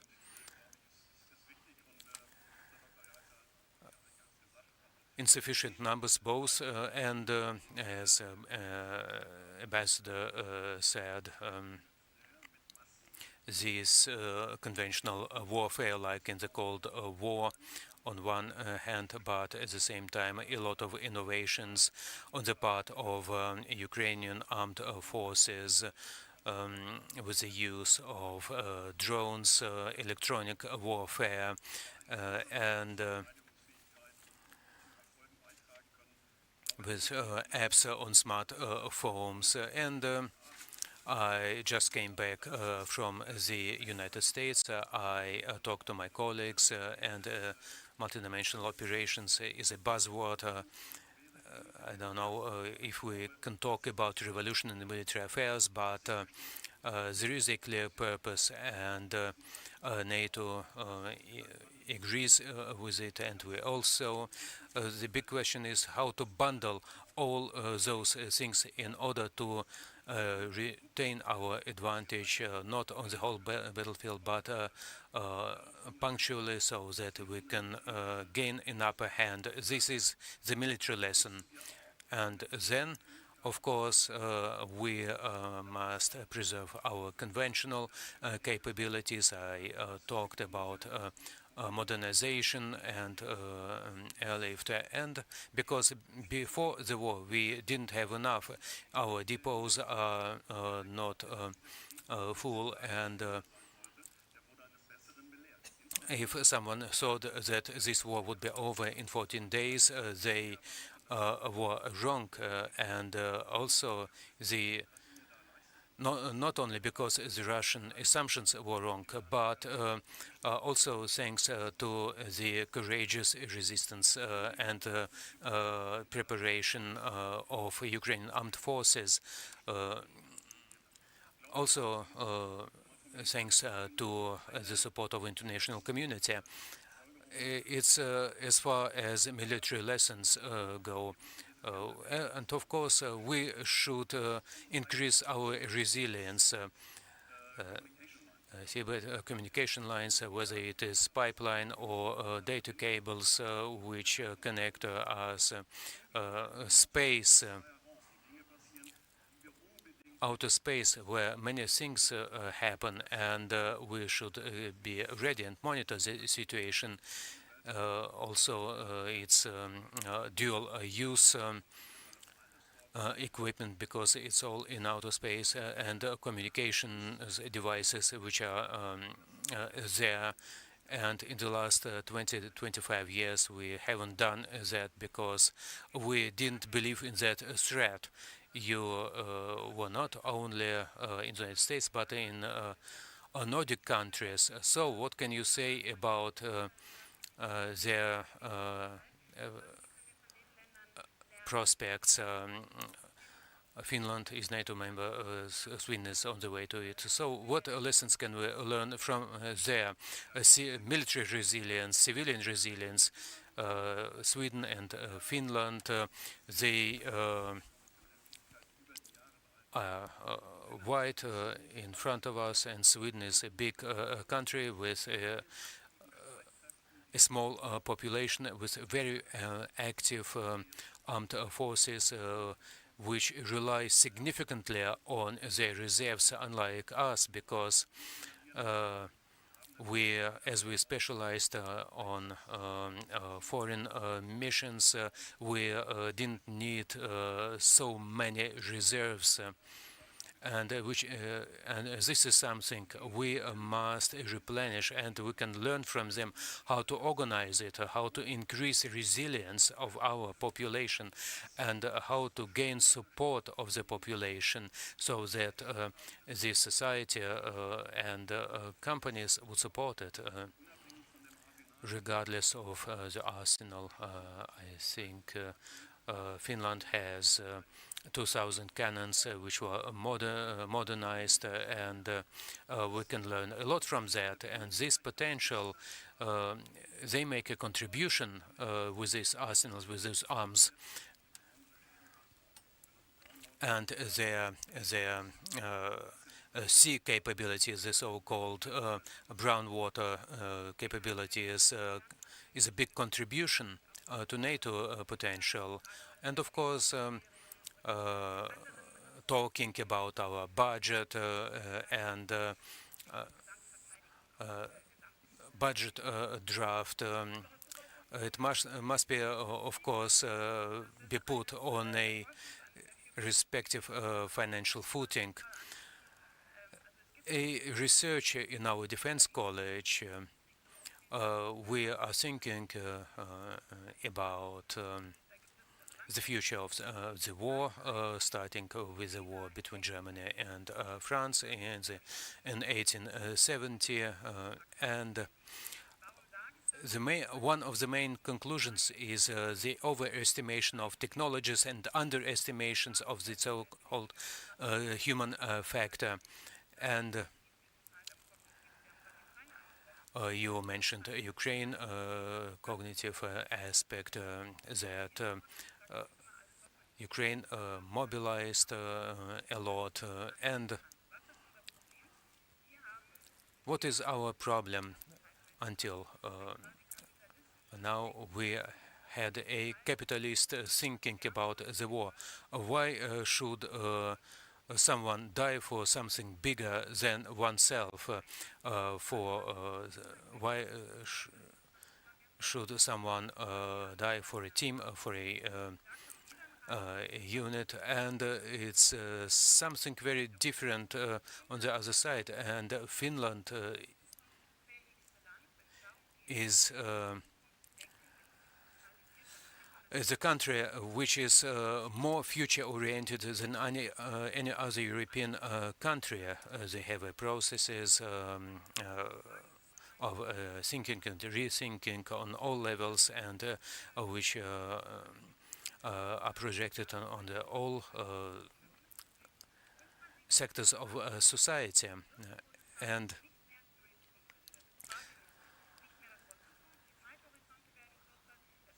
Previously, we talked a lot about the future. Now, after 2000, we don't think about the future. We just don't think about what is going, what we need now, today. And of course, we need some cognitive capabilities, not only among our military officers, politicians, but every one of us. So we receive more information in 1 week, maybe than a person in the Middle Ages. We need to develop our capabilities to think faster, and it's a task for everyone. And as Germany, and here we have to do our homework.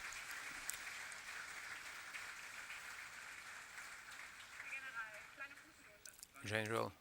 A footnote, of course, starting with terms. So, fitness for war, if we take it seriously, and I agree with it, we need to think strategically. We must be capable of talking about these notions, these ideas, and despite more than 600 days of war in our neighborhood, we are still too slow. Claudia, you have been dealing a lot with nuclear issues. You are heading a team. If you see the nuclear saber rattling of Russia, and the NATO dispositif is a reflected before the war, and it wasn't adapted. Our defense minister said today in the evening that the nuclear deterrent is working, and we are not intimidated by this nuclear saber rattling. So, what do you think about the nuclear deterrence, and if we need something to adapt in NATO? Maybe you can go discuss both of it. So, you mentioned that Ukraine has both the prospect of membership, both in NATO and the European Union, and there is a certain timeline that NATO membership goes before the membership in the European Union, because if Ukraine wants to develop democratically, privately, they need a security, they need a private investment. So this security of external framework will ensure the democratic and economic development, and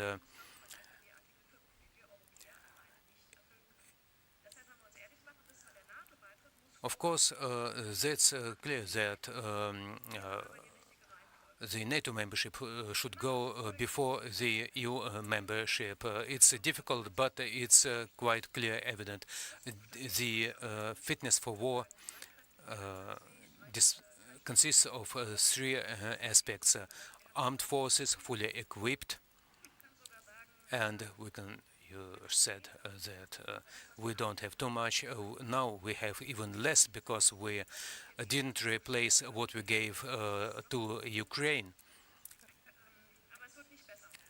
and it must be replenished.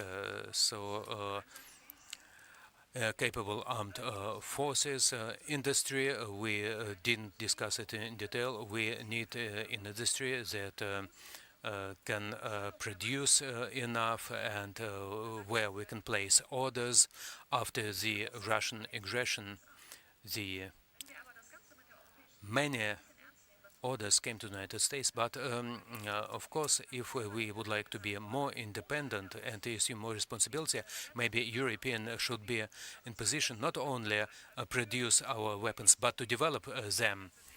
So, first, armed forces, industry, and resilience of societies, not only in terms of our structures, infrastructure, but also mentally.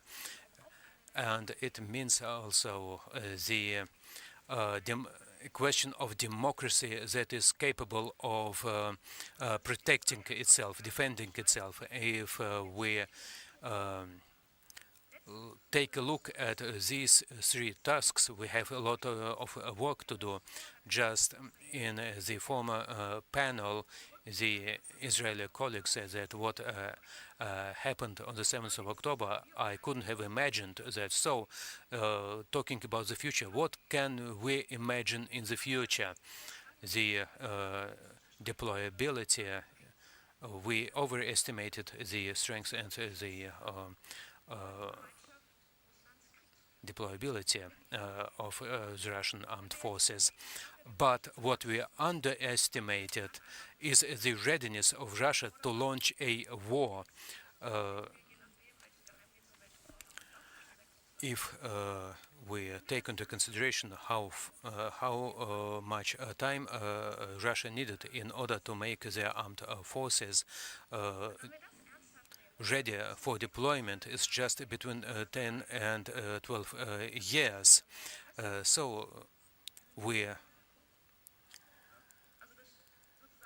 if within 10 or 12 years we had a neighbor who was ready to start a war, we still have much work to do. Kurz und knapp. Okay, I'll keep it short. At the moment, Russia registers many conventional losses, not so much of the Air Force or Navy. So in the future, I think the nuclear perspective will become increasingly important.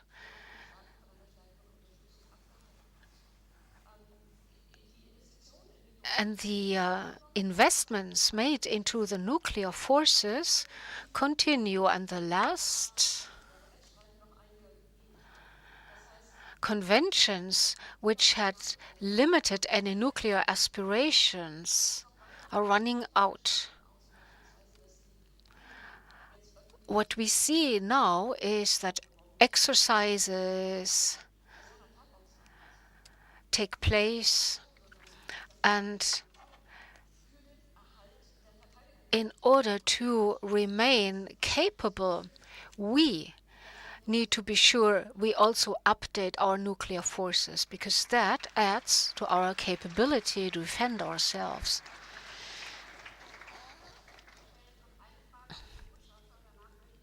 One more question to the ambassador, then I'll take questions from the public. If you please move up to the microphone so I'll be able to see how many questions we'll have. Ambassador, I'm going to ask you a difficult question. In every discussion I had on security in Europe, what always gets mentioned is elections in the US, Biden, Trump, the swing states, and in most of those, except for one, Trump is leading. Is this being discussed in NATO? Maybe not openly, but behind closed doors? Does this have consequences for NATO? Is this a scenario that NATO members need to prepare for?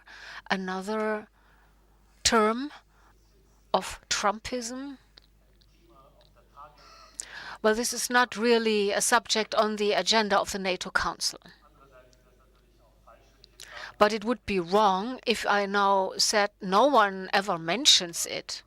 Everyone has their own scenario in their heads.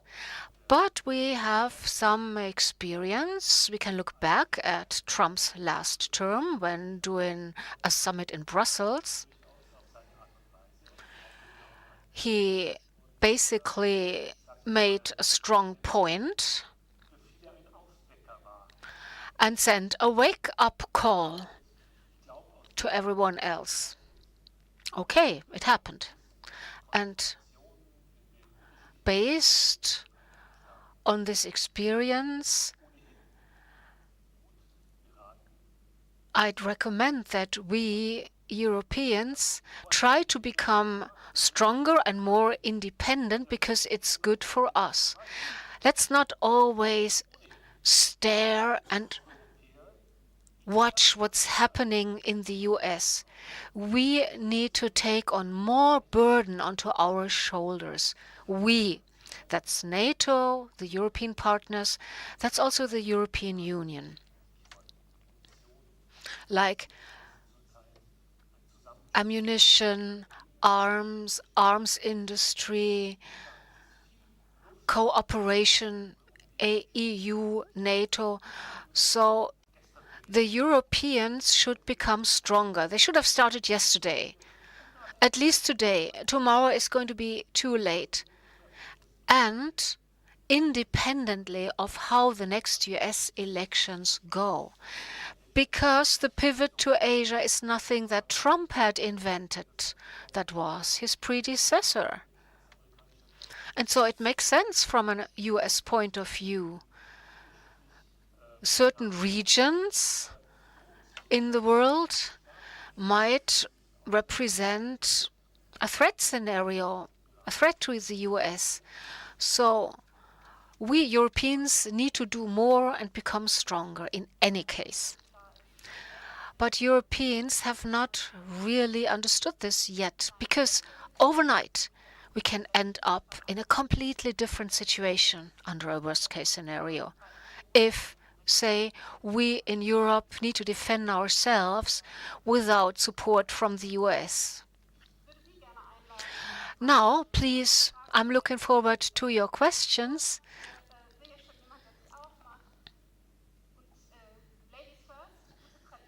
Ladies first, a good tradition. Please introduce yourselves briefly and then ask your question. Wiebke Köhler, FDP Hamburg. My question goes to General Laubenthal, but also to the ambassador. The headline would be defense capability in Europe. Well, it seems for Germany it's still difficult to acknowledge that times have indeed changed.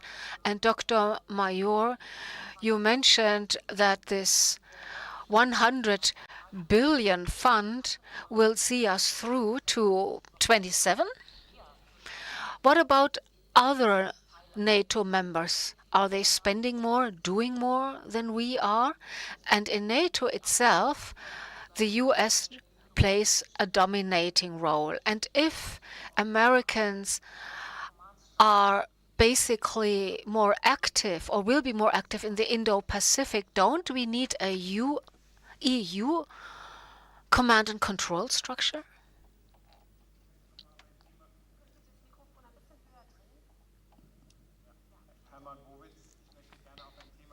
Hermann Bowitz. Let me return to a subject we have already mentioned this morning. I'm a member of this old generation. We back then still had conscription and large forces, homeland defense, as we would put it today, was seen as a task we needed to fulfill. But the minister said, our attitude had changed, and now we need to change it back.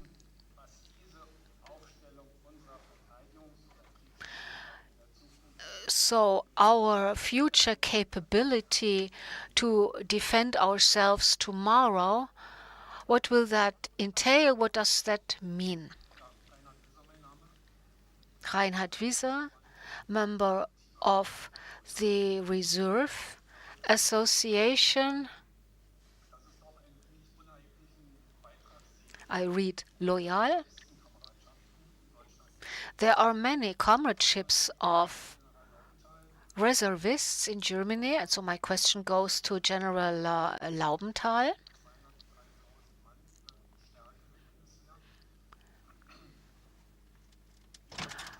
So conscription has been suspended, that's a fact, but which role are the reservists going to play?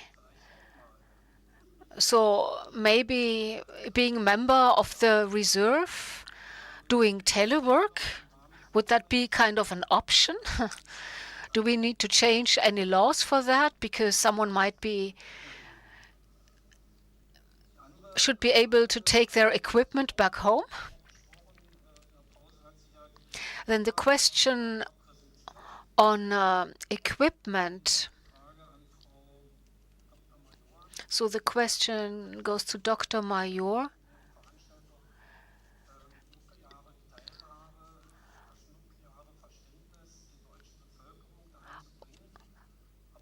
What is the German population's view on nuclear weapons? And what does this mean for the young generation? What do statistics tell us? Well, there are only 8 types of university study that deal with nuclear arms, but we have more than 100 concentrating on gender issues. Does that help for our future defense? I'm not sure exactly that these need to be competing areas. Let me say this, as a woman active in defense policy. And this morning, Claudia, you weren't here yet, but the minister said there is no such thing as war studies in Germany. Should we introduce such studies at university level? And how can we make the reserve more attractive? But, General, there's one more question for you from the chat. Ralf Klevin von Fintel asks, let's go back to the German brigade for Lithuania, permanently stationed. What will be the effect of this from the personnel point of view on the other brigades? Do we need new force generation, new equipment for the remaining brigades, or will... There is some concern, it seems, that the Lithuania brigade will kind of consume too many assets. Okay, let me start by answering the question about this brigade. So we are setting up a strong combat brigade in Lithuania. Resources come from the Bundeswehr fund, because the brigade needs to be attractive. It needs to be tier 1, that means deployable within 10 days, and will have everything it needs in Lithuania, including logistics, ammunition, and all these issues that we were lacking. They will be there in Lithuania. For us, that's new territory. And this brigade is kind of a beacon of the Zeitenwende, because all other nations in EFP, the Brits, the Canadians, I was with US Army Wiesbaden, and I know that the Americans are devoted to defending Europe, irrelevant of who will be the next president. And now that things are picking up pace in Europe, this will send a convincing signal to the US. All nations have increased their defense budgets, so more things will become possible in the future. I will not go into detail about who will be spending exactly how much and what will they spend it on. It's not that we in Germany are pioneers, but we are sending a strong signal. And this is the message I took home from my last visit to Washington. So the brigade in Lithuania will be a beacon. The reserve system, you're interested? Welcome. Why not join?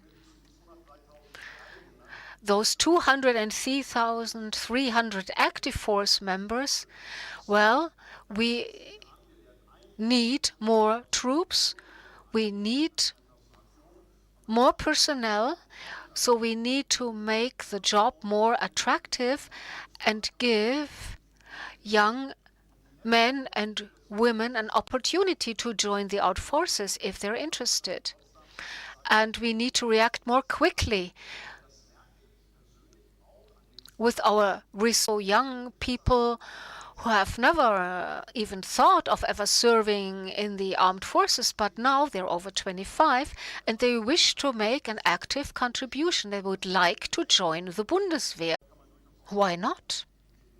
We can think about it because the equipment is there. Claudia, a question was asked. Nuclear IQ. How much do we know about it? Heiko Brendel asks, what about the European NATO members? Should they decouple from the US also in terms of nuclear weapons? So will that mean for Germany to build its own nuclear capabilities? So maybe you could integrate that into what you're going to say on the nuclear IQ. I'm sounding like a spoiler because I might sound like I'm criticizing too much. That's not my intent, because a lot has been achieved in Germany, in Europe. But we need to see it in a larger context. Israel was able to mobilize over 300,000 reservists within 48 hours. Now, would that be possible in Germany? 3 million in the reserve? Could they be? Okay. It's doable. I wanted to leave the question open and be diplomatic about it. Now, defense spending. In 2014, NATO members promised to increase their defense budgets up to 10% of the GDP. Now it's the baseline. More than half of those 31 aren't able to make it. Finland will be. And many NATO members are not spending 2%, and they're not even trying to. Take a closer look at how European states react, their defense spending, their support for Ukraine, their behavior within the alliance. Those that have increased their budgets are those geographically more close to Russia, Baltic states, Nordic states, Poland. Those are the states that historically have made bad experiences with Russia, that feel threatened. But the further you move away from this region, the smaller the increases in defense budgets. So I'm not particularly optimistic as far as defense spending is concerned. As far as I remember, Trump won. After Biden got elected, everyone said, thanks God, he's out of the picture. Originally, we in Europe had intended to be capable of defending ourselves, even maybe without the Americans. But once Trump was gone, that was off the table. We should have started yesterday. We should have started with Biden as president, when he became president. So are we able to make fundamental decisions without any crisis happens? Russia's attack on Ukraine was was a disaster, something completely unexpected. If there's no urgency, will we still be able to do something? Modernize our armed forces, increase our spending? Or to put it the other way around, does it have to get any more urgent? Because it seems like the situation as we have it now is still not enough. We don't need to discuss gender, everything's said.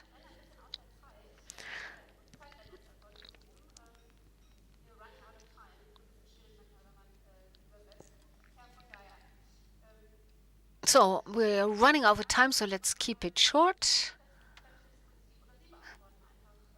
Herr von Geyer, what answer would you give to this question about nuclear weapons, nuclear forces? I did not want to evade that question. Okay, I'm going to say something about this issue. There are very good reasons why NATO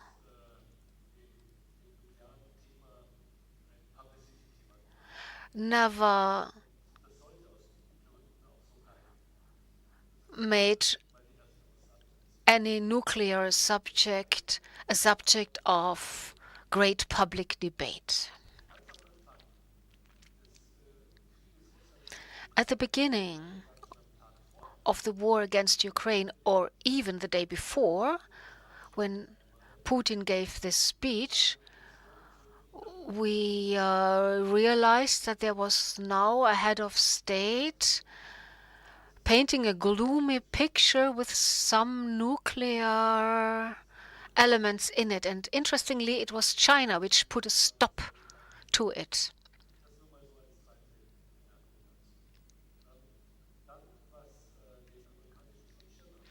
And the protective shield offered by the US with its nuclear component. So we should adhere to the coalition treaty and what will be part of, hopefully, the next coalition treaty, that we will remain true to our obligations. The Bundeswehr will, other countries will too, and that's all which needs to be said on this. Another issue that was mentioned was the required change in mentality. I read something the other day, don't remember who it was, and that person said, during COVID, we started listening to experts, health experts. And now we have a drastic international situation. And again, we should listen to experts, experts on security. In order to be able to listen to them, we need them. We have a few here at this table, but we need more of them. We need a public discussion on security. That goes without saying. There are a handful, not many universities that offer studies on security issues. So we need to integrate this into our teaching. And then another thing which got mentioned, set up European leadership structures. No, I don't think so. We do not need any duplication. That's not helpful. We have SHAPE, we have NATO command structures, which get modernized, restructures, made fit for the future. That's enough. They're good enough. We can use them. We should use them. We have the Berlin Plus agreement in place, and I think Althea is the mission led by SHAPE, right? If I remember correctly. So the military aspects of that mission are part of a NATO structure. That's good for Europe. We have a structure in place. Why not use it? So NATO can do other things and do things differently from the EU. And a last remark. This 2% Okay, in Vilnius, it was said that's the minimum, the required minimum, but this 100 billion, this one-off fund, it's one-off, but it's huge. It's an enormous amount of money. And it's a great achievement to make this money available. And now it needs to be used, spent. We need contracts.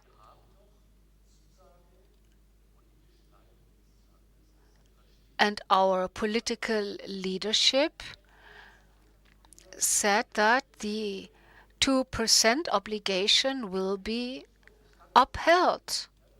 That's not ridiculous. It will be throughout this legislative term, so that's a good start. And I know from the NATO Council that this is worth a lot and means a lot to our NATO partners. And we will be held responsible to keeping that promise. May I add something?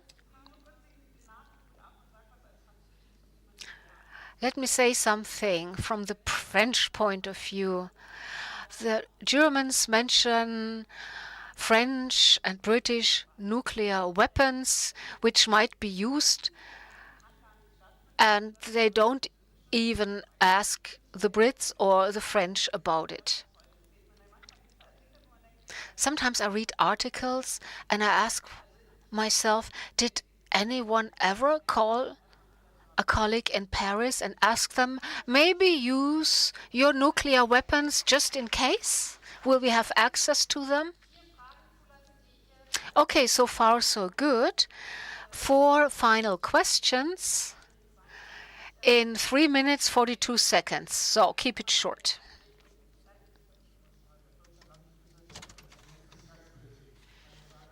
Deutsche Landesgesellschaft for Security Policy. One of the latest demands made by Erdogan concerning Sweden's accession, Sweden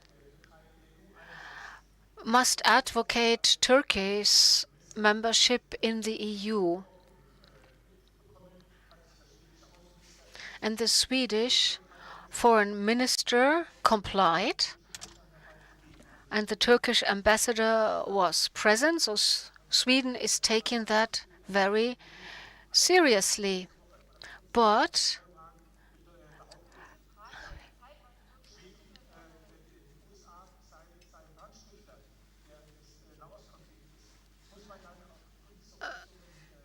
so is Turkey a loose gun and Erdogan a troublemaker?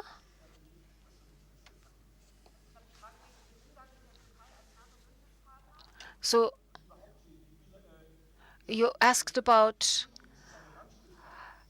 Turkey's role as a troublemaker? Okay. It's like speed dating now. Sciences Po, Paris. So Germany is going to withdraw from a European Union defense policy project. So next question. Katrin Bastian, George Marshall Center. Ambassador, I can't imagine that for Turkey it will be easier to accept Ukraine into NATO than, say, Sweden or Finland. How do you see this? Okay, now Turkey. Last question goes to the lady, but mine is very important, so let's do both. Very short. I'm back from a visit. I taught at an elite university in China, international management, and Ms. Gaub said, we have a lack in strategic capabilities. That's my conclusion, I think. Question. What do we need to do in our education policy, and how can we solve this problem? We can learn from you, because the military have a lot of experience with making strategic decisions available. Another aspect, defense capability, won't work without financial markets and financing. So we had this social governance thing, and I think defense spending was black painted. So I would ask you, you are in a position to make this subject more visible. So this was not basically a question, but an appeal. Florence, China, future capabilities, tolerance, und General and Miss Major governance and European attempt to leadership. Yes, no, no, yes. But now in more detail. Turkey.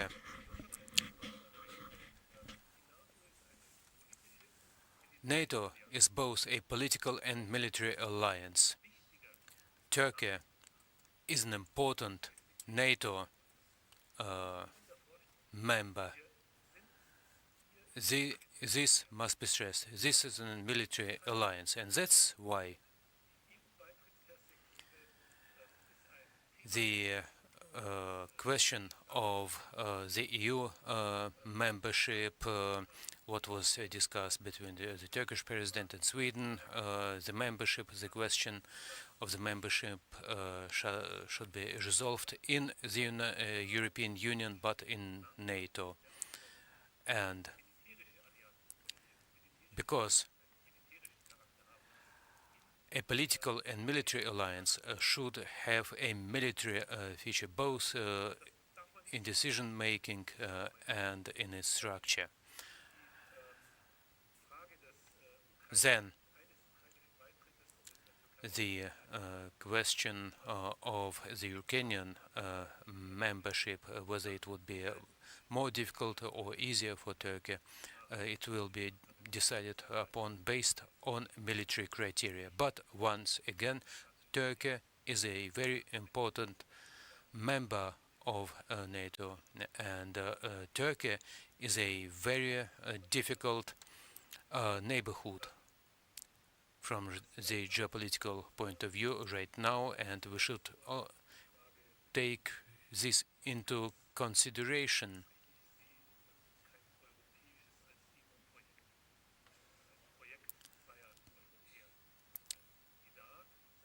Then, General, microphone. It's a very important project.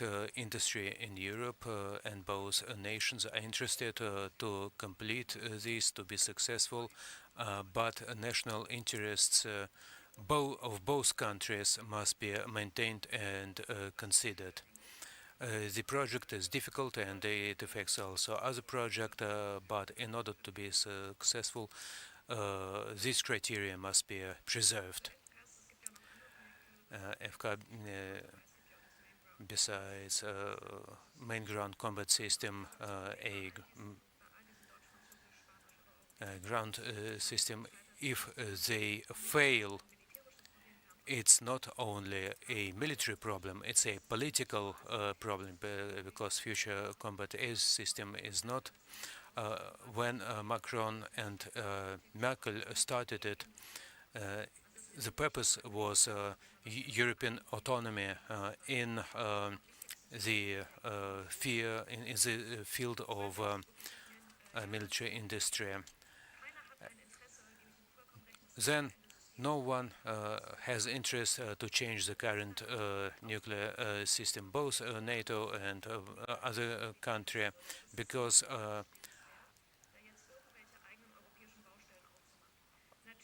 no one has an interest to change it. And Laura, I agree with you.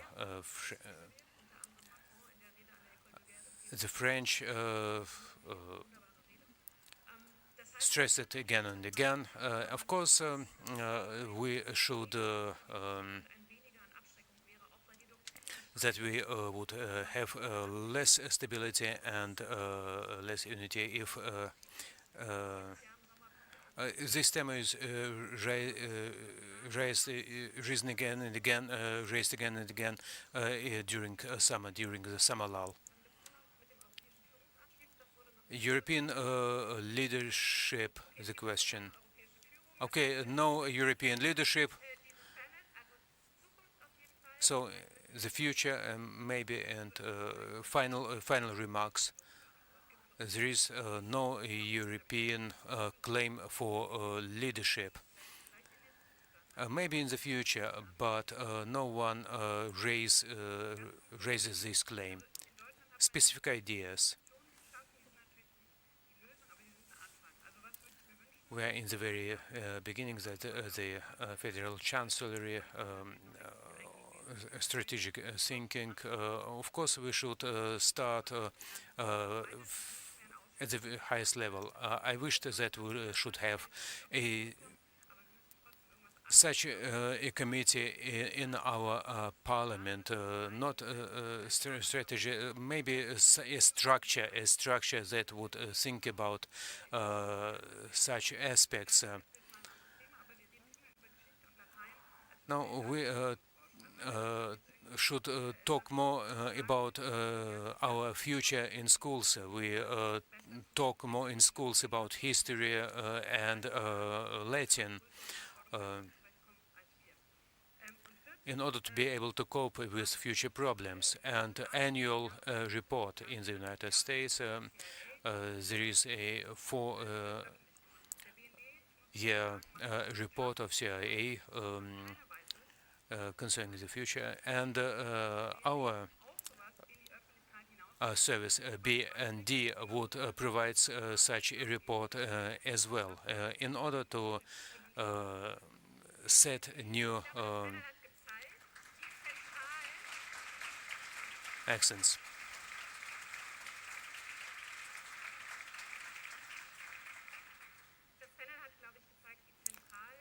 The panel showed once again that NATO is pivotal for our security, but we should do our homework, and I wished that we all would continue our work in this spirit, also those who are present in this room. Thank you, Dr. Jana Polarin. Now we have a coffee break. I ask you to be here at 4 o'clock for the last panel and the outlook into the future. Thank you.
Rein, nehmen Sie Platz.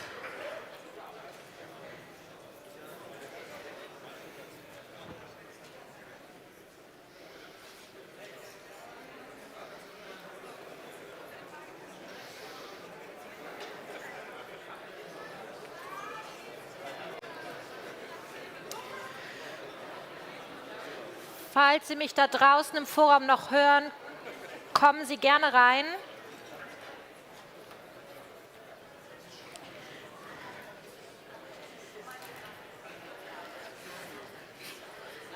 Nehmen Sie gern Platz, damit wir pünktlich starten können. Please take your seats so that we can start on time.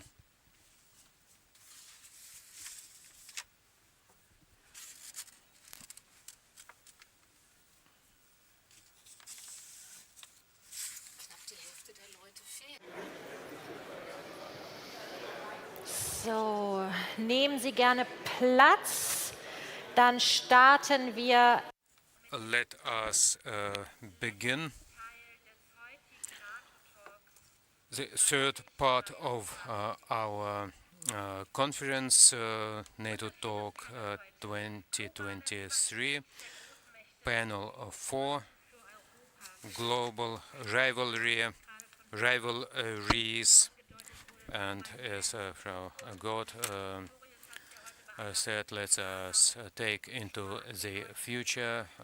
Our Minister Pistorius said already that we are going in the future turning point.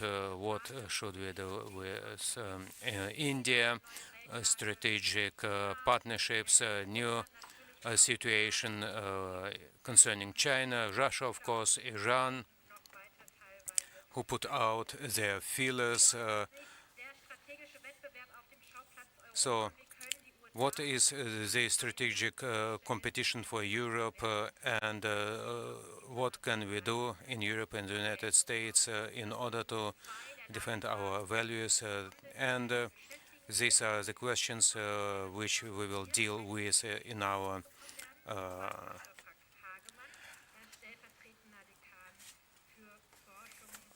this panel, and our keynote speaker for this session is Colonel Frank Hageman, who joined the George C. Marshall Center for Security Studies in March 2022. Then Catherine Bastian, a professor, also at the George C. Marshall Center.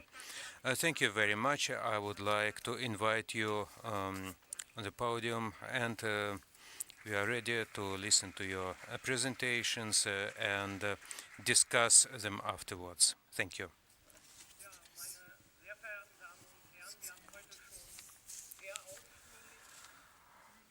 Ladies and gentlemen, we talked a lot about current topics in security policy. Panel 4, as you heard, is devoted to international politics, but from a different point of view. We will talk about a topic: what the security policy will be in the next decades, what will shape it, and it is strategic competition. We heard on many occasions that the world order undergoes a dramatic change, and it's a rivalry between USA and China. Russia also plays a role, but as our president of our Office of Protection of the Constitution, Thomas Hadlenwang, said that Russia is a tempest, China is a climate change. But we are talking not about the weather phenomena, but we'll talk about the political climate change. And we'll talk not only China, but we'll start with China. The rise of China changes the international system, and this process will continue. Some observers say or talk about the new Cold War. which will split the world into a new East and West. Until 1990, we had a bipolar system. On one side, democratic countries in the Euro-Atlantic space under the leadership of the United States. On the other side was the communist bloc under the leadership of the Soviet Union. Today, democratic countries are confronted again by authoritarian regimes, but there are differences. China is without doubt is the strongest power on the other side, but unlike the Soviet Union, China does not have a big alliance. The United States are still a leading power in NATO, but China is outside the area of responsibility of this alliance, and looking at Indo-Pacific space, there is no pendant towards NATO. The United States maintain bilateral security policy relations with different states like Japan, South Korea, Australia, or Philippines. There is another important difference, and it's the perception of these threats. During the Cold War, the Soviet Union was the biggest military threat for democratic countries, and the same was true of the United States. Today, the situation is much more complex. For the United States, China is the biggest threat, the biggest danger. But from the European point of view, China is far away, but Russia is nearby. And we should understand this leads to different priorities also in the security policy. Different perceptions also result in different priorities. The international policy will not be dominated by two superpowers, but there is a number of other countries and group of states which take part in this process and which will exert influence on its end result, on its outcome. So if we take a look at the economic situation during the Cold War and today, of course, during the Cold War there were changes, but more or less until the end of the Cold War, the political West had accounted for 25% of the global GDP. The social bloc accounted for 7% of global GDP, and the third world accounted for 18% of GDP. Today, the West accounts, including for Japan and South Korea, around 15%.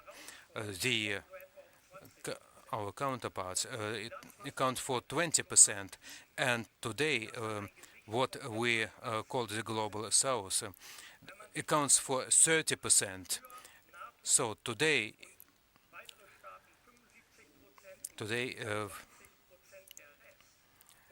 NATO and its partners accounted for 70%, and today just 30%. And now we see the change in this correlation. And it's a significant difference to what we had during the Cold War. But what does it mean? We should understand that it's not all about the conflict and rivalry. The spectrum is much bigger, starting from cooperation between countries, to competition, and to conflicts in various forms and intensity. And it affects various sectors, and in some sectors there might be some cooperation, competition, or even conflict. It's not all about military capabilities. It's not only about economic growth and prosperity. We are talking about technological advantages, regional dominance, and often what sometimes forgotten, cultural attractivity. And here we can, of course, there was a ideological conflict, disputes, but it was clear that the West offered a prospering model, and now China offers a new prospering model, which is alternative to the Western one, and this competition is shortened or shortly described as a competition between good and evil, and this take is not precise, is not valid, especially if we take a look at the countries in the global south, for example, India, Brazil, or South Africa, which are not perfect democracies as such, but at least they belong to the democratic camp, but they are not unequivocally on the side of the West, which can be demonstrated, or which we can see on their reaction on the war of Russia against Ukraine. They're testing out how far they can go, and they do so simultaneously and in a concerted effort. Up to date, Beijing has not condemned Russia's attack on Ukraine. It's still supporting the Kremlin diplomatically and economically. Iran supplies Russia with drones for the war in Ukraine. Peking is putting Taiwan under increasing pressure, exacerbating territorial conflicts with partners in the South China Sea. Europe has not been paying a lot of attention to this, but in October, globalization and economy made by the West, and this is where anti-Western propaganda hits fertile ground.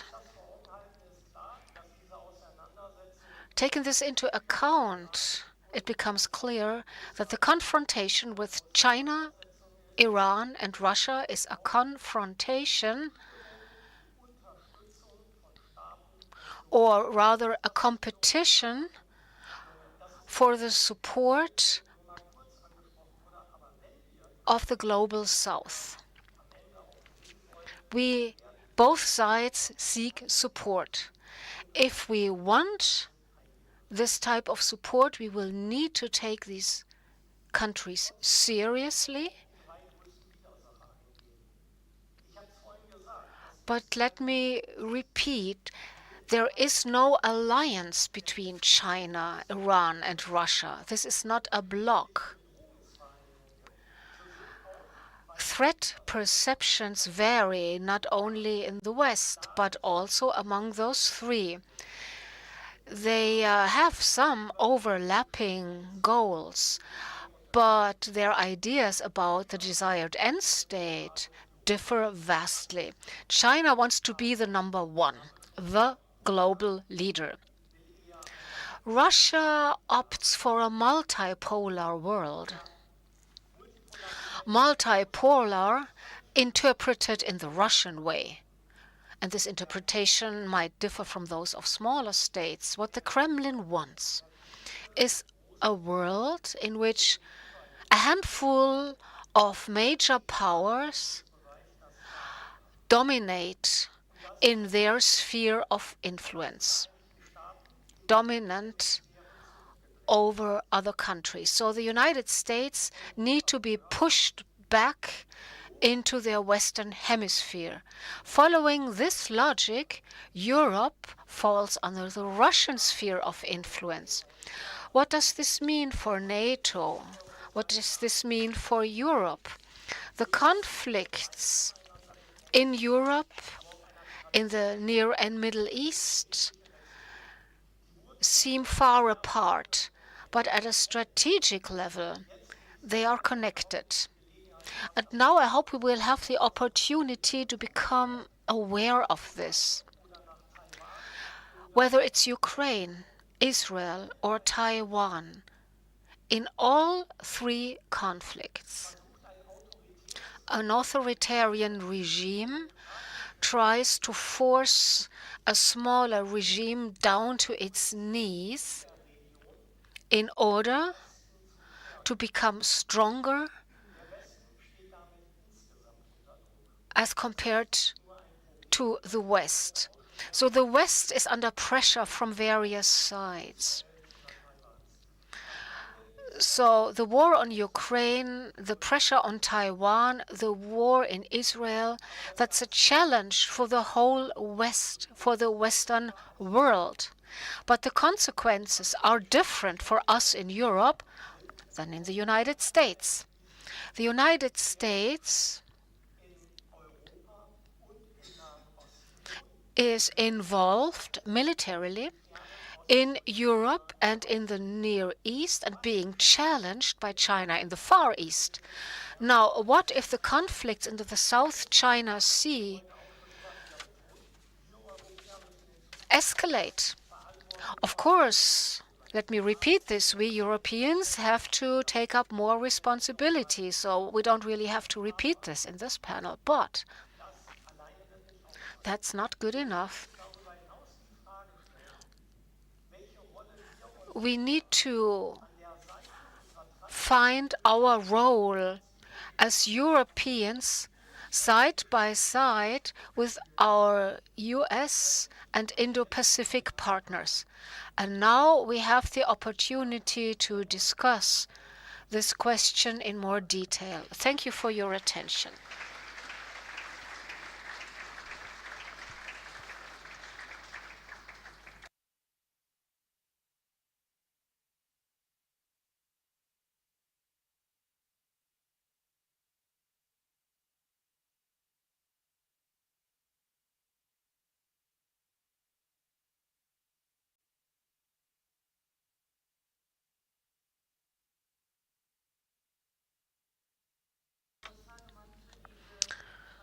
Thank you very much for this strategic overview and your assessment. We have discussed several conflicts in crisis regions, and you have linked these and put them into a geopolitical context. Thank you for that, and welcome to our last panel today. First of all, a great compliment for your endurance, for having remained. Well, some have left already, but thank you for still being around for this last panel.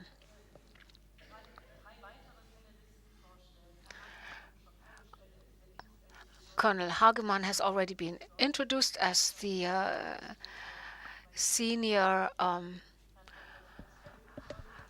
German representative of the Marshall Center. Let me introduce Fritz Felgentreu, from the SPD parliamentary group. He was a member of the Bundeswehr between 2013 and 2021 and also a member of the Defense Committee. Between 2018 and 21, he was the defense policy spokesperson of the SPD parliamentary group. Within the SPD, he was the deputy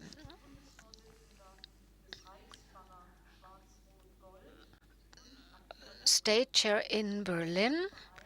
He You are also the federal chair of what is called the Reichsbanner Schwarz-Rot-Gold Association of Active Democrats, and you're a board member of the German Atlantic Association.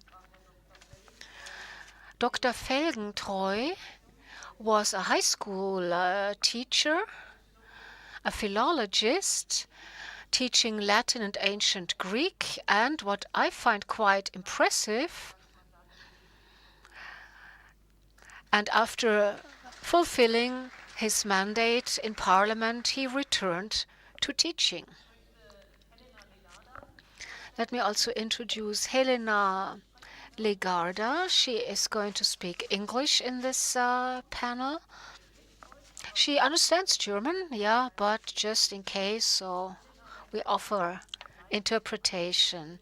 She's the lead analyst of MERIX, that's the Mercator Institute for China Studies in Berlin. Many of you will be familiar with it, and she focuses on Chinese foreign, defense, and security policy in her research.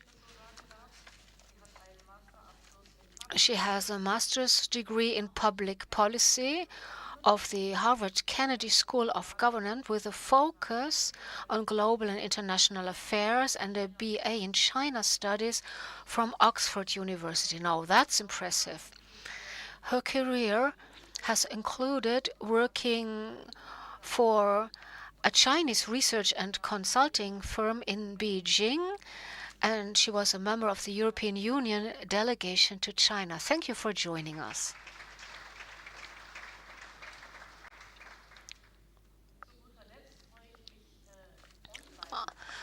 And let me welcome Mr. Gunnar Wiegand online. I hope you can hear us. I don't know whether... Yes, we can see you, we can hear you. Between 2016 until this fall, he was the EU Managing Director Asia Pacific at the European External Action Service. So he was involved in many new strategic impulses for the EU's foreign policy. Among others, he is the author for the new policy towards China 2019, India 2018, the cooperation strategy of the EU with the Indo-Pacific 2021, and the activation of EU relations with Pakistan. And he was the chief diplomat for the Asia-Europe meetings, and also responsible for contacts of the EU and ASEAN. And today, he is a visiting professor of the European College of Europe in Bruges, also at Sciences Po, and visiting distinguished fellow at the German Marshall Fund, not to be confused with the Marshall Center, for the Indo-Pacific program. Thank you for joining us.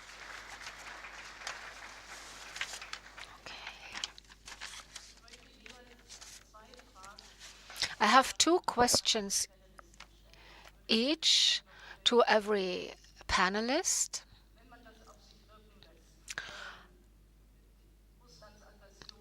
Russia's aggression against Ukraine, the conflict in the Near East, the conflict in Israel, the current threat against Taiwan by China. So how should we handle this, we in Germany?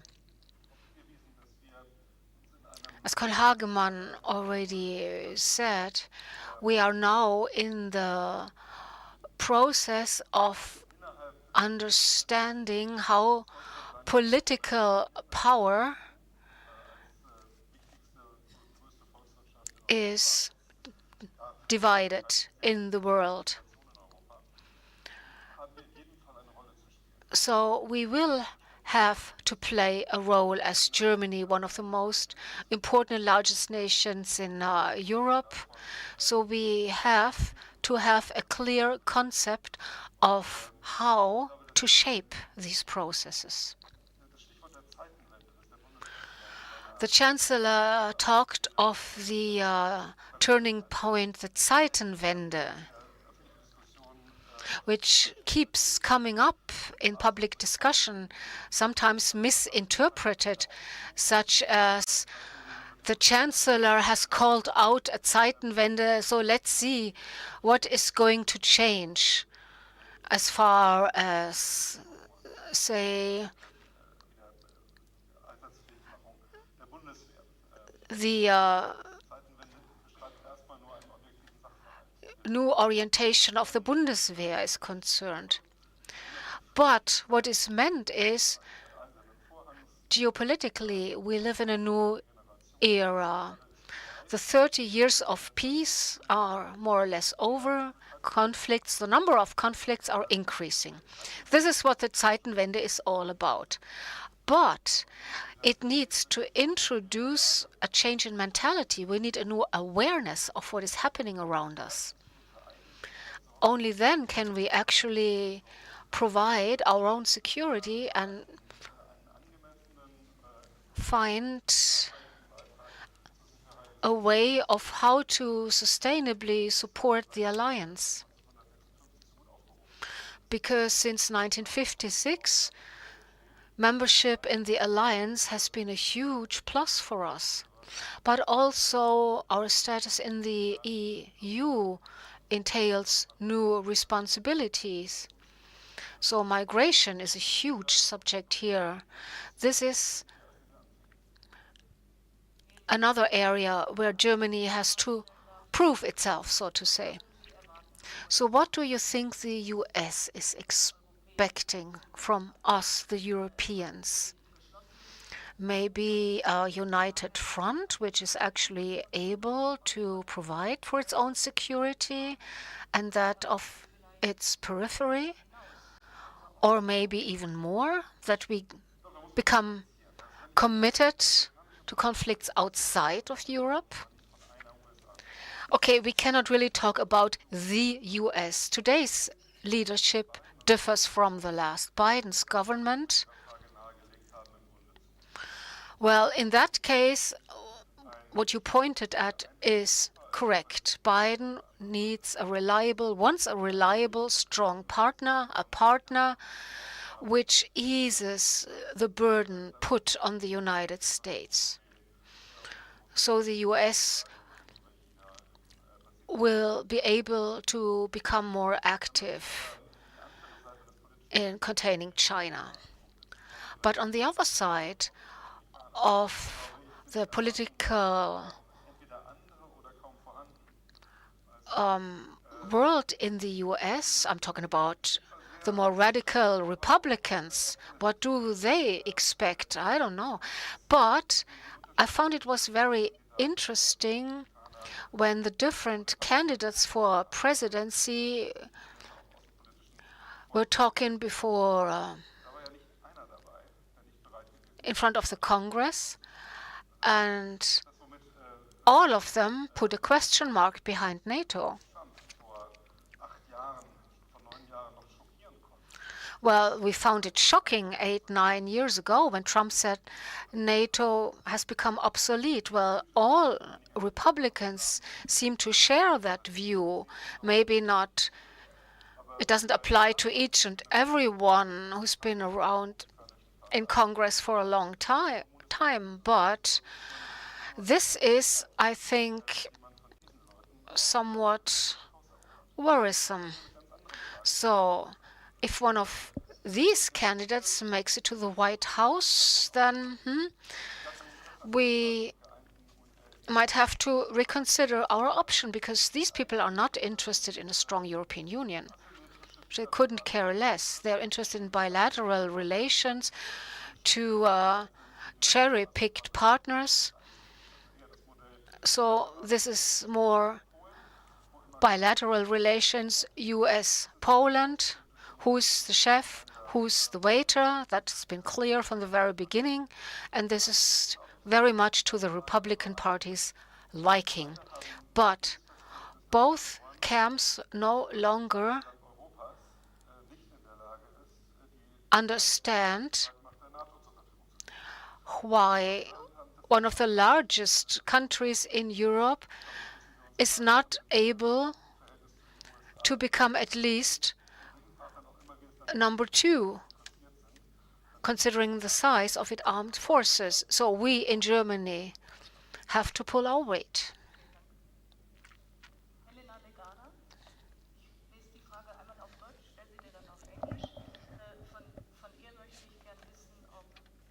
China den Krieg Russlands gegen die Ukraine zum eigenen Nutzen, als eigenen Nutzen betrachtet, als günstige Gelegenheit, oder ob das eher abträglich für die eigenen Ziele sind. Helena, is Russia's war against Ukraine an advantage or disadvantage for China's ambition to become the world's leading power? Thank you, Katrin, and thank you everyone for sticking with us throughout the whole day. China on Ukraine. The first thing to be said, and I'm sure everybody in the room will have noticed this, China has not been particularly neutral when it comes to Russia's invasion of Ukraine. For all the rhetoric about China displaying quote-unquote pro-Russian neutrality, that neutrality hasn't exactly been there.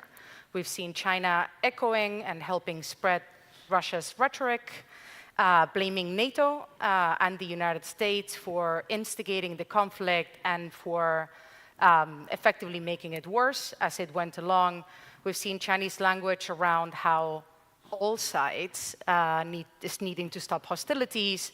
And of course, as was mentioned before, we've also seen Chinese exports of dual-use technology and components to Russia increase over the past few months, of course, always staying below the threshold of supplying weaponry which could trigger sanctions. So we're talking dual-use tech, we're talking drones, but commercial drones, not military drones, and we're talking smaller components such as tires for vehicles, boots, helmets, vests, uniforms, etc.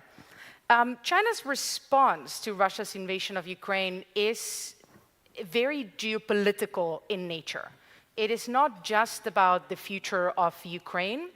It is rather about how Beijing wants to position itself vis-a-vis the US, vis-a-vis NATO, or the quote-unquote West at large, and vis-a-vis Russia in the future. And this becomes very obvious when you look at statements or comments coming out of meetings between Vladimir Putin and Xi Jinping. In one of the recent meetings, Xi Jinping told Putin that the world was experiencing changes unseen in a century, which is a very Chinese phrase that Xi has used many times before, and that China and Russia were the driving forces behind these changes. That partnership is very solid, and it's an extremely geopolitical partnership. That being said, we have to also acknowledge the fact that the war ongoing in Ukraine isn't necessarily a good thing for China, per se. It's had a very negative impact on China's relations with the European Union.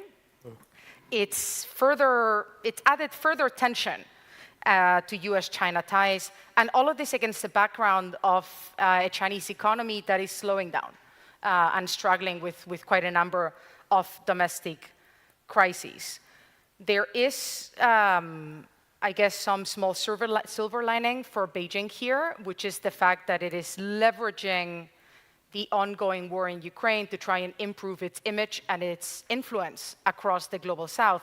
But overall, I think what we're seeing is Beijing trying to, in a way, square the circle and trying to find the balance between all of its interest in maintaining stable relations with Europe and with the US while still staying close to Moscow and supporting President Putin. That's where this awkward balance tends to come from. So I think there's no direct answer as to whether this war is a good or a bad thing for Beijing. Dankeschön. Sieht sie irgendeine Rolle für China in der Vermittlung der gegenwärtigen Krise in Nahost. Do you see any role for China in the current crisis in the Middle East? The short answer is most likely not. Let me elaborate here. Again, China's response to Hamas's attack on Israel and to the ongoing conflict or war in Gaza has been very reminiscent of its Ukraine playbook, right? So the response and the rhetoric, if you compare it, has been quite similar. We get a similar blaming of Western countries. We get a very similar call on all sides to cease hostilities, and we get a very similar refusal to condemn the initial attack by Hamas. We also get a similar offer to quote-unquote mediate. China's special envoy to the Middle East recently said that China will do anything in its power to restore peace. And Xi Jinping, just a few months ago, released a 3-point plan for the Israel-Palestine conflict, right? So the offer is theoretically on the table. What we are not seeing, however, is any willingness or, in a way, capacity by China to get into the details or to expose itself to the risks and responsibilities then that real mediation would involve. If we talk about the peace plan that Xi Jinping released in June when the head of the Palestinian Authority, Abbas, was in Beijing, it's not the first one. Since 2003, there's been at least 4 similar peace plans with varying numbers of points, ranging from a 3-point plan all the way to a 5-point plan. The points in all these plans are largely similar, and they are quite vague and generic. And I can't quote off the top of my head because I don't remember exactly, but I'm talking about points to the effect of the international community needs to be more responsible. Israel and Palestine we need a 2-state solution. So that's the level that we're talking about. So the mediation plan is not a real mediation plan, and it's not very actionable. And on the other hand, we also need to acknowledge the fact that Beijing has little to no experience with conflict mediation in the past, and therefore very limited capacity. And second, that Beijing has not really demonstrated willingness to do it. And part of the reason behind this is that China is very unlikely, in the Middle East in particular, to be accepted as an honest broker by both sides. In particular, as it continues to refuse to condemn Hamas, which is something that would be a prerequisite for Israel to accept China as a mediator in any way. I think Beijing is effectively hoping to protect its footprint and influence in the region by maintaining its good ties with Arab partners and with Iran, even at the risk of irritating its relations with Israel, because this is particularly important as it tries to build an alternative power base in the global south, as Dr. Hagemann mentioned earlier. So active mediation seems out of the question, but what I think this conflict will do is it will test the strength of Beijing's relations with countries in the region, and it will expose, I believe, the limitations of China's rhetoric. It will expose the limitations of China's willingness and ability to actually lean on its regional partners to try and prevent further escalation. So that is, I think, the space to watch. Mm-hmm. Thank you. Herr Wiegand. Mr. Wiegand, what's the take of the European Union on this? Where does it fit in this strategic competition already mentioned by Colonel Hagemann? What would be the economic security policy or overall political dimension? Thank you. Hello from Brussels. When Minister Pistorius gave his speech this morning, at the same time the High Representative talked to the ambassadors from our 145 missions around the world. He talked about global disorder and crisis, and that things have become more dramatic. with the latest wars and crises. And he pointed something out which I would like to mention first in my remarks, already mentioned by Felgentreu. There is this strategic competition or rivalry in an increasingly multipolar system. It seemed in the 90s that democracies had won, that we would enter the phase of a unipolar world. And now we have this other, well, it is now apparent that the tendency is actually towards more multipolarity. And we, the Europeans, have never been strictly against multipolarity because we want to be one of these poles in this world. And that's actually what we are. But we stand for a multilateral order. Otherwise, multipolarity is just a euphemism for the return to traditional power politics, where the big ones create spheres of influence and the others just do their bidding. So, multilateralism, the same rules applying to everyone, this is what the European Union stands for. This is what the new order looks like to us. Or rather, this is what it should be. And these rules should apply in the same way for large states and small states. But other powers are opposed to this. They don't much like this. And a joint statement by China and Russia read out during the Olympics when Putin went to Beijing before the attack on Ukraine. This is an 11-page statement, and this is basically the expression of those two states' idea about what a new world order should look like and how the spheres of influence should be distributed, with Russia and China supporting each other.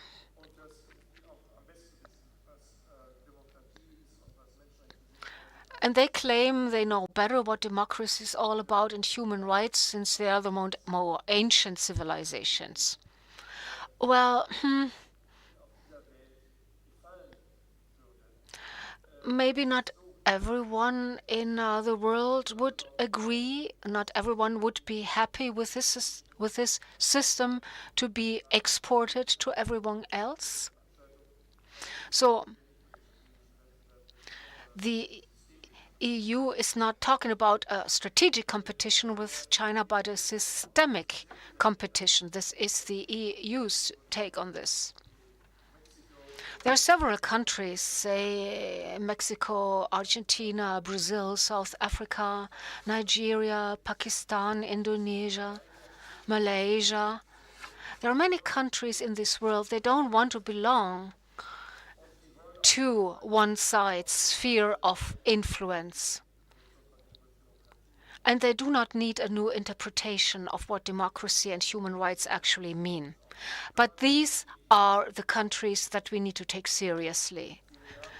And this is the EU's approach. And the European Union is the most successful peace project ever in the world.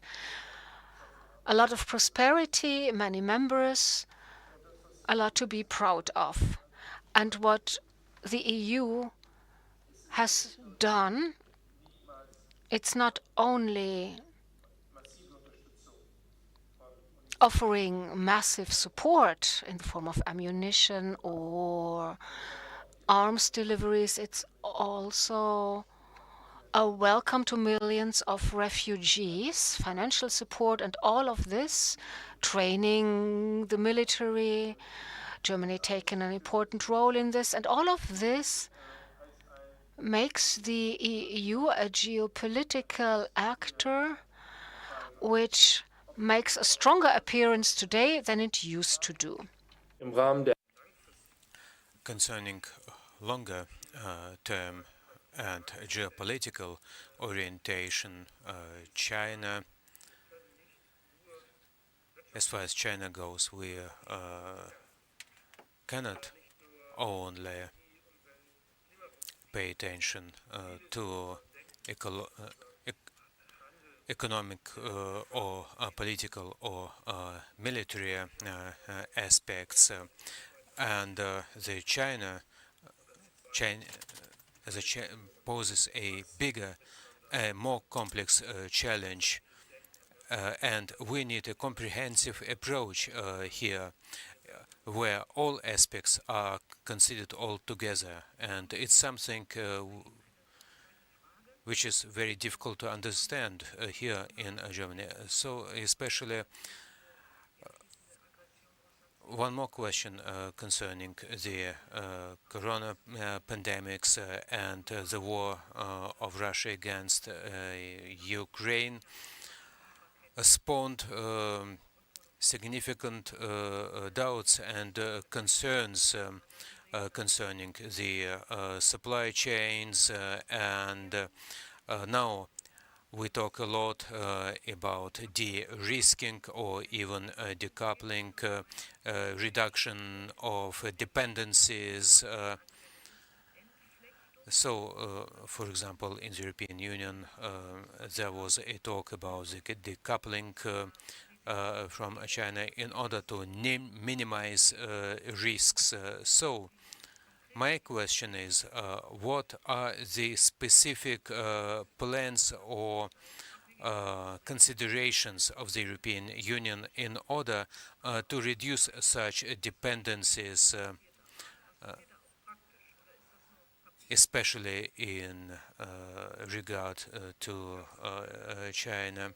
So the whole started in the field of security policy in terms of bigger geostrategic autonomy, and then during the corona pandemics, many people started asking how it can be possible that the protective masks that we were supposed to wear were not produced in our region, but were supplied. Of course, it's many sectors of our economy depended or depend on supply chains, and now we talk about digital transition, green transition, and here we are largely dependent from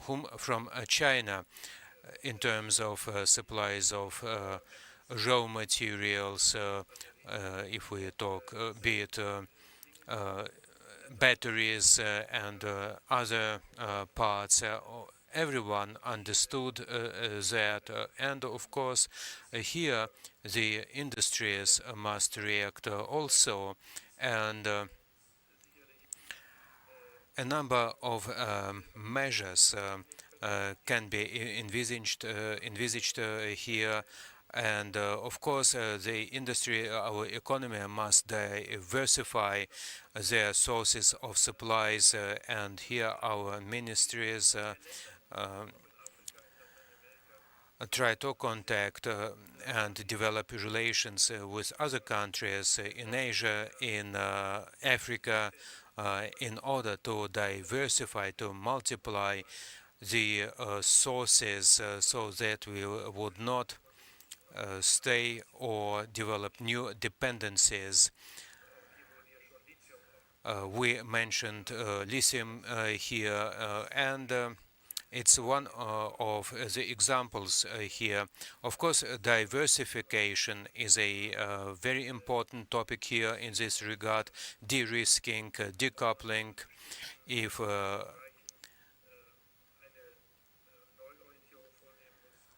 we need a new orientation in order to redirect our exports or our investment, and here the Commission prepared a paper on economic security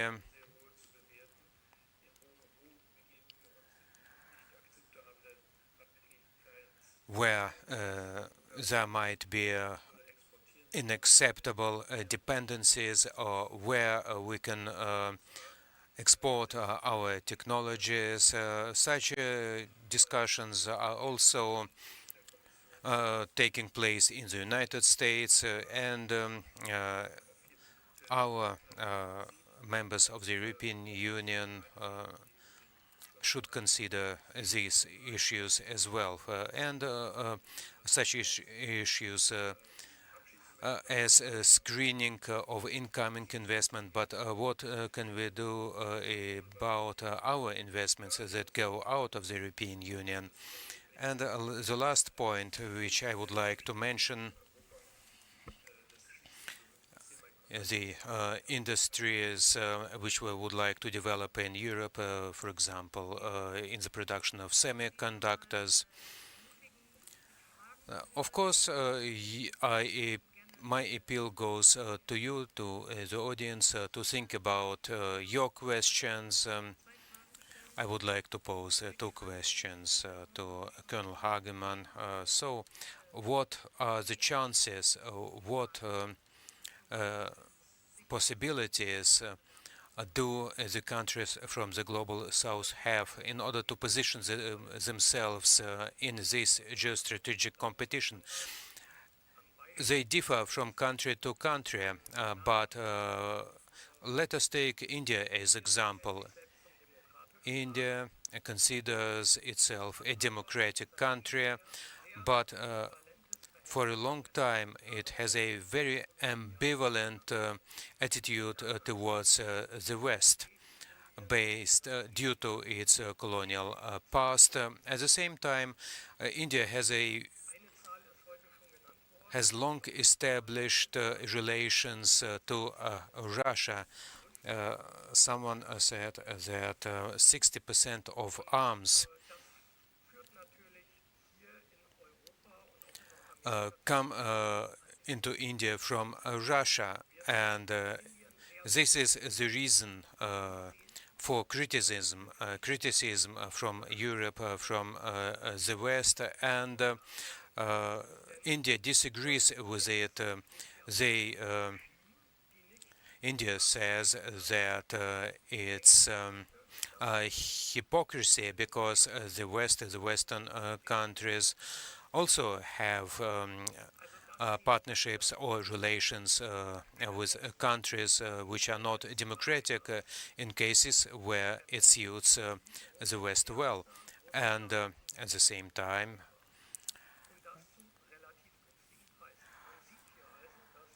India procures newest arms from Russia at a very good price. So India, of course, uses this opportunity to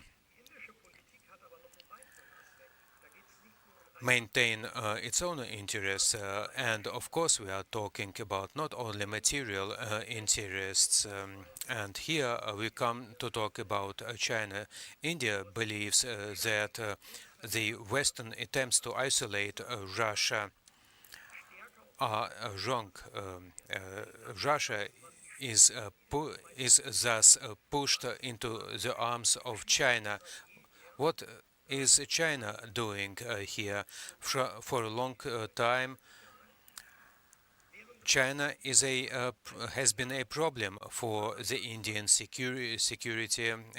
They had border conflicts in Himalaya, and just in July in 2020 there was a border conflict when 20 Indian soldiers were killed. And against this backdrop, India is interested in good relations with Russia and not to push it into the arms of China.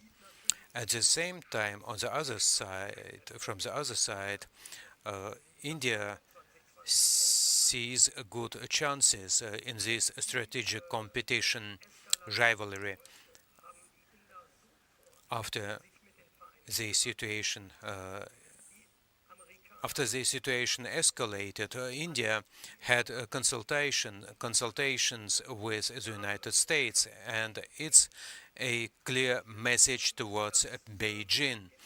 We see here that India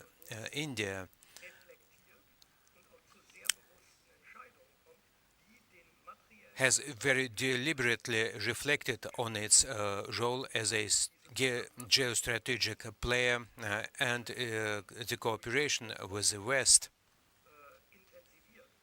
is very important for India, and it intensified the cooperation within the strategic dialogue, and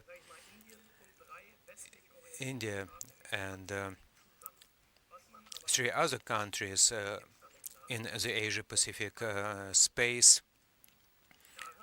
which are leaning forward. They cooperate closely, and at the same time India would like to use the chances which open between those blocks, and we know about the cooperation in the field of military industry.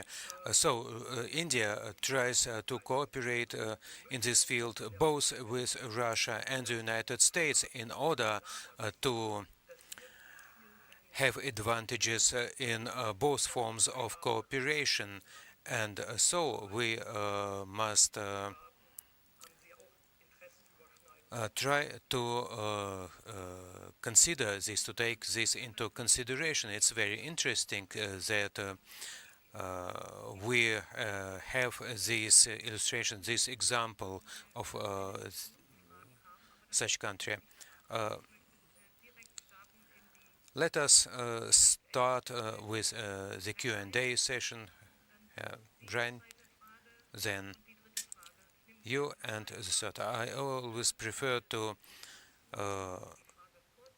have 3 questions. Please introduce yourself and whom you would like to ask.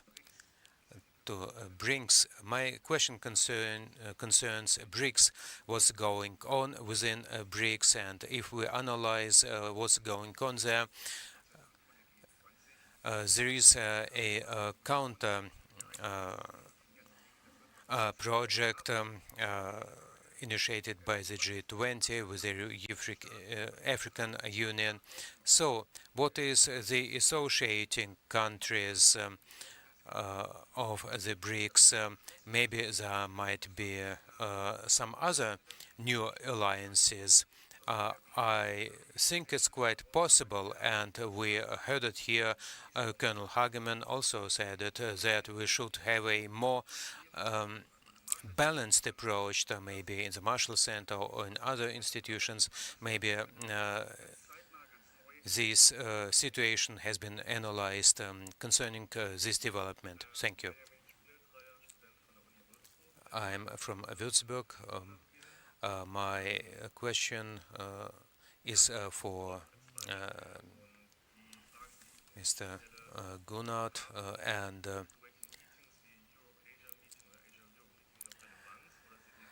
are the meetings between Europe and Asia still relevant, or as Europe we should have a strategic approach to in the Pacific space? And the third question, I'm from the Potsdam Working Group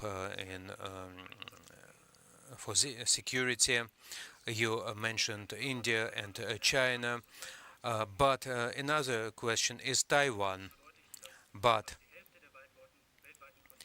if we think that half of the containers are shipped through the Straits of Taiwan, 90% of chips are produced in Taiwan, and China is testing the airspace of Taiwan, and the military exercises are increasing both in quantity and in quality, and Xi Jinping raises the issue again and again. So my question is, what we Europeans will do in case of an invasion of Taiwan? So the question is BRICS and the enlargement of BRICS in. Happy to have a first stab at it. I think it's a great question, and BRICS is one of those formats that I think we spent a few years not paying a lot of attention to, because it looked like it was sidelined somewhat.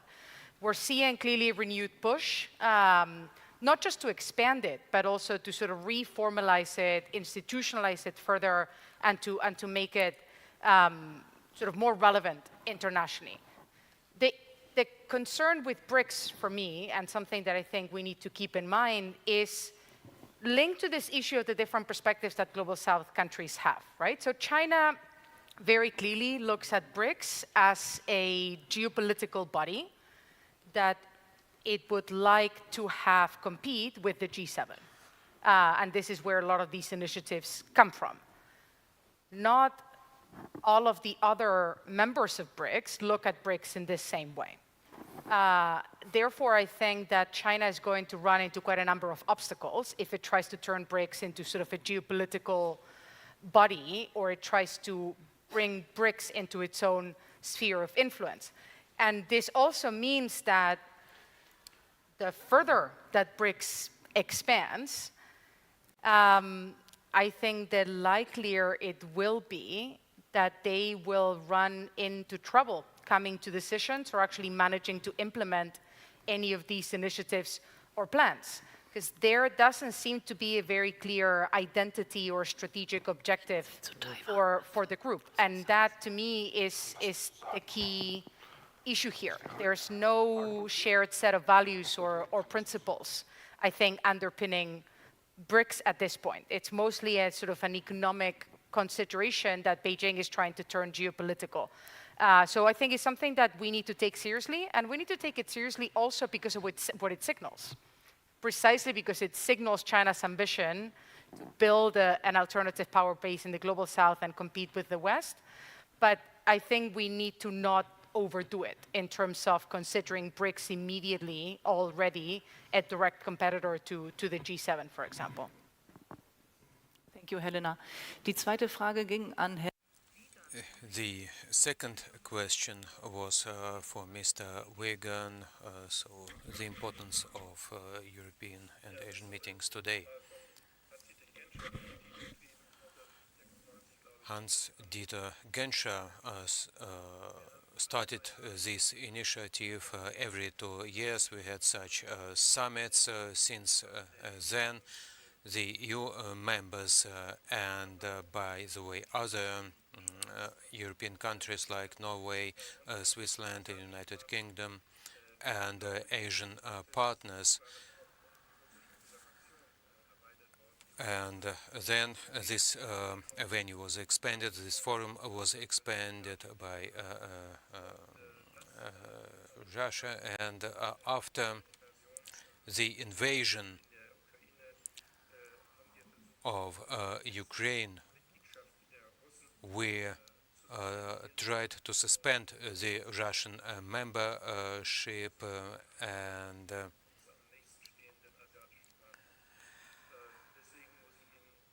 then the Asian process, or Asian European meeting is not working right now, with the exception of the Eurasian Foundation, which is in Singapore. And it's very interesting because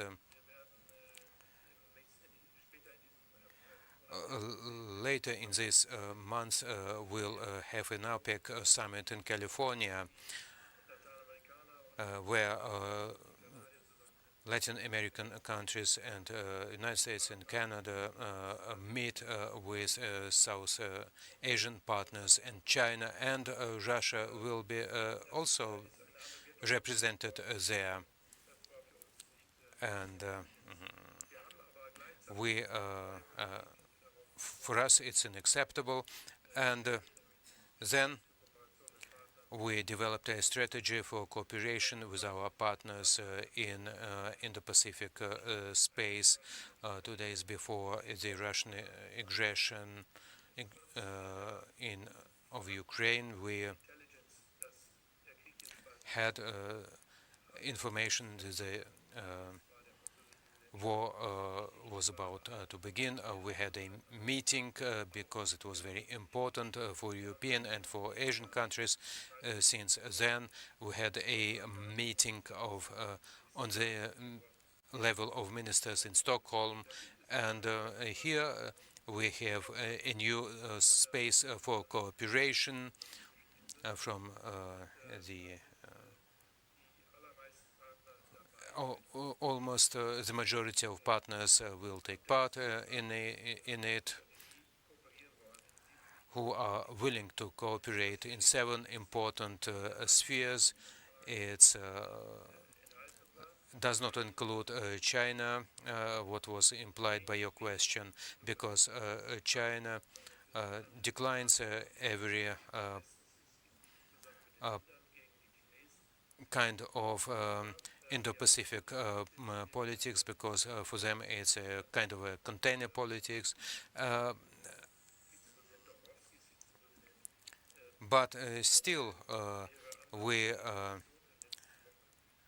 had bilateral meetings with China, and we will have more meetings. We have an intensive dialogue with China on all levels.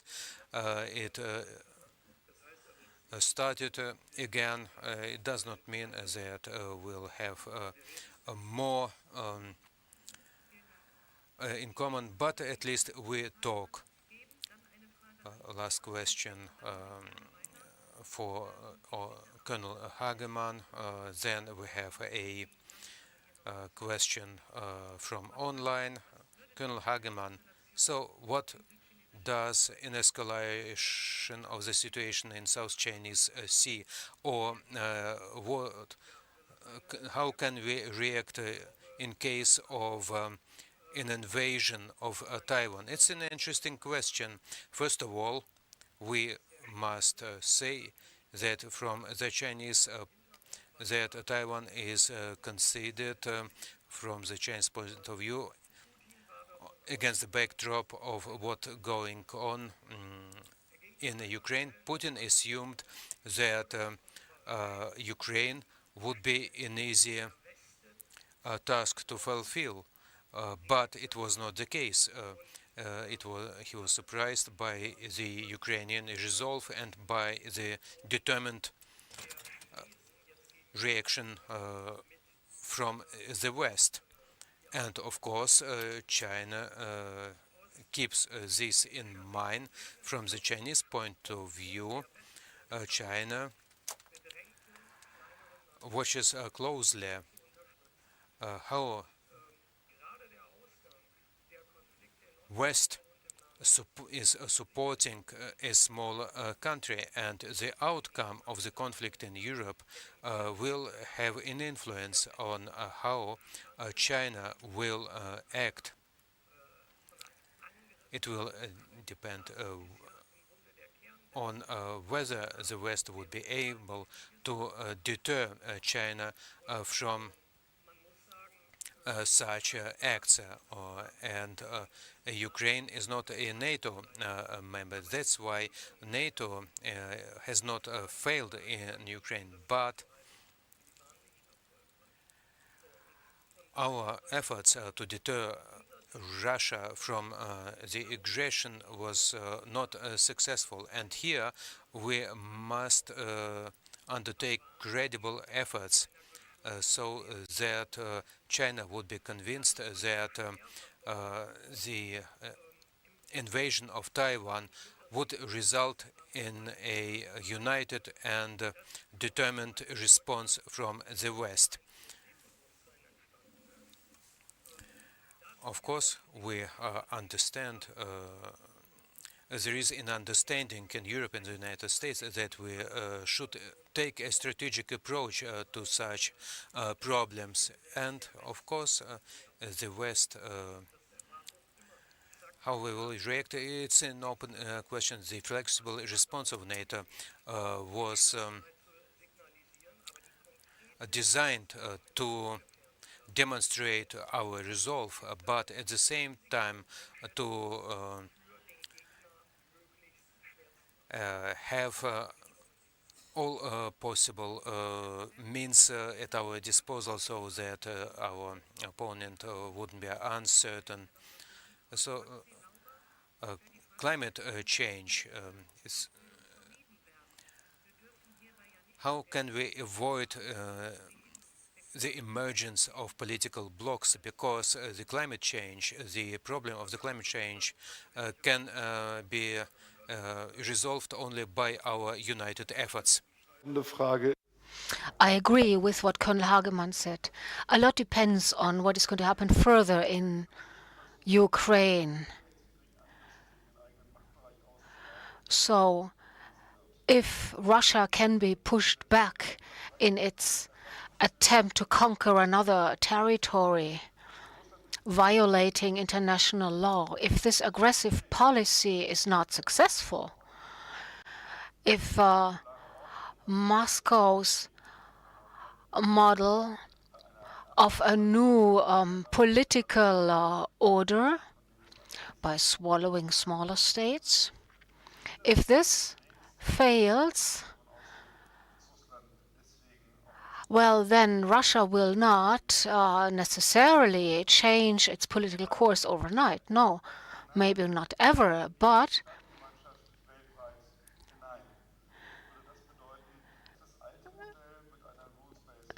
maybe the old model of a rules-based order, if a model based on cooperation, well, this might of international events. And I'd like to ask you to assess the Chinese willingness to actually confront the West, in the sense that there's a lot of economic interdependence. You already touched upon it in your short input, because they are also struggling to keep their growth going, and judging from this interdependence, I'd like to have a small assessment how big that willingness, or how far the Chinese actually want to go in economic terms. Thanks. Vielen Dank. Ja, hallo, Aaron Wilkamer, mein Name.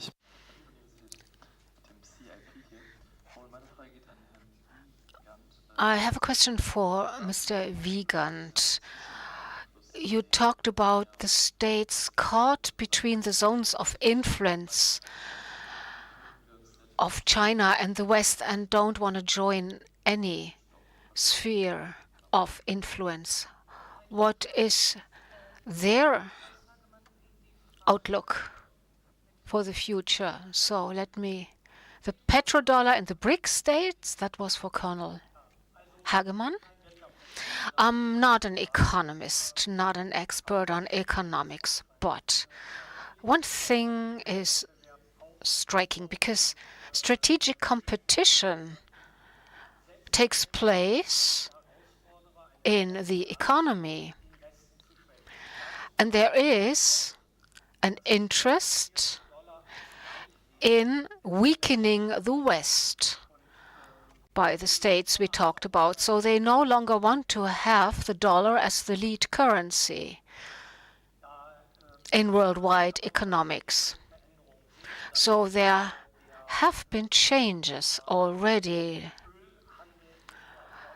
because there are parts of the world where you no longer pay for oil in dollars. These are attempts to undermine the U.S. position. Will these attempts be successful? I don't know. But the world economy is undergoing changes. Mr. Wiegand might be able to tell you more. The EU, for instance, sees itself in economic terms as an equal to the US, and the euro, as long as it's strong, it indicates that Europe is strong.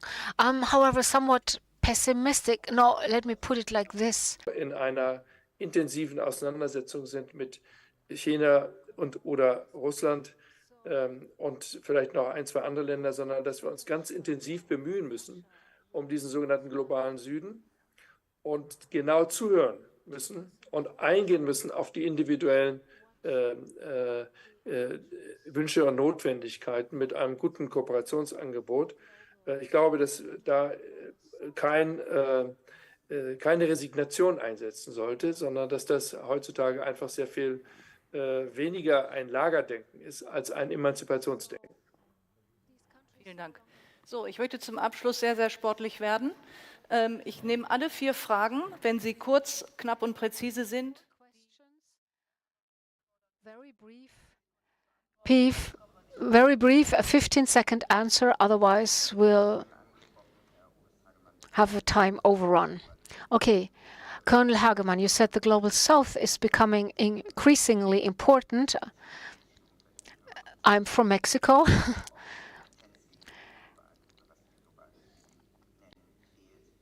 Sometimes the Global South, however, is still lacking competence, if you will. So what we need is to get better training, education, possibilities. And NATO in Asia. So the first part is that we know that NATO sort of shelved its plan for a Tokyo office to further engage and implement its policies in Asia. But given the lack of industrial, we know that NATO countries have a problem with industrializing its weapon systems, manufacturing weapon system, the constraints that it has with Ukraine. Where does East Asian countries fit in all of this? You know, we know that Poland's buying tanks from South Korea. We know America is engaging South Korean and Japanese shipyards. You know, can there be greater economic coordination with Asian countries in general? So that's the first part. The second part is regarding the EU. One part only, please. Okay, sorry. Can you stop here? Yeah. You don't take it, yeah? Don't blame me. So, thank you. Next question, please. Ja, guten Abend, Tara Prehler, Österreich. I'm from the Austrian Ministry of Defense. I would like to know, how do you assess a possible cooperation with ASEAN and countries in the Indo-Pacific, although most of these countries are not exactly picture book democracies? I also study at the Hertie School. Use a shared colonial past as a narrative in their foreign policy. Thank you. Okay.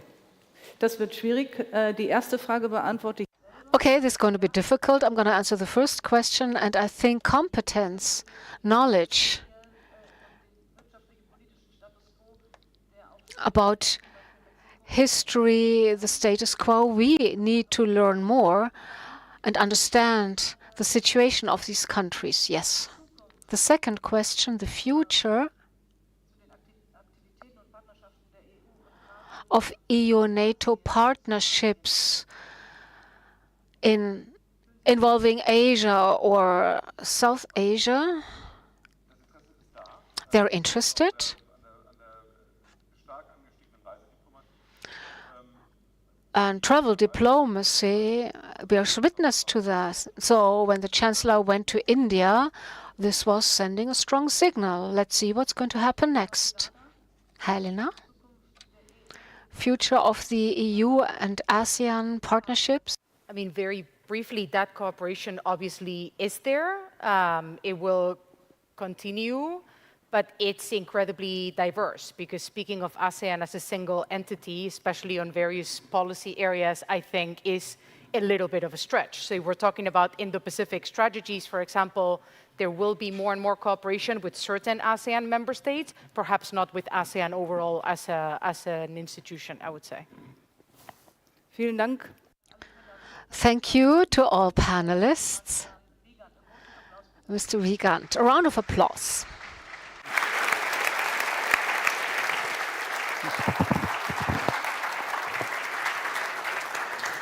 Ja, auch noch mal einen Applaus für Dr. Katrin Bastian.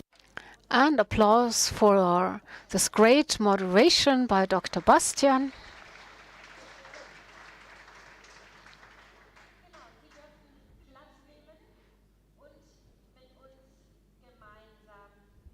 Please take your seats again, and now we start with the final session. Mr. Schmidt, this time I may announce that you are the speaker who is going to wrap up what was discussed today.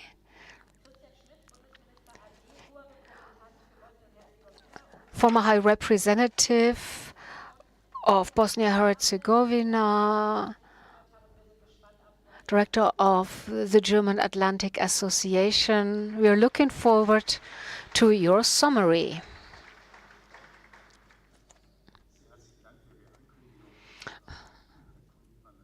Thank you for that announcement. Okay, I'm pleased to speak again to you, but I promise I'll be brief, because we have 2 more final speeches.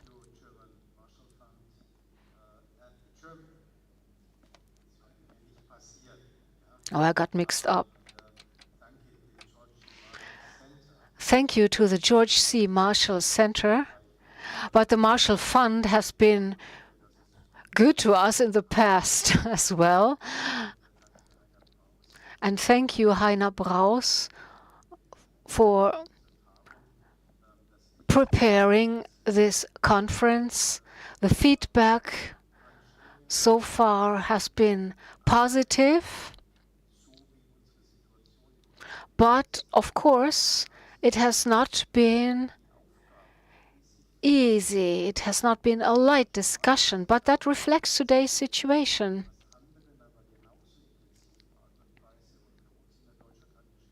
For the George C. Marshall Center, as well as for us, the German Atlantic Association is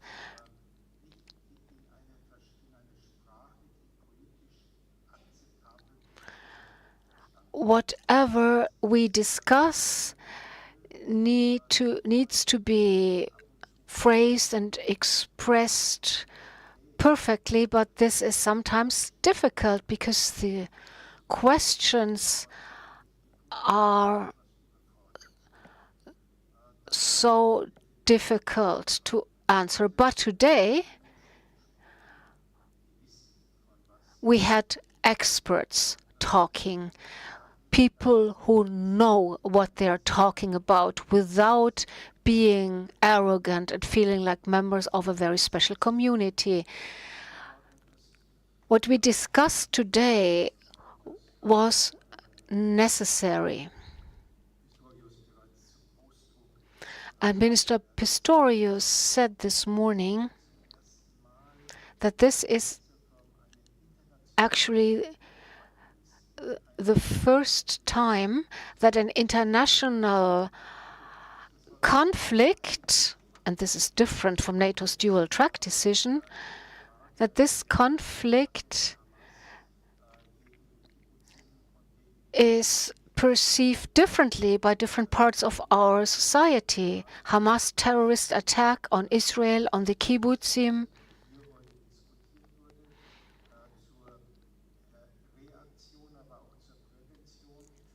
and we discussed reactions to such attacks, the possible prevention of such attacks. And I think it was Richard Schneider who said we need to be able to link the conflict in the Middle East with Ukraine, because we cannot tick off one thing after the other. Ukraine first, the Middle East after. This is not how it works. Well, thank you for this conference. I don't want to seem impolite. I would like to keep it short. And tomorrow morning, I'll be in Sarajevo and work for the steering board with the Peace Implementation Council, because there's a lot on our agenda, because we do not need another conflict in Europe. We have more than enough, but I wouldn't want to leave without saying thank you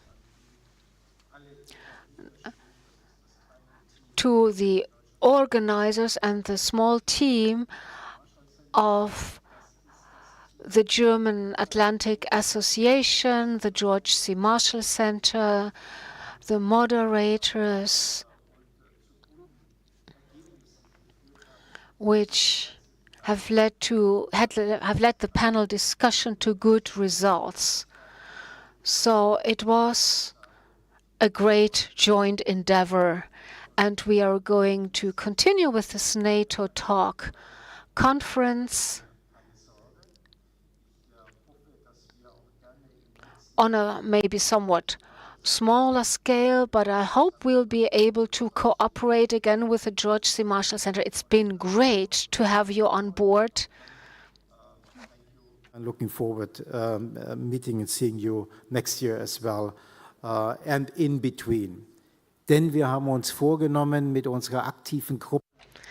Because our group responsible for organizing the NATO Talk conference, so every other month, we discuss the subjects for the next conference, and we have another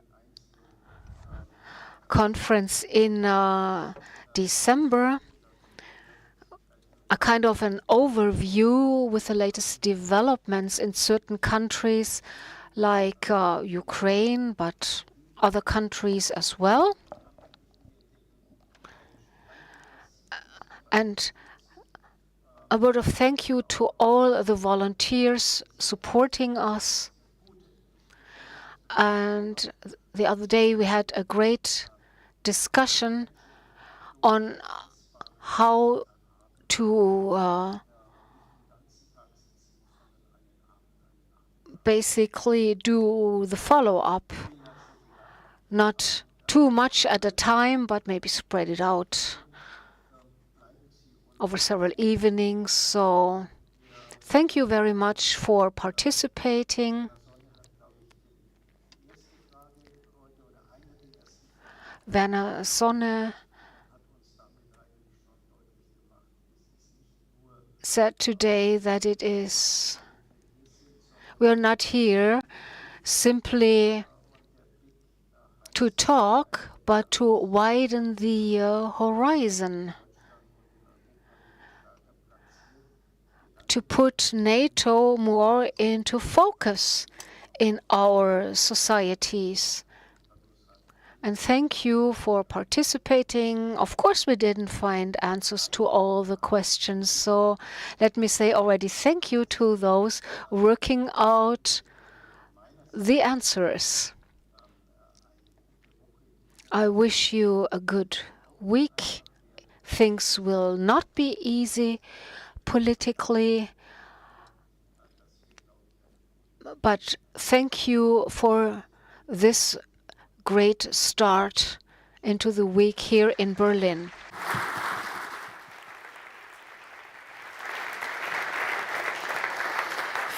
Vielen Dank, Herr Schmidt, und viel Erfolg für. Thank you, Mr. Schmidt, and all the best for your meeting tomorrow in Sarajevo. But let me now ask Heinrich Brauß to come up for the second set of final remarks. So I may ask a question first. How did you like the minister's speech? Very impressive. precise, convincing. Great. Great to have him as Minister of Defense. Now, compared to last year, a year of NATO, international politics, in retrospect, what was important? Since our last conference, okay, there have been dramatic developments. Some things happened which I would never have foreseen. Because intellectually, we are not oriented towards the future, like Florence Gauss said, but then trying to look into the future, it might not always be a successful attempt. There's not only the war in Ukraine, there was this catastrophic terrorist attack committed by Hamas, something I wouldn't have expected. I'm grateful that we were able to integrate the Israel panel into our discussion. This was the right thing to do.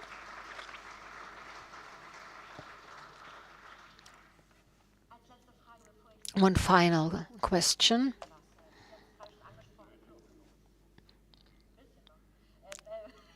So I still have to talk? Well, now a critical question. Today's program, well, we heard we can't focus too much on the status quo. Did this happen today as well? Should we have tried to focus more on what to expect next year?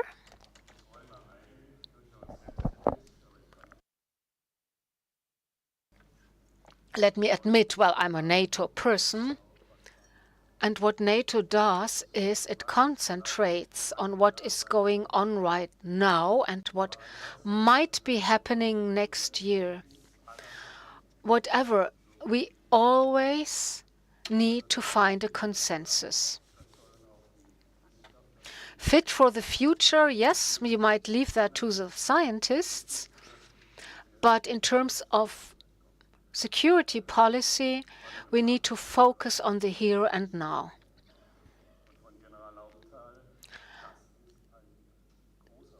General Laubenthal and others said this is a difficult task.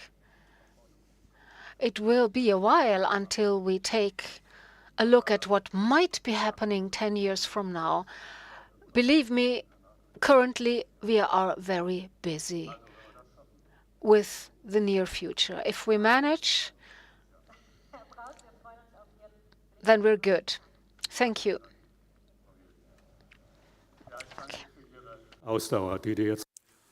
I would like to thank you for your endurance that you stayed here, and as Ms. Riddle said, I would like to summarize today's event.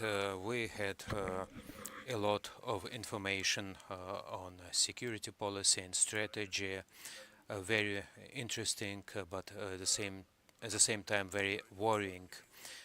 But it was presented by good experts from Germany, Ukraine, and Israel, NATO, and the European Union. Our conference was very interesting. Today we welcomed more than 680 participants. It shows the big interest in security policy and strategic issues in these dramatic changes, including our armed forces and the West under pressure, new challenges for NATO. This is the slogan, this topic of our conference. It was chosen on purpose. The number of crises and conflicts in Europe and its neighborhood increased in the Middle East, in Caucasus, in North Africa, in Far East. Especially worrying is the fact that they are happening at the same time on big scale. Their interaction and their inherent brutality, but also their large dynamics both on the global and regional levels. Smaller and big autocrats are opposing the Western democracies, both in Euro-Atlantic and Indo-Pacific spaces. They are trying to achieve a new world order in which, instead of rules and international law, the right of the more powerful would dominate. The Russian aggression against Ukraine is threatening the existence of Ukraine. The bestialic terror attack by Hamas against Israel also is useful, suits Iran well, and they want to annihilate the only democracy in the Middle East, and anti-Semitism is spreading in the world, and it has also domestic influence in this country. The claims of China are increasing in the Indo-Pacific and in the global regions. The turning point is more decisive, far-reaching, and more comprehensive as just 1 year ago. And NATO is also facing these challenges. It has a new strategy. It's very interesting. I recommend to read it, especially compared to from what we had in 22. After 30 years of crisis management and disarmament, deterrence and defense against Russia is again its main mission. Instead of modular contingents, it needs large units, organic large units in high readiness. The American leadership is everywhere needed, both for deterrence, but also and defense against Russia, but also for support of Ukraine and Israel in this competition of wars, but also as a protecting power for Taiwan and other democracies in the Far East, given the Chinese claims. And but we know that the means of the United States are limited. We Europeans must do more for the defense of Europe, but also for support of Ukraine. In the future, the missions of the German armed forces will be more complex and more difficult, and of course it will entail an increase in defense spending as a minimum 2% of our GDP on a permanent basis. It was also stressed by our Federal Chancellor in Vilnius. The bigger challenge in this specific field, as our minister stressed on many occasions, is the end of the special fund in 2028, because it's 2% of our GDP, and we will see how the political leadership will deal with this. And I'm thankful for the clear words by our defense minister. Yes, our armed forces must be fit for war, and I'm very glad that he reconfirmed his words. We must strengthen our allies in the northeastern part of our region. First of all, Lithuania, both militarily and in terms of defense.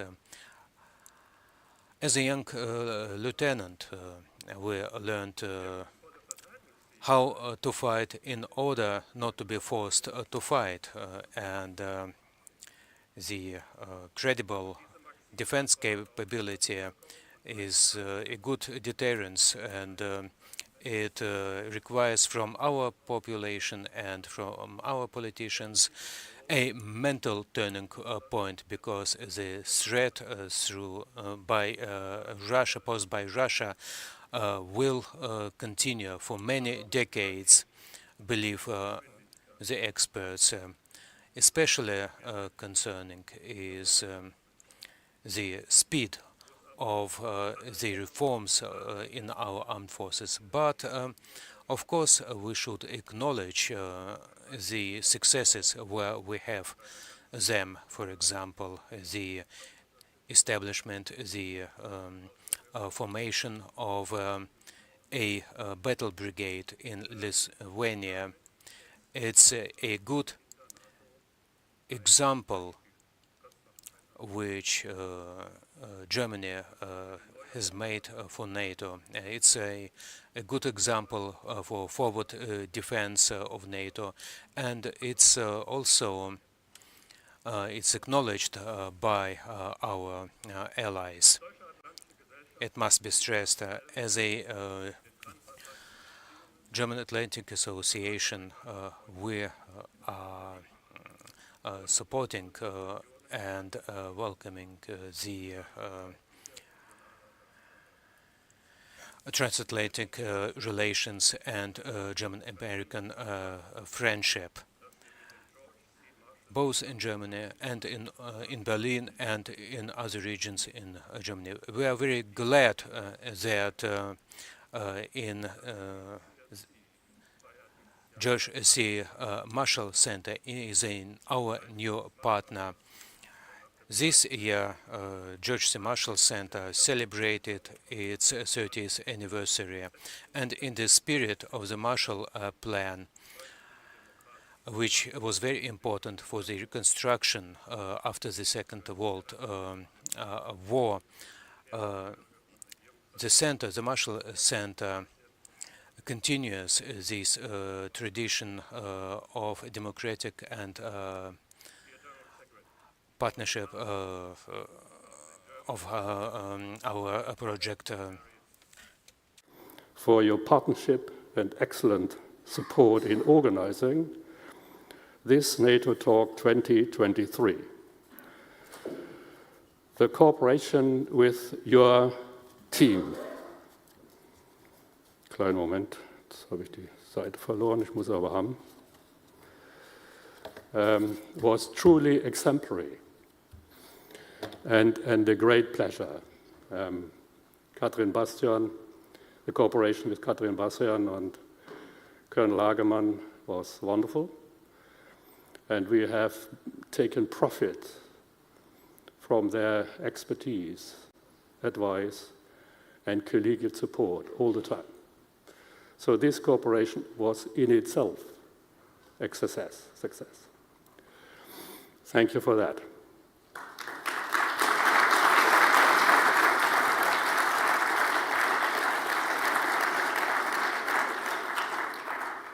This brings me to some final conclusions, and I would like to thank first of all Anne-Catherine Riedel for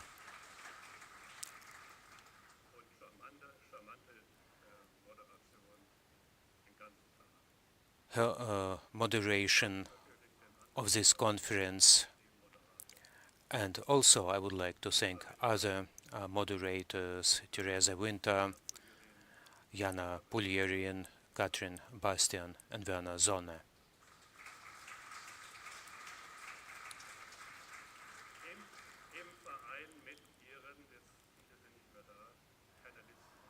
Of course, I would like to thank the panel participants who shared their expertise, their knowledge with us. I found it very interesting, and I learned a lot today, and I would like to thank for it. I also would like all those who came here and who stayed here. Among them, there were 150 young participants who were interested in our conference and who enriched our conference with their questions. It was wonderful. And, of course, everyone deserves our acknowledgement. I would like to thank my small team. You cannot see them. It's Nicholas Fescherek,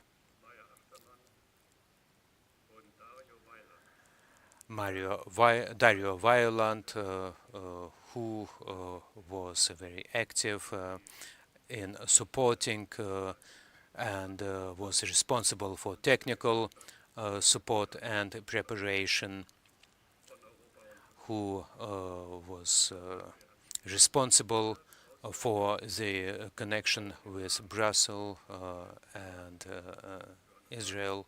I would like to thank Janis Lai and Maya Achtermann.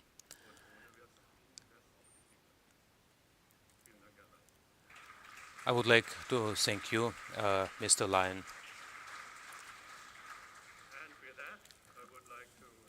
Hand over the floor to you, General Seguin, for you to conclude the conference.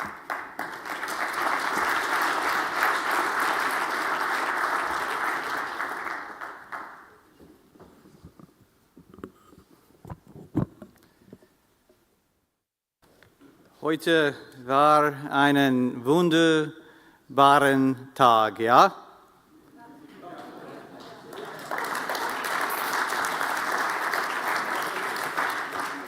Nächstes Jahr, ich will mehr Deutsch sprechen, aber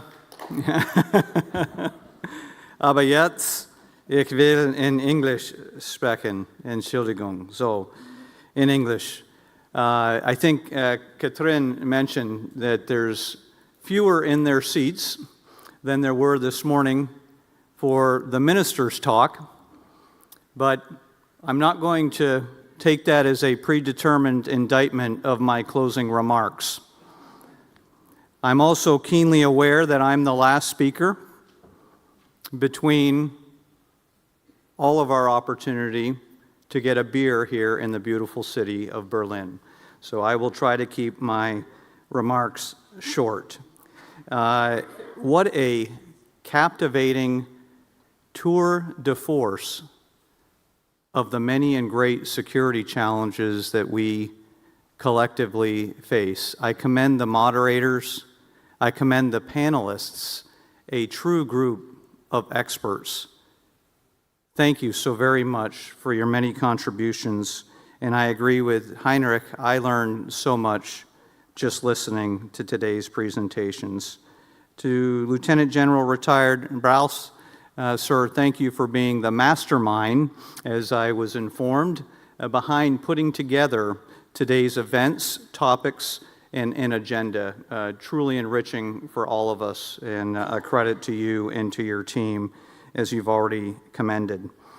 I don't want to repeat what's already been said, But I will say, in addition to being so very impressed with the moderators and the group of experts that were brought together, I was hugely impressed, and it's the first time I had the opportunity to meet the German Minister of Defense, with his talk, with how clear he was in his message and how generous he was with his time. Many of you don't realize, but he arrived here for an 8:45 meeting with Christian Schmidt. His time with us generously ended at 10:30 in the morning, and I didn't look at my watch, but I think it took him 30 minutes to move from the stage out to the vehicle that was awaiting him, because every step of the way he paused to talk to anyone and everyone who wanted to speak with him. And he took, I lost count of the selfies that he took on the way out down the hallway. So what a tremendous representation of someone who values the engagement and interaction with each and every one of you, and gives of his time accordingly. So very impressive. I was also so impressed with the IATA members that we have, many of whom are, I think most of whom are still here. If the questions that you asked and the engagements that I had personally with you in conversation during the breaks are indicative of those that will be taking the reins of the security for our respective nations, then I am very confident in the direction that we're going in. So thank you for being a part of this. I think the conference really illustrated a point or a word, I guess, that I heard first at the Marshall Center some months ago, and that word is polycrisis. I don't know if any of you have heard this word too, but it was very evident that we are in the midst of polycrisis. One could argue that historically we always have been, perhaps with some greater challenges today than we faced in the past. But polycrisis require resilience, and resilience requires strong partnerships. And there's no stronger partnership nor more resilient organization worldwide than NATO. And foundational to NATO is the German-American partnership, the strength of the transatlantic partnership. We at the Marshall Center are a unique German-American partnership and trusted global network, promoting common values and advancing collaborative geostrategic solutions.